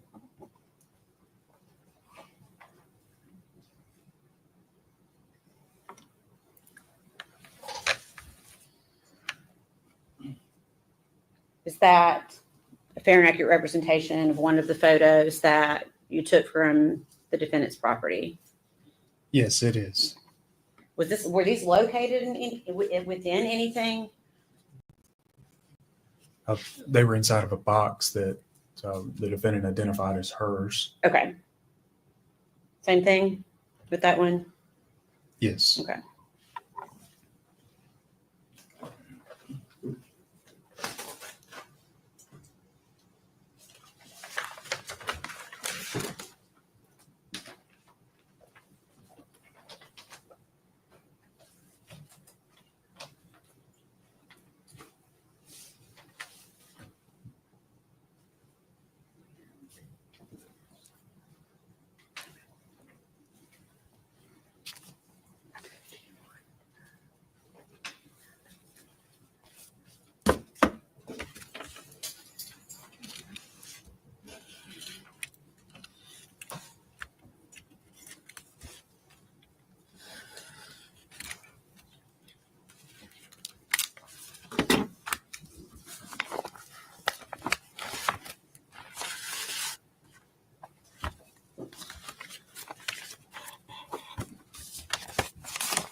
Do you recognize that? Yes, I do. Okay. What is it? This is a card titled Thinking of You with Love. Okay. And does it have any names on it? Yes, the names on it are Maggie and Hunter. Okay. And can you tell the jury where that was collected? It was with the defendant's belongings. Okay. You could pass that back, please.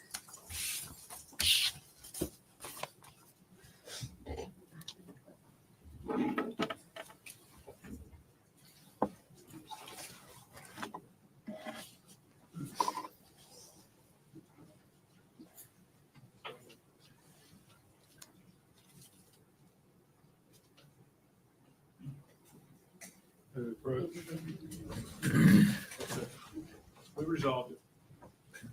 We resolved it. Resolved it.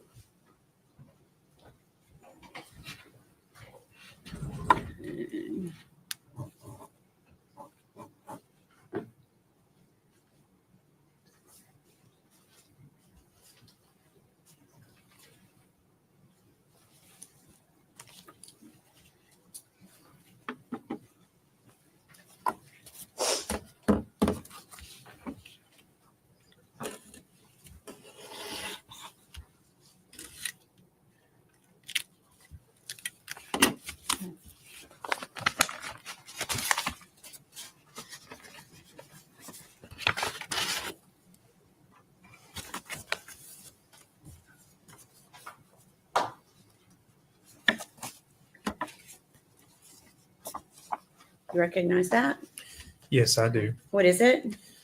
These are photographs of the victim, Evelyn, 2 photographs of Evelyn, 1 photograph of Evelyn with the defendant, Okay. And where were those found?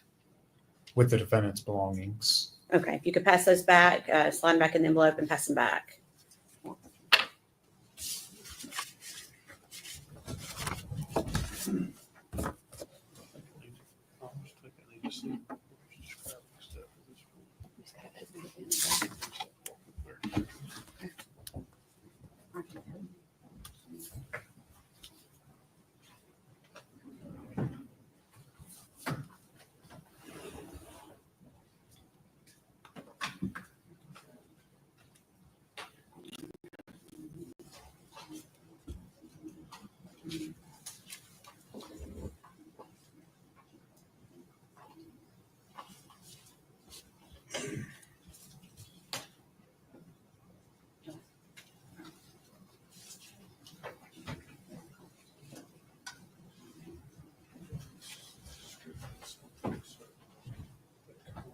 Sustained.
You recognize that? Yes, I do. What is it? This is a receipt from the Olive Garden on Northeastman Road in Kingsport, Tennessee. Okay. Was that also taken from the defendant's property? It was. Okay. Okay. We'd ask that be offered as exhibit number 191.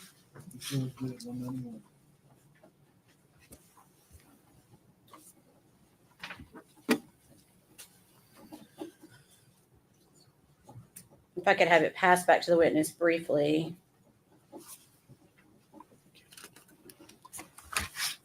Forgot to ask you, what is the date on that receipt? It's January the 11th, 2020. Okay, thank you.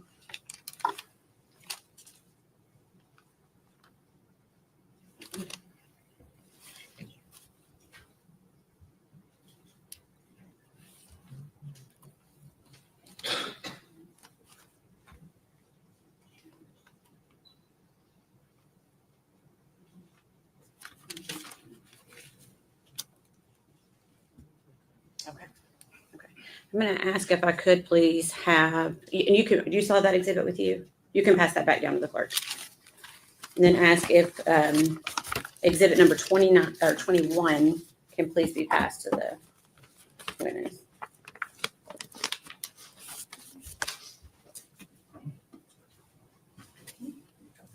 No, sorry, not 21. I'm wrong. Hold on.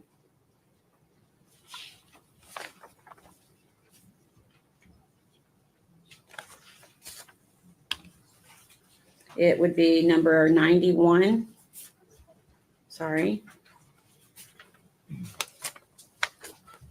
going to ask if you could take a look at that.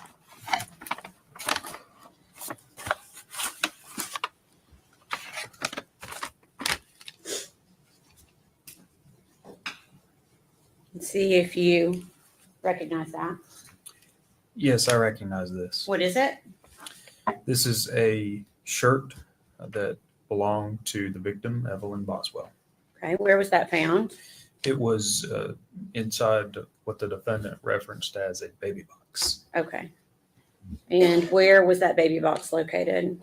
It was with the defendant's belongings. At where? Hunter's residence. Hunter's residence, okay.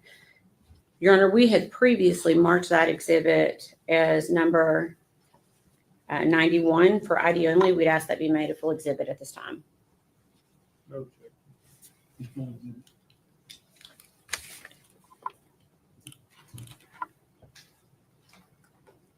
Agent Gratz, I'm going to ask for you. Well, let me ask the court, may I publish it, Your Honor? Agent Gratz, I'm going to ask for you to take it out of the package and show it to the jury, please.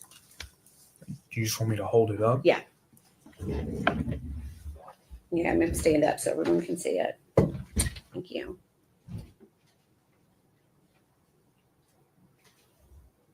Okay, thanks. No.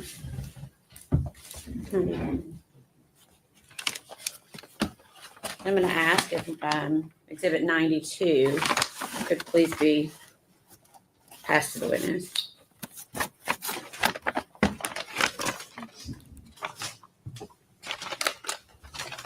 Same thing. I'm going to ask if you could open that exhibit and see if you can identify it.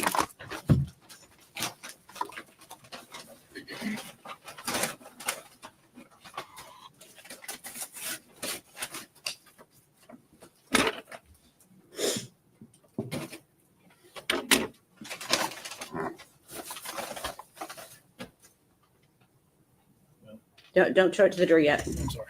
It's okay. Yes. Okay. What is it? This is a child's blanket.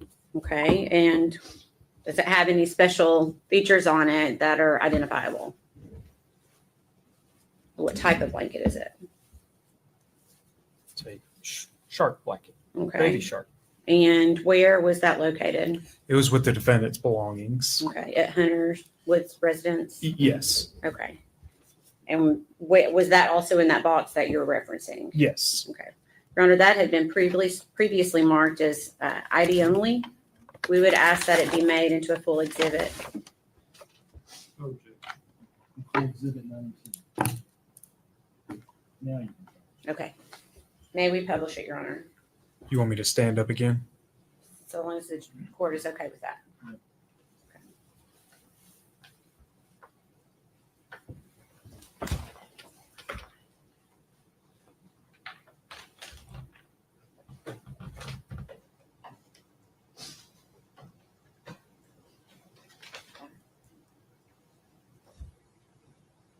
Okay, thank you.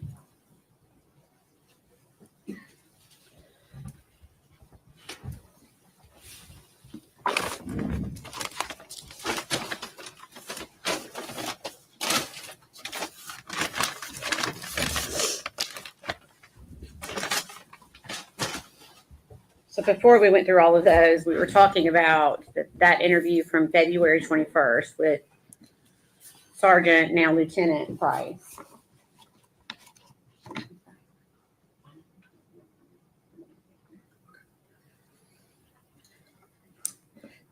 Was that interview audio and video recorded? Yes, it was Where did it take place?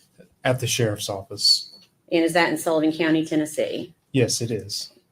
During this interview, you discussed a second ago the term memory box. At some point, did you have an interview with the defendant regarding this memory box? Yes, I did. Okay.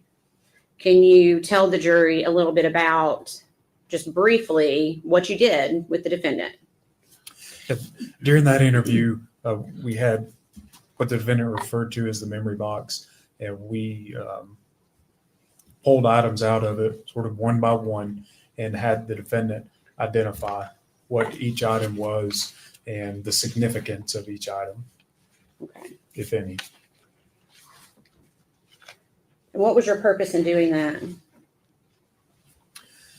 You know, at that point, we were just following whatever leads were coming in. We had received that property, and we were trying to identify what it was, determine how it was relevant, and also establish a timeline for the last known whereabouts of Evelyn Boswell.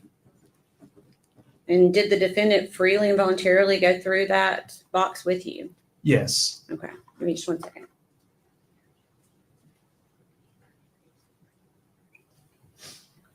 Your Honor, may we approach?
Ladies and gentlemen, if we go with the officer. One stand, please.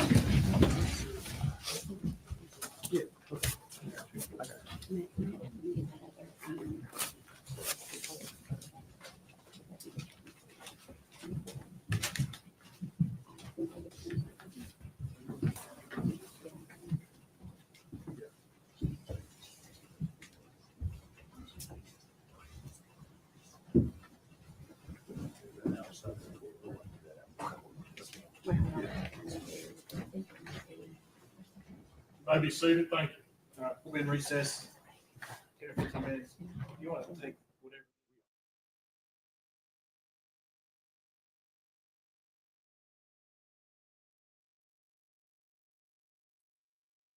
Well, here we are again. Break time again. Good Lord.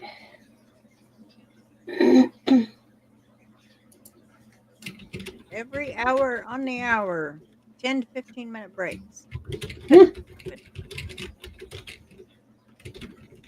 That wouldn't be a bad job, though, you know? Right. Think about it. It's like, wow.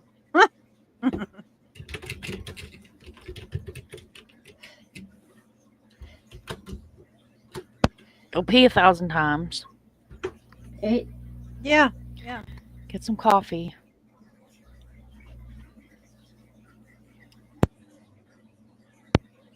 I sent you 2 pictures of her memorial if you wanted to add them to your collection. Oh, okay. Well, Thank you. Thank you.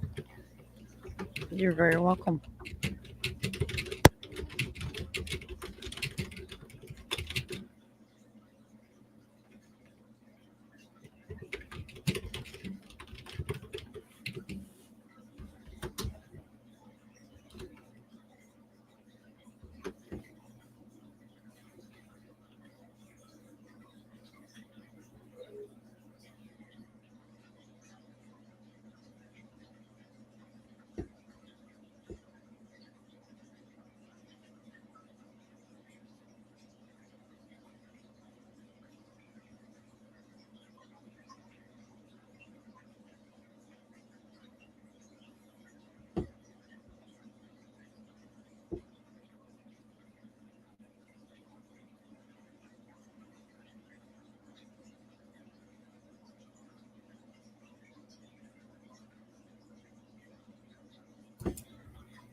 Everybody holding in there?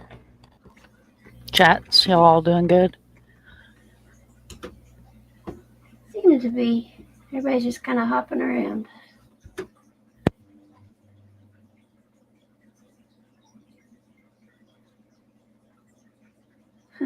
Peggy.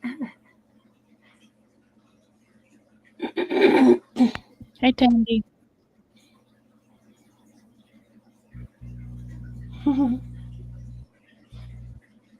Yeah, I heard that too, was the speed typing. Welcome, Candy. Thanks for joining us. How fancy meeting you here, sir. Right? Oh, yeah, yeah. Arctic.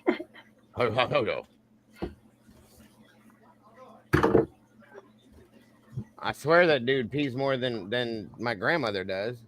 Good He lord. might need to get his prostate checked. Oh, Lord.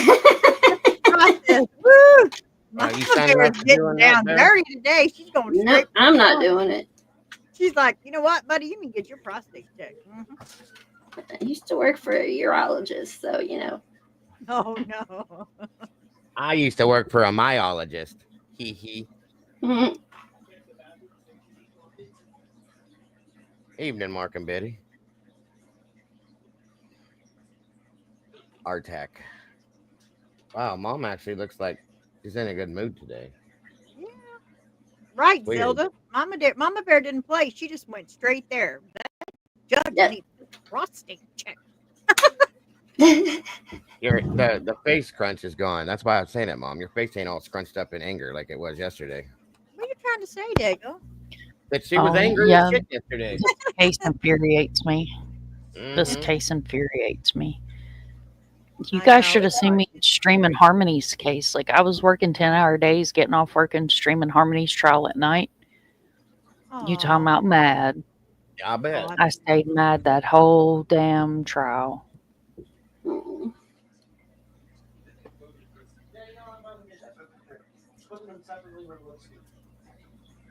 Oh, yeah, defense is definitely just looking for anything they could possibly pull out their rear ends for mistrial. Anything.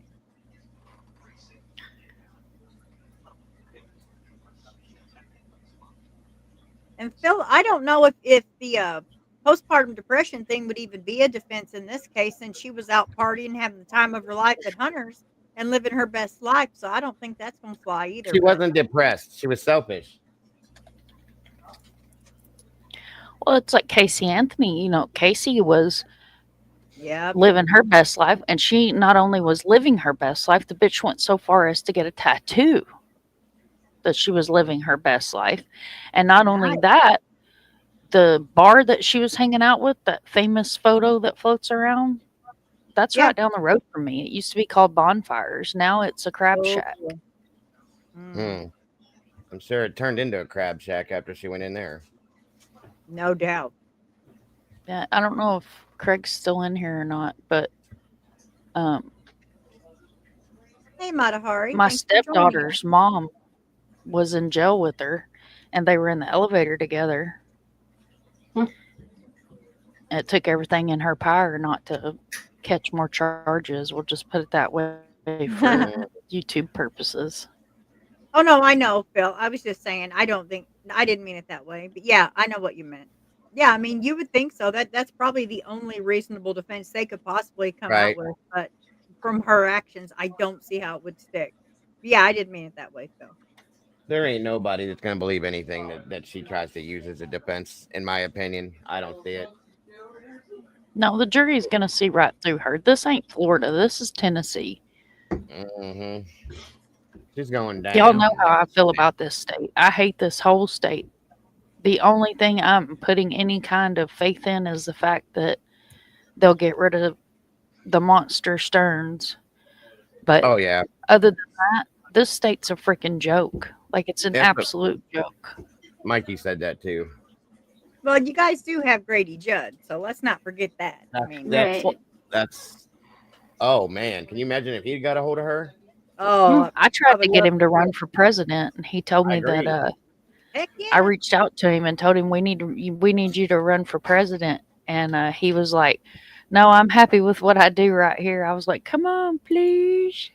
Can you imagine him as president? Holy shit. I tried. People I be took one going for down all of like, yep, for real. And this, if he'd have got her hold of her, he'd have put her down like a hoe in Chinatown, for real. I ain't playing. I'd have loved to seen that one. Same with Stern. Tomboy. Sup, tomboy. Sup. Sup. Sup. I wonder if that's in the English dictionary now. Sup. Maybe the Urban Dictionary. Sup. Yes, she's definitely a hoe. I'll tell you who I feel bad for is that the Wood kid. What's his first name? Hunter, the one that she was obsessed with. Sounds like I feel bad for him, the grandparents, the friends, anybody that this woman touched in life. That's what we were saying yesterday. She destroyed so many lives with this. Welcome, And these Tomboy. I'm people sorry I don't missed you. Her friend that was crying on the stand, she broke my heart. Her friends loved that baby, like you know, aunts and uncles and stuff do with your friends' kids and this and that, and she didn't care. It was all about her. All about her. Susan Smith and Leilani Simon and oh hell, Staunch and everybody else all wrapped in one. That blew my mind too, Zelda. I can't believe Colin Griffith got off on that. That blew my mind. It's because Florida needs a whole revamp. Like, they seriously do. They seriously need a whole revamp. Like, you can get caught with rugs and get 6 months to 25 years. Right. You What up, can dismember your neighbor and be out on parole in 30 days. Yeah, right. Yeah, that's crazy. That is I crazy. agree. I agree with what you said too, Phil. And what's up, Willie? Willie. We're all here, waiting for you. We're just kind of spread out on 4 channels. Yes. Mom, are you live too? Yeah. Awesome. Make sure I get reminded that before I put anything in the damn chats. Well, I was Jesus. going to air this anyway. I was like, you know what? I'm just going to ask them if they want to dual stream because I'm going to air it anyhow. So, I mean, if it can help other people, why not? I appreciate it, ma'am. I'm home Do not alone. be. Do not Well, the be like baby's asleep. Oh. Craig's gone. Mm-hmm. Yeah, he's on a road trip with his parents, and I don't Oh. do well on road trips because I'm like this judge. Gotta pee every 15 minutes. Yes. When you got to pee, you got to pee. Gotta take you a shiwi. I'd look real funny going down 75, hung out the window. Listen, when I'm hunting, I look pretty funny trying to pee in that blind too, but I make it happen somehow. Those are easy. Just kind of gotta. Yeah. How do you know you got a Forget shiwi? Dago, you own a shiwi? No. What you talking about? I was like, you own a shiwi? What the hell you got a I'm shiwi talking for, about buddy? being in a tree stand. I'm talking about. All you gotta do Oh is no, I kind of won't get in a tree stand. drop I'm over the scared of side heights. and do your thing. Oh no, I'm scared of heights. I'm in a blind. So In a I was tree saying stand? earlier, yeah, if I was saying earlier, trying to use a shiwi, and if a deer comes by, I'll make quite a mess, but I'm getting it one way or the other. Boy, that gave me visual. I'm done. My brother I'm on my done. mom's property when my mom was still around. My brother went down to what we call the field, and we had tree stands down there. And he got up in the tree stand. You know, he'd go down there about 5 o'clock in the morning. We'll come about 2 o'clock. We heard him firing off, just unloading. And I told Mom, I said, "Oh, he must have got one." And then we heard him fire off 4 more times.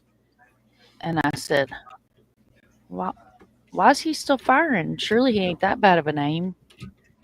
And hell, we sat there and drank coffee and talked and chit-chatted, and then it hit both of us. I wonder if he fell out of the tree stand. He'd been laying down there on his back for almost 2 hours, couldn't move, threw his back completely out. Damn. Oh no! See, I'm And just he's a big old boy. That ain't. He's a big old boy. He's almost 7 foot tall and weighs about 300 pounds. He is not little by any means.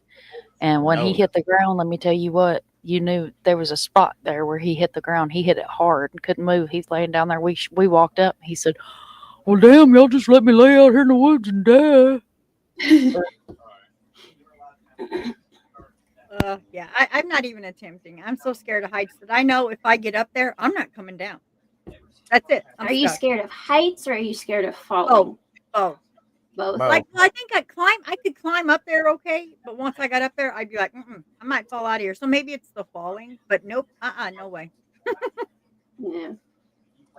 I'd I be in think that, for me, it's I'd be in the that tree falling. stand forever. That's Like I was watching Landman, and that kid, they did a that's prank on him good. because it was his first day.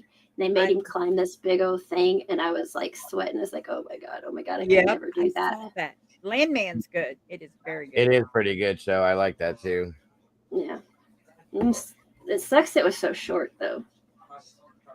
They're all becoming that mini-series things. I don't like that.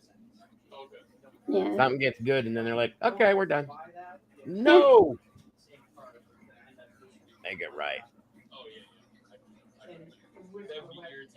Make it right.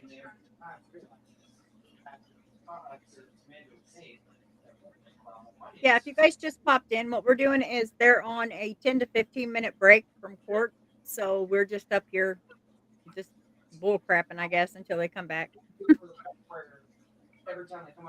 Crap bowling. Yeah, crap bowling.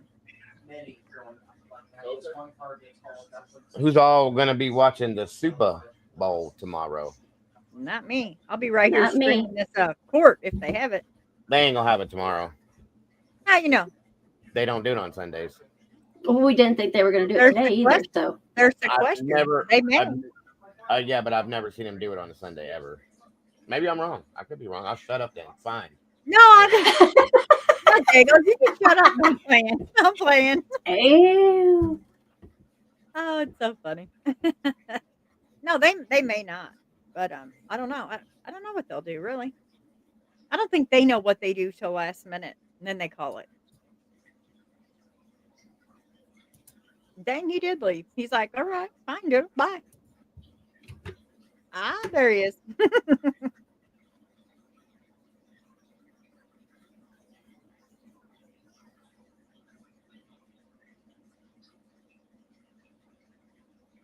Oh, wow. You need to get more sleep, Dago. Starting to really affect you. Yeah. Bloodshot eye.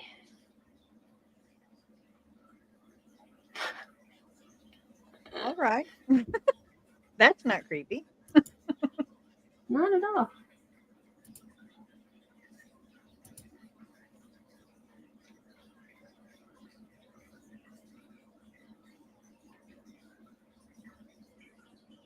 Can sleep when we're dead. Yeah.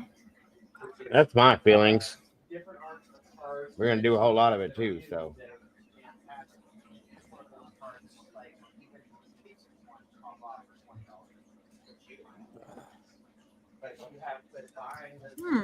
I thought they'd be back by now. Didn't you? How long what has it kind been? of a break is this? Just I think it's pee pee break. Oh, I Pee see a break. bald head. So I think oh, here we go, guys. I'm gonna pull this down off panel. Alrighty. See you in an hour.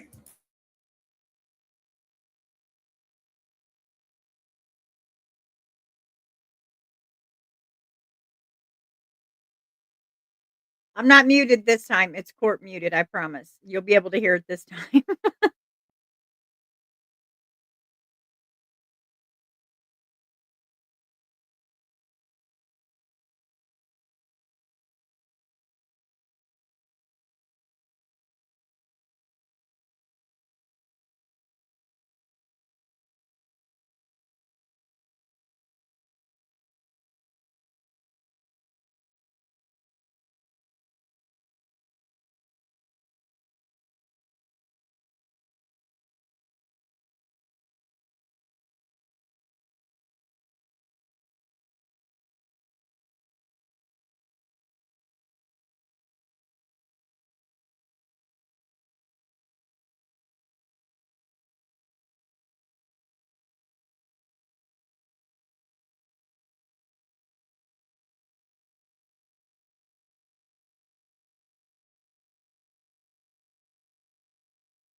Okay, Your Honor, if I could quickly have exhibit number 189 passed back to the witness for just a second. It should be on the far right on that table. Yeah. Okay. I'm going to ask for you to open that back up. To be brochures from Blowing Rock.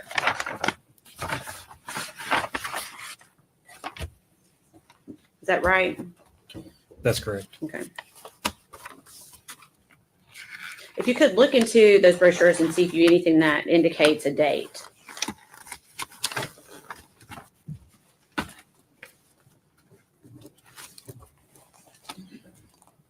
There's a receipt here. Okay. The date indicated is January the 19th, 2020. Okay. Thank you. Okay. That's all I need from that. Thank you.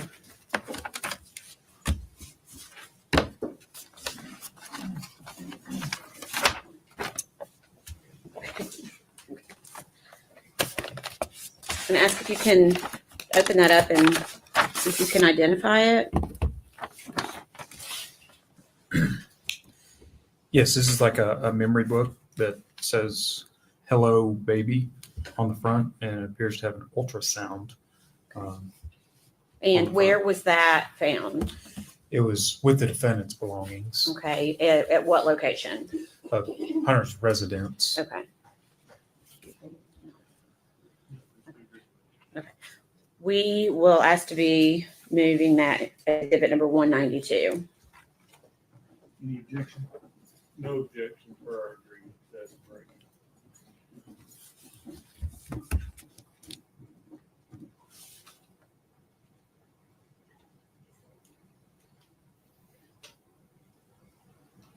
Full exhibit 192. And what I'm going to do right now is just ask for you to, Your Honor, may we publish this to the jury, just the front of the book? Okay. You could just hold up the front of the book so the jury can see the front of the book, please.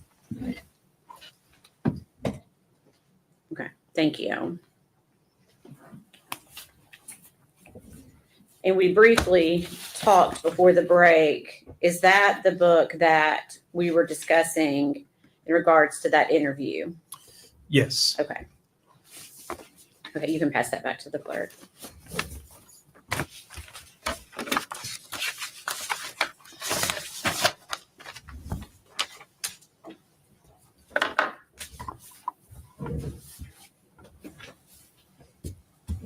At some point, did the defendant tell you someone other than Ethan allegedly had Evelyn? She did. Yes. And who did she allege had Evelyn? After a period of time, the defendant told us that her mother, in fact, had Evelyn Boswell. Okay. Is Her that? I'm sorry. Go ahead. And her mother's name is Angela Boswell, Okay. also referred to as Angel from Okay. time to time. And were you able to locate Angela Boswell? Yes, she was located And where was she located? in Wilkes County, North Carolina. Okay. Was she with anyone? She was with a man named William McLeod. Okay. Did Angela have Evelyn? No, she did not. Okay. At this point in the investigation, had anything led you to believe that Angela had Evelyn at any point? No. Okay. Did you yourself end up going to North Carolina? Yes, I did. And why? To interview Angela Boswell and William McLeod. Okay. Moving forward a few days, do you remember meeting with Megan Boswell again on February 23rd, 2020? Yes, I do. Okay. Who was present for that interview? Now Lieutenant Matt Price Okay. Where did that interview take place? at the sheriff's office. Okay. Is that located in Sullivan County, Tennessee? Yes, it is. What was the purpose of that interview? At that point, we were still speaking with the defendant, trying to get as much information as we could regarding the investigation. Okay. Had you started developing a timeline at any point? Yes, that's one thing that we worked on throughout this investigation that is important. when you're looking for a missing person to determine their last known whereabouts. Okay. And were you continually working in and out of the sheriff's department during this time? Yes. Did you have a scheduled interview with the defendant on February 25th of 2020? No, we did not. Okay. Did you see the defendant that day? Yes, she showed up at the sheriff's office. Okay. And is that located in Sullivan County? It is, yes. Okay. Did the defendant tell you why she showed up that day? Initially, or throughout talking with her, she gave a couple of different reasons. Okay. What did she say? She was concerned about having her body spray returned to her. She was talking about forming a search party to go to an area she kept referring to as Mendota. And she was asking about whether she would be, or whether there would be any issues with tampering with evidence. Okay. Did she specify why she was concerned about tampering with evidence? The defendant told us that someone had told her that she might get arrested for tampering with evidence. Okay. Had law enforcement heard about Mendota? Yes, Mendota had been brought up a few times as a possible place to search. Okay. Did the defendant at this time show you any concern for Evelyn? She did not.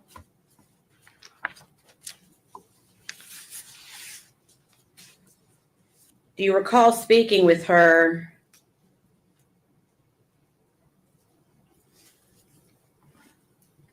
in a different manner to try to get her to give you more information about where Evelyn might be? I'm sorry, could you clarify that for me? Did you give her any possible scenarios? Yes, during the interview, that particular February 25th interview, we discussed with her, were there any other possibilities about the whereabouts of Evelyn? For example, was she aware that something happened and wasn't telling law enforcement? Okay, what do you mean something happened? Can you describe further what you mean by that? I was specifically asking her about whether Evelyn had any breathing issues, for example, whether she had stopped breathing at some point, and the defendant just didn't know what to do and hadn't yet reported that to law enforcement. Okay. What made you decide to suggest this to her?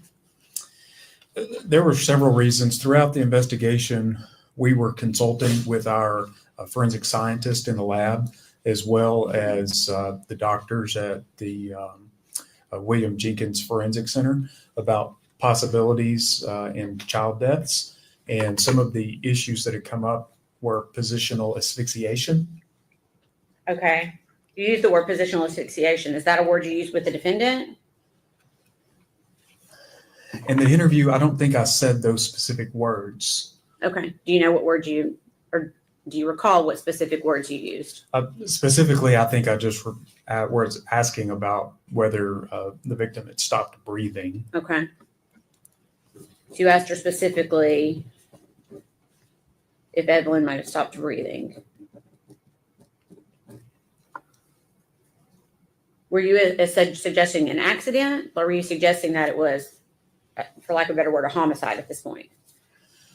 You know, we were open to all types of theories at that point, but we did want to know whether an accident had occurred sometime in the past and she had done something and just not told us about it at that point.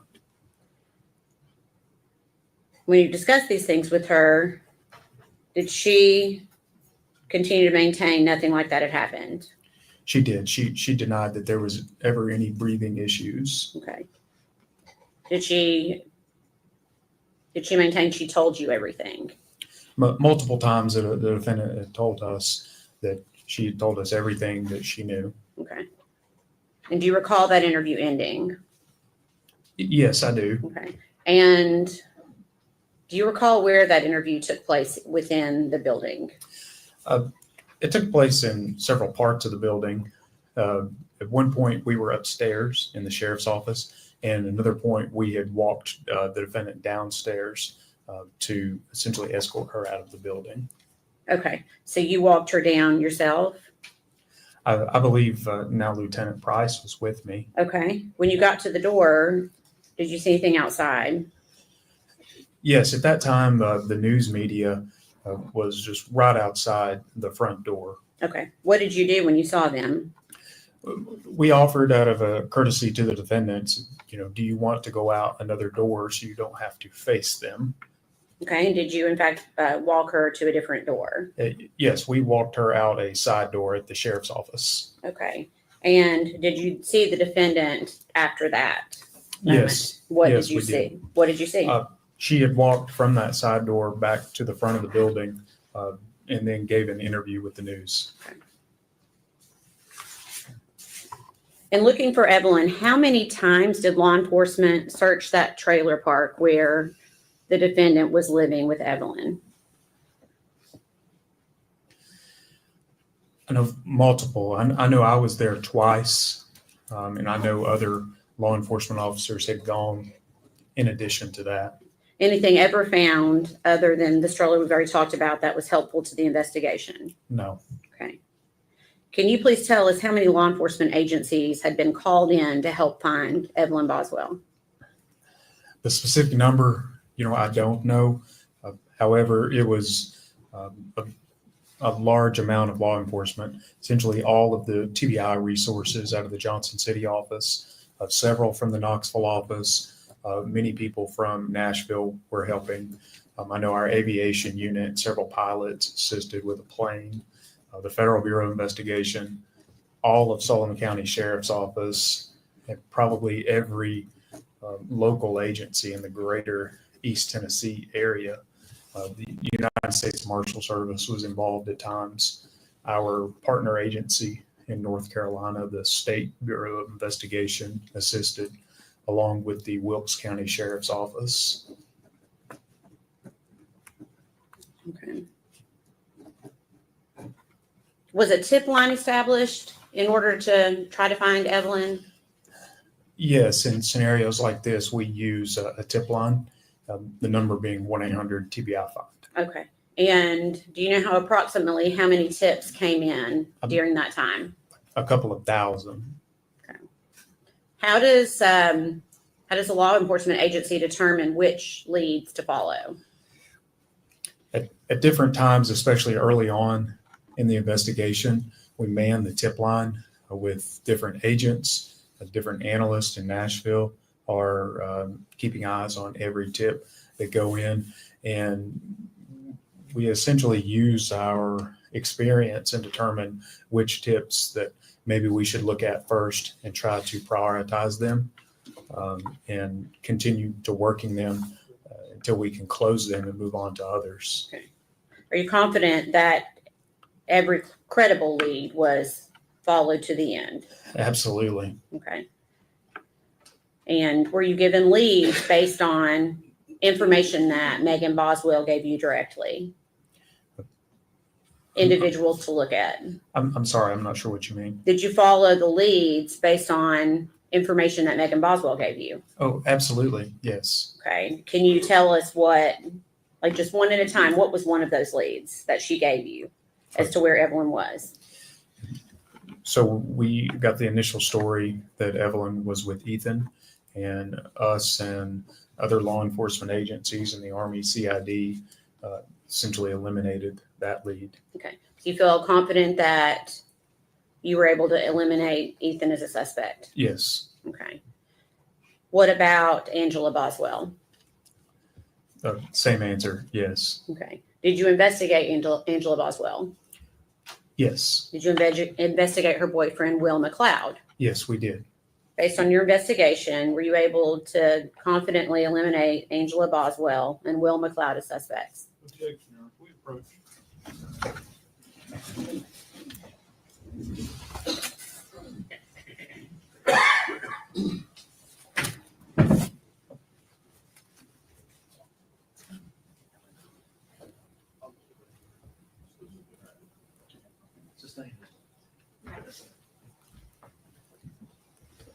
Objection sustained as to Okay, I'm going to rephrase the question, okay? Were you able to eliminate Angela Boswell and or Will McLeod, her boyfriend, as suspects in this case? Yes. Okay. What about Mendota? Yes, that area was thoroughly searched by multiple law enforcement agencies, and we never found any bit of information or evidence that linked that area to Evelyn Boswell. Can you briefly tell the jury what Megan Boswell had told you about Mendota? The defendant kept referencing campgrounds in Mendota. I wasn't really sure what she meant at the time, but she kept bringing up, you should go to Mendota. And she just kept bringing it up. Okay. Was Mendota investigated? Thoroughly, yes. Okay. Were you able to locate anything of importance to this investigation in Mendota and or at a campground in Mendota? No, nothing. Okay.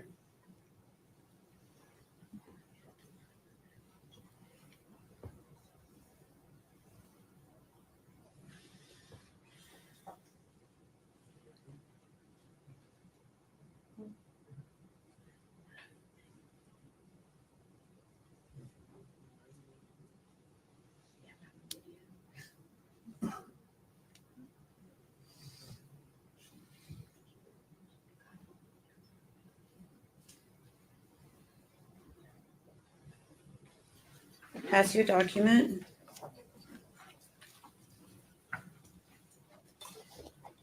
Ask if you can identify it. Yes, I recognize this. Okay. What is it? This is an application for applying for a residence at Overlook Apartments. Okay. And can you tell us why you looked at Overlook Apartments? We were given information that the defendant had applied to live there with her boyfriend. Okay. Her boyfriend. Hunter Wood. Okay. And is that something that was collected from Overlook Apartments? Yes. Is that a fair and accurate representation of what was collected from Overlook Apartments?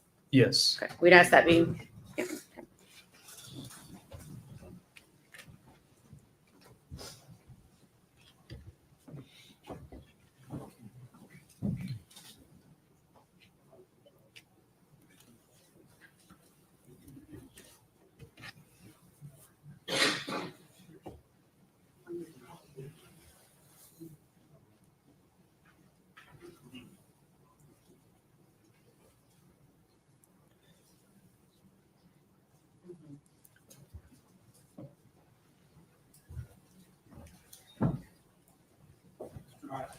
Go ahead, Joe. Okay. Objection was withdrawn. We would ask that be admitted as exhibit number 193. Before exhibit 190.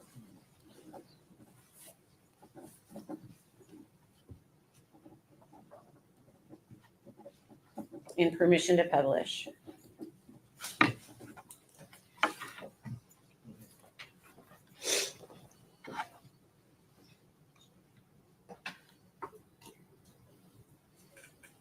Okay. Oops. Okay. Is this the application you were just talking about? Yes. Okay. Do you recall when they were looking, or does this say, when were they looking to try to get an apartment at Overlook Apartments? January the 4th, 2020. Did you learn how many occupants that the defendant and Hunter Wood put on their application? Yes, 3. Okay. Did you talk to the defendant about who the third occupant was going to be? Yes, I did. Did the defendant say the third occupant was going to be Evelyn Boswell? No. Okay, go ahead, sorry. The defendant told us that at that time she was pregnant and the third occupant was for the unborn baby. Okay. So then did you go one step further and ask her why Evelyn was not listed on that application? Yes, yes, I did. Okay, what did she say? She told us it was not Evelyn because Hunter either would not or did not want Evelyn to live with him. Okay. Was she able to explain where Evelyn was going to be living then, if not with her and Hunter? No.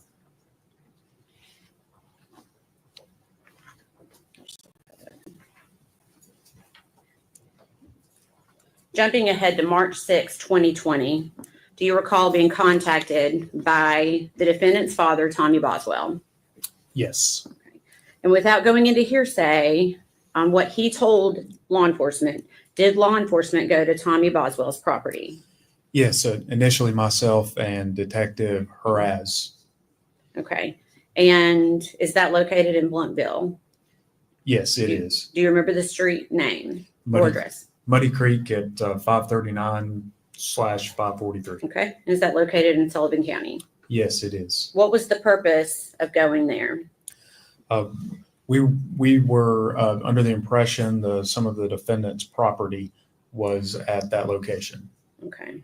Do you recall what time you arrived at that location? It was around 5:30 that evening or afternoon. Okay. And did Tommy Boswell give law enforcement consent to search that day? He did, yes. Okay. If I could please have exhibits number 6, 8, 9. Well, 6 and then 8 through 12, please.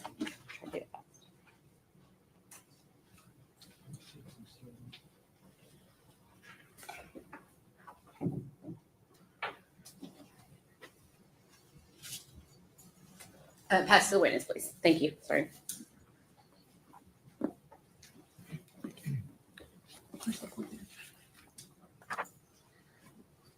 Okay. First, if you could take a look at exhibit number 6. Do you recognize that? Yes, I recognize Okay. What is it? This is a drawing or a sketch of the scene at 539/543 Muddy Creek. Okay. Is there a pointer device up there besides you? There's a flash. That's it. Okay. If you could pass the exhibits to me, we'll try to do it that way to make it quicker.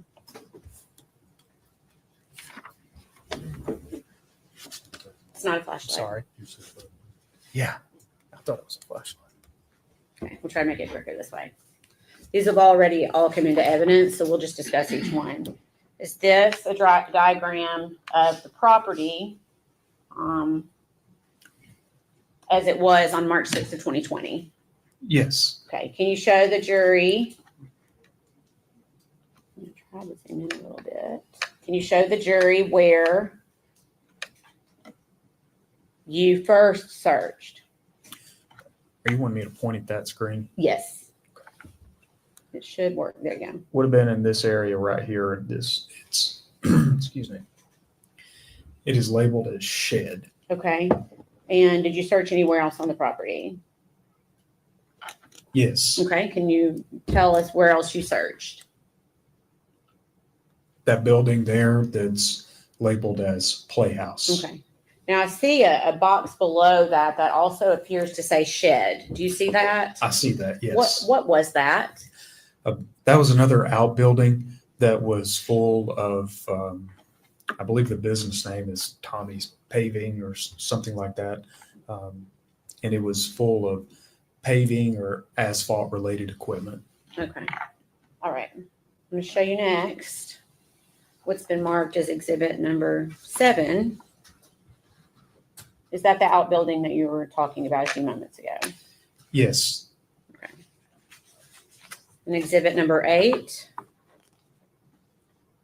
Is that the outbuilding and the playhouse that you were talking about a few moments ago? Yes. Okay. Exhibit number 9. Can you tell us what that is? That is a photograph of the outbuilding or shed where it shows either the defendant's or some of Evelyn's belongings. It's essentially the shed with the door open. Correct. Okay. Number 10. Is this what you're calling? Did you call it a playhouse? That is correct. Okay.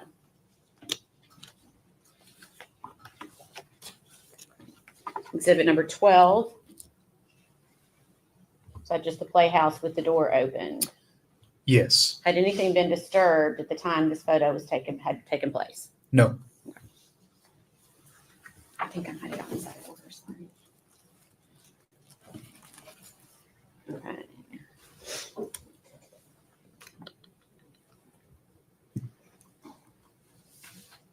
Okay. Were you present for the search of that shed / outbuilding? Yes. Okay. Were you also present for the search of the playhouse on the property?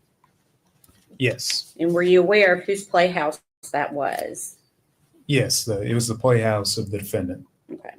If I could please have shown exhibits number 13, 14, 16, and 17, or just if I could have this passed to me, please.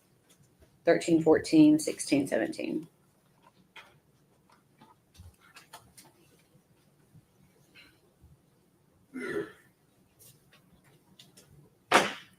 Thank you. These have already been admitted into evidence. First, exhibit number 13. If it,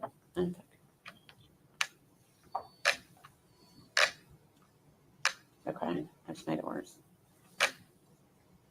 There we go. Okay. Is that how the playhouse appeared as you looked inside? Yes. Had anything been moved yet? No.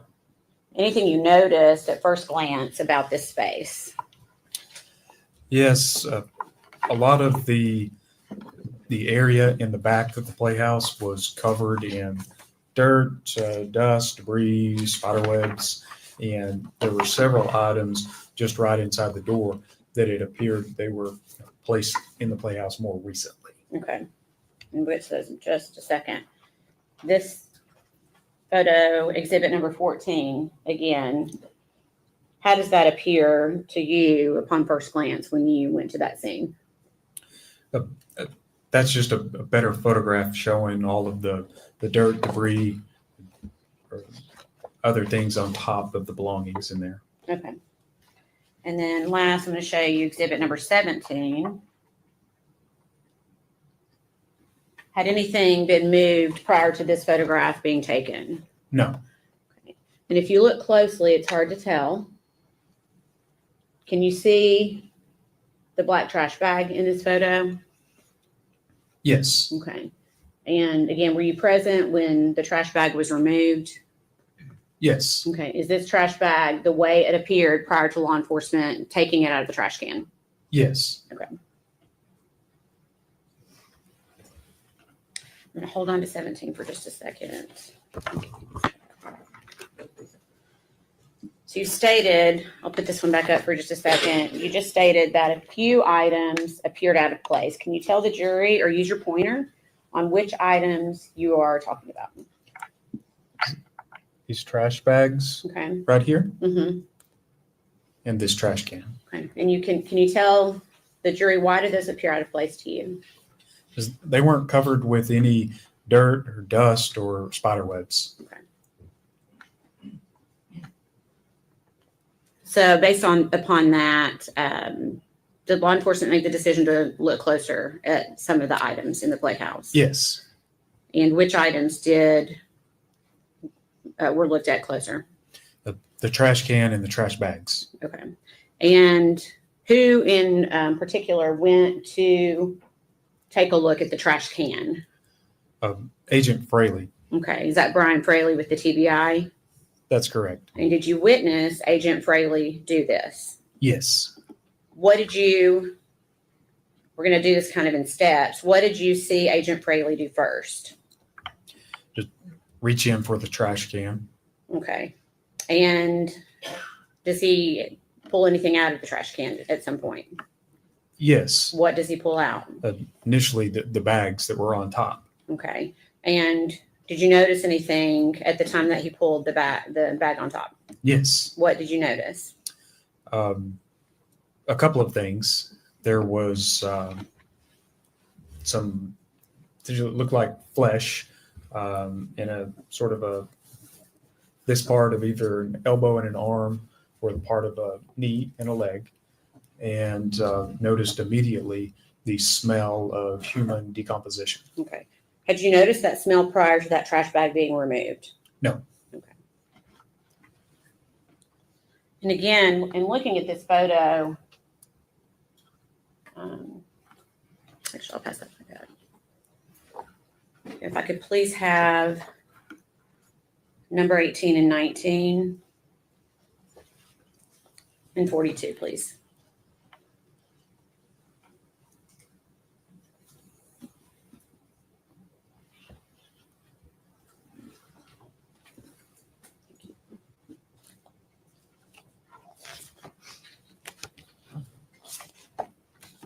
Okay, this has been previously admitted. With this photo, is that what you were just referencing a few moments ago?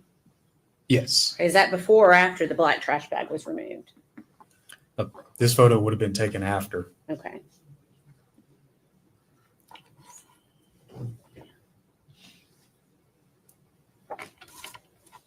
So now, did you think that was a baby's leg?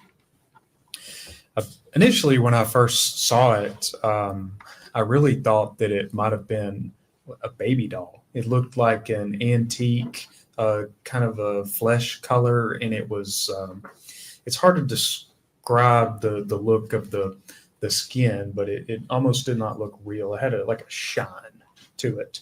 And as you can tell, it's at least getting dark at this point. We're in the evening, in the wintertime, and we're shining flashlights on it. So I specifically remember that it had like just kind of a shine to it. And initially I thought, is that a baby doll? Okay. And you said it was dark when you were doing this? Yes. Okay. Did you determine that it was not a baby doll? It was immediately apparent. Okay. And at that point, what did law enforcement decide to do? We sort of paused at that point and decided we needed to call some other people in. We made a decision on who was going to perform that search and how it was going to be performed. Okay. And who did you call in? Well, we called the forensic center. We would have been calling various supervisors for the relative agencies that were on site. Okay. And did you remove any items from the playhouse once those individuals arrived? Yes. Okay. And what did you remove? The trash can and the trash bags. Okay. Let's see. If I could see 42. Did I already ask for that one? I'm sorry.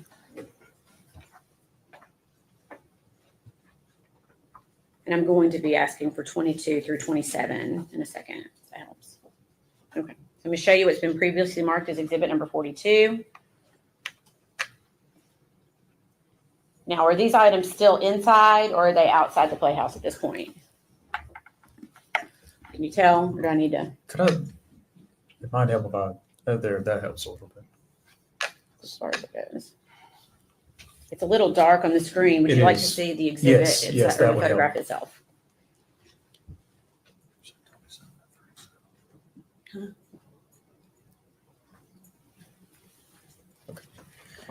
That's much better. 22 through 27. Are you able to tell if that is inside or outside the playhouse? It's just outside the playhouse on a like a perch or a porch area. Okay. I could have that passed back for just a moment. Okay. And at this point, is Evelyn's body still inside that trash can?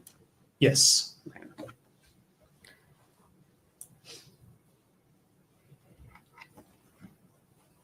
Did law enforcement start the process of removing Evelyn from the trash can? Yes, we did. Did that take place there? Or did it take place at the forensic center? Removing the items body in the trash can. Yes. It took place there on scene. Okay. I'm gonna show you what's been previously marked as exhibit number 22. Is this the start of that process?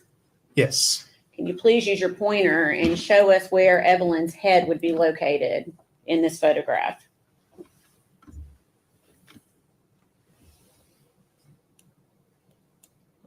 I was pointing it the wrong way. It would be down in this area. Okay. So essentially she was head down in the trash bag. Is that right? That's correct. Objection, Cliff Roach.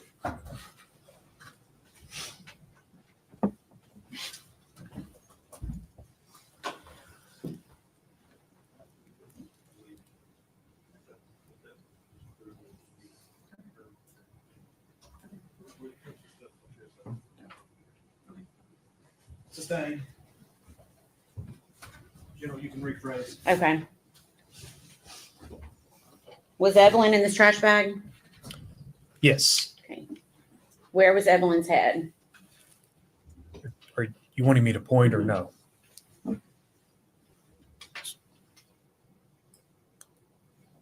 In this area. Okay. Can you tell me, well, that's all I need on that one. Okay.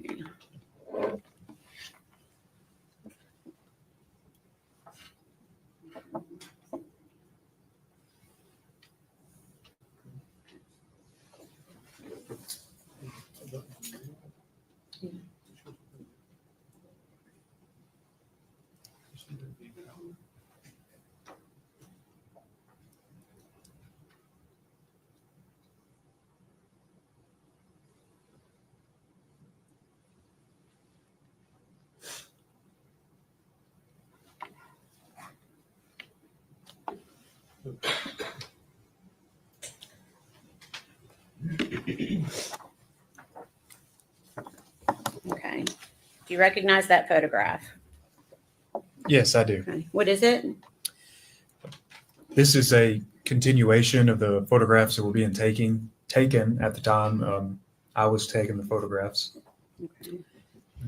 You can see the continued process of removing the contents from the trash can. Okay. Is that a fair and accurate representation of how that looked on that date? Yes. We'd ask that be made exhibit number 194.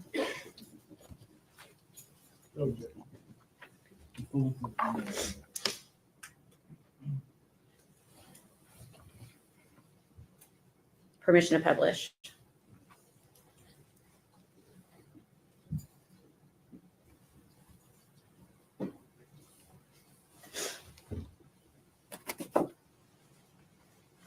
Okay. Can you tell the jury in particular what you noticed about the trash bag here, if anything? Yes, this is a really good representation to show how the bag was packed down in the can. As you can see, essentially the outline of the can, the bag has maintained the shape when being pulled out of the can. Okay.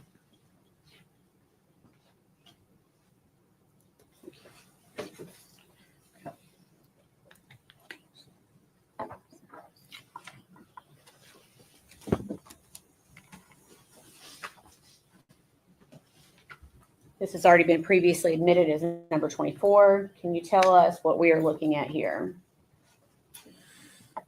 This is a continued photograph from the process of removing the items from the bag. Okay. Is Evelyn in that bag? Yes. Can you tell us where her head is located? Do you want me to use the pointer? Yes, please.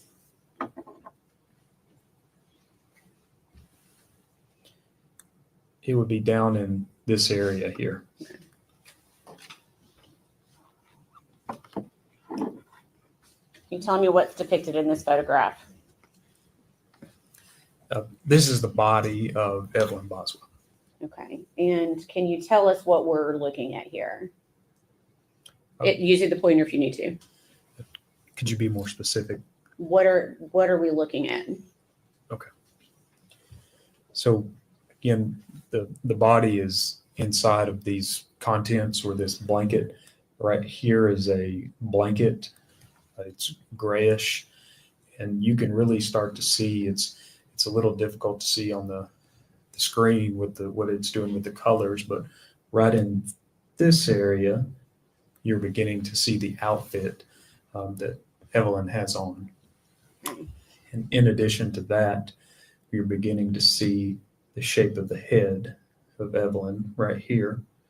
And this is aluminum foil that is formed around the victim's head.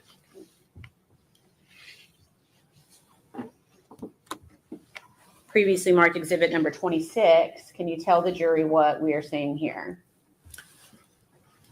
This is a photograph of the trash bag after Evelyn's body was removed from the trash bag. Okay.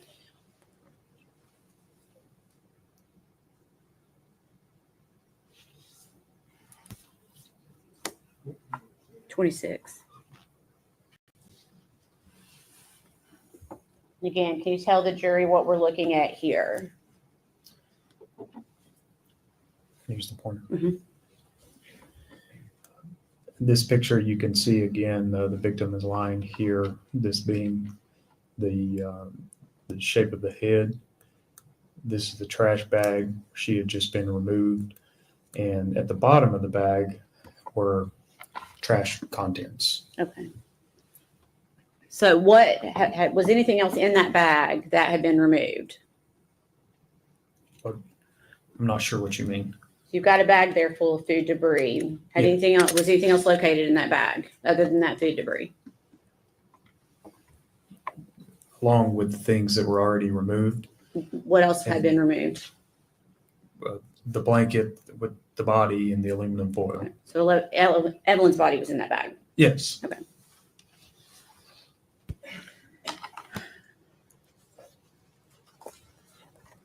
Please, 34 and 40.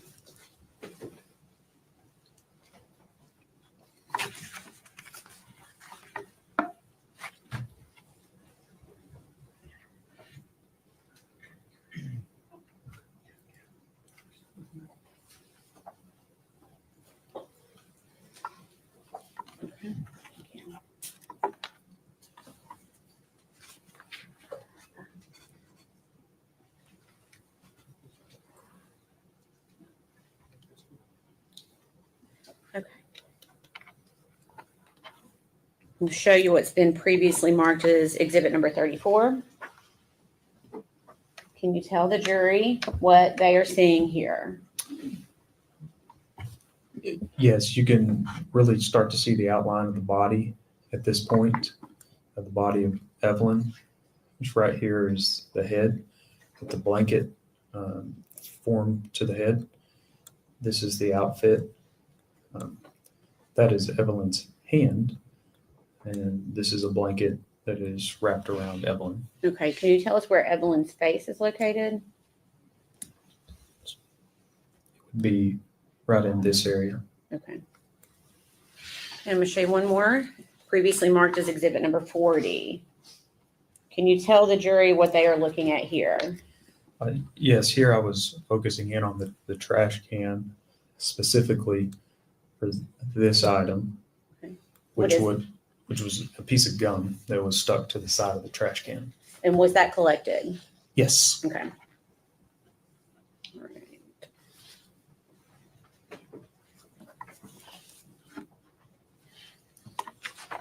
Okay. After Evelyn's body had been taken out, what was done with the foil, if anything? The foil was collected and ultimately sent to the TBI lab initially in Knoxville, and later on it was sent to our lab in Nashville. Okay.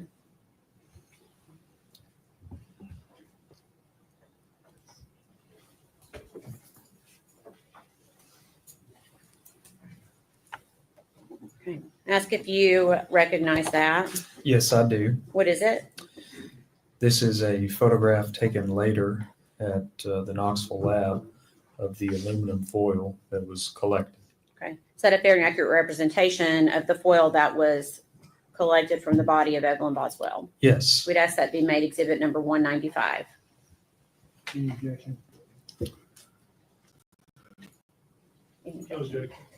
And permission to publish.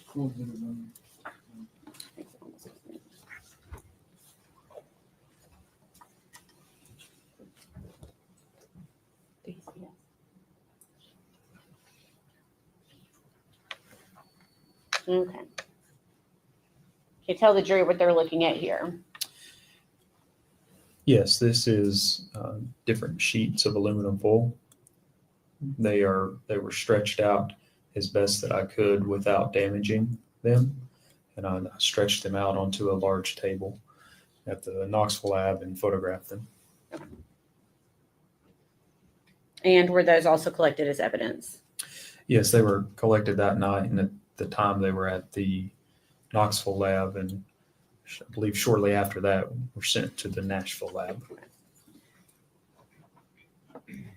After Evelyn's body was processed there at Muddy Creek, where did her body go? It was taken to the forensic center in Johnson City Okay. And what was the purpose of that? for Dr. Schmidt to complete an autopsy. Okay. And did you ever receive confirmation that the remains found in the playhouse were those of missing baby Evelyn Boswell? Yes. Okay. Your Honor, I don't know if this is a good place to stop. Okay. Ladies and gentlemen, I think we've reached the point where we're going to stop for today.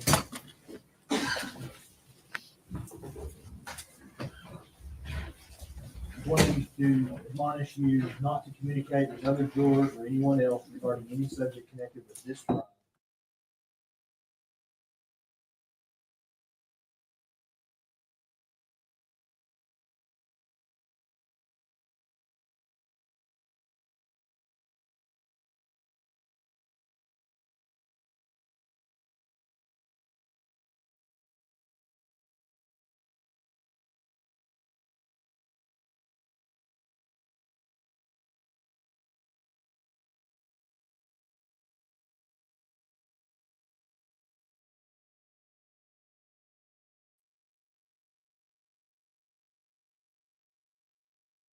All right, guys. I guess they're going to end it for the day.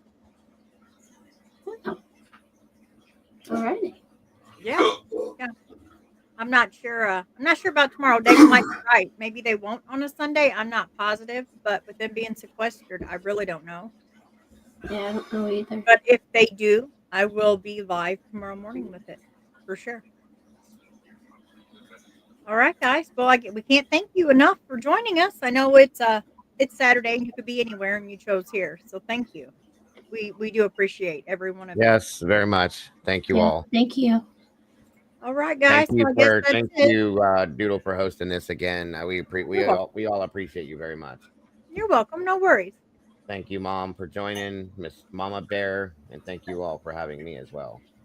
Thank you, Doodle, for making this possible for me to be here and dual stream, and thank you for streaming it. Thank you for everybody that's being here. This is a heavy trial. Anytime it's babies, I know it's heavy. You guys hug your kids, hug your loved ones. If you're not within arm's reach of them, text them and tell them you love them. Text. If you have a family member you haven't heard from, reach out to them. Yes, that's why we're all here Just together, make guys. sure, right. Just make even if they don't respond, just tell them you love them. You all don't you need a gotta do. response for them to see that you care about them, for sure. Only takes All a right. matter of a Thank you, couple everybody. Thanks, everyone. Have a great. Well, we'll maybe see you tomorrow morning. If not, I will definitely see you Monday. But if they air it, I will be airing it. Bye, guys. Till next Bye. Bye, time. guys. Love y'all. Does anyone understand? Does anyone lend a hand? When the silence starts to bite, will you join me in this fight? Can you see them in your dreams? Can you hear their desperate screams? A heartbeat lost in the night. Oh, will you help me be their voice? In the darkness, let's rejoice, 'cause together we can shine a light. We'll raise our hands, we'll raise our hearts. Let's make a stand, let's tear apart the chains that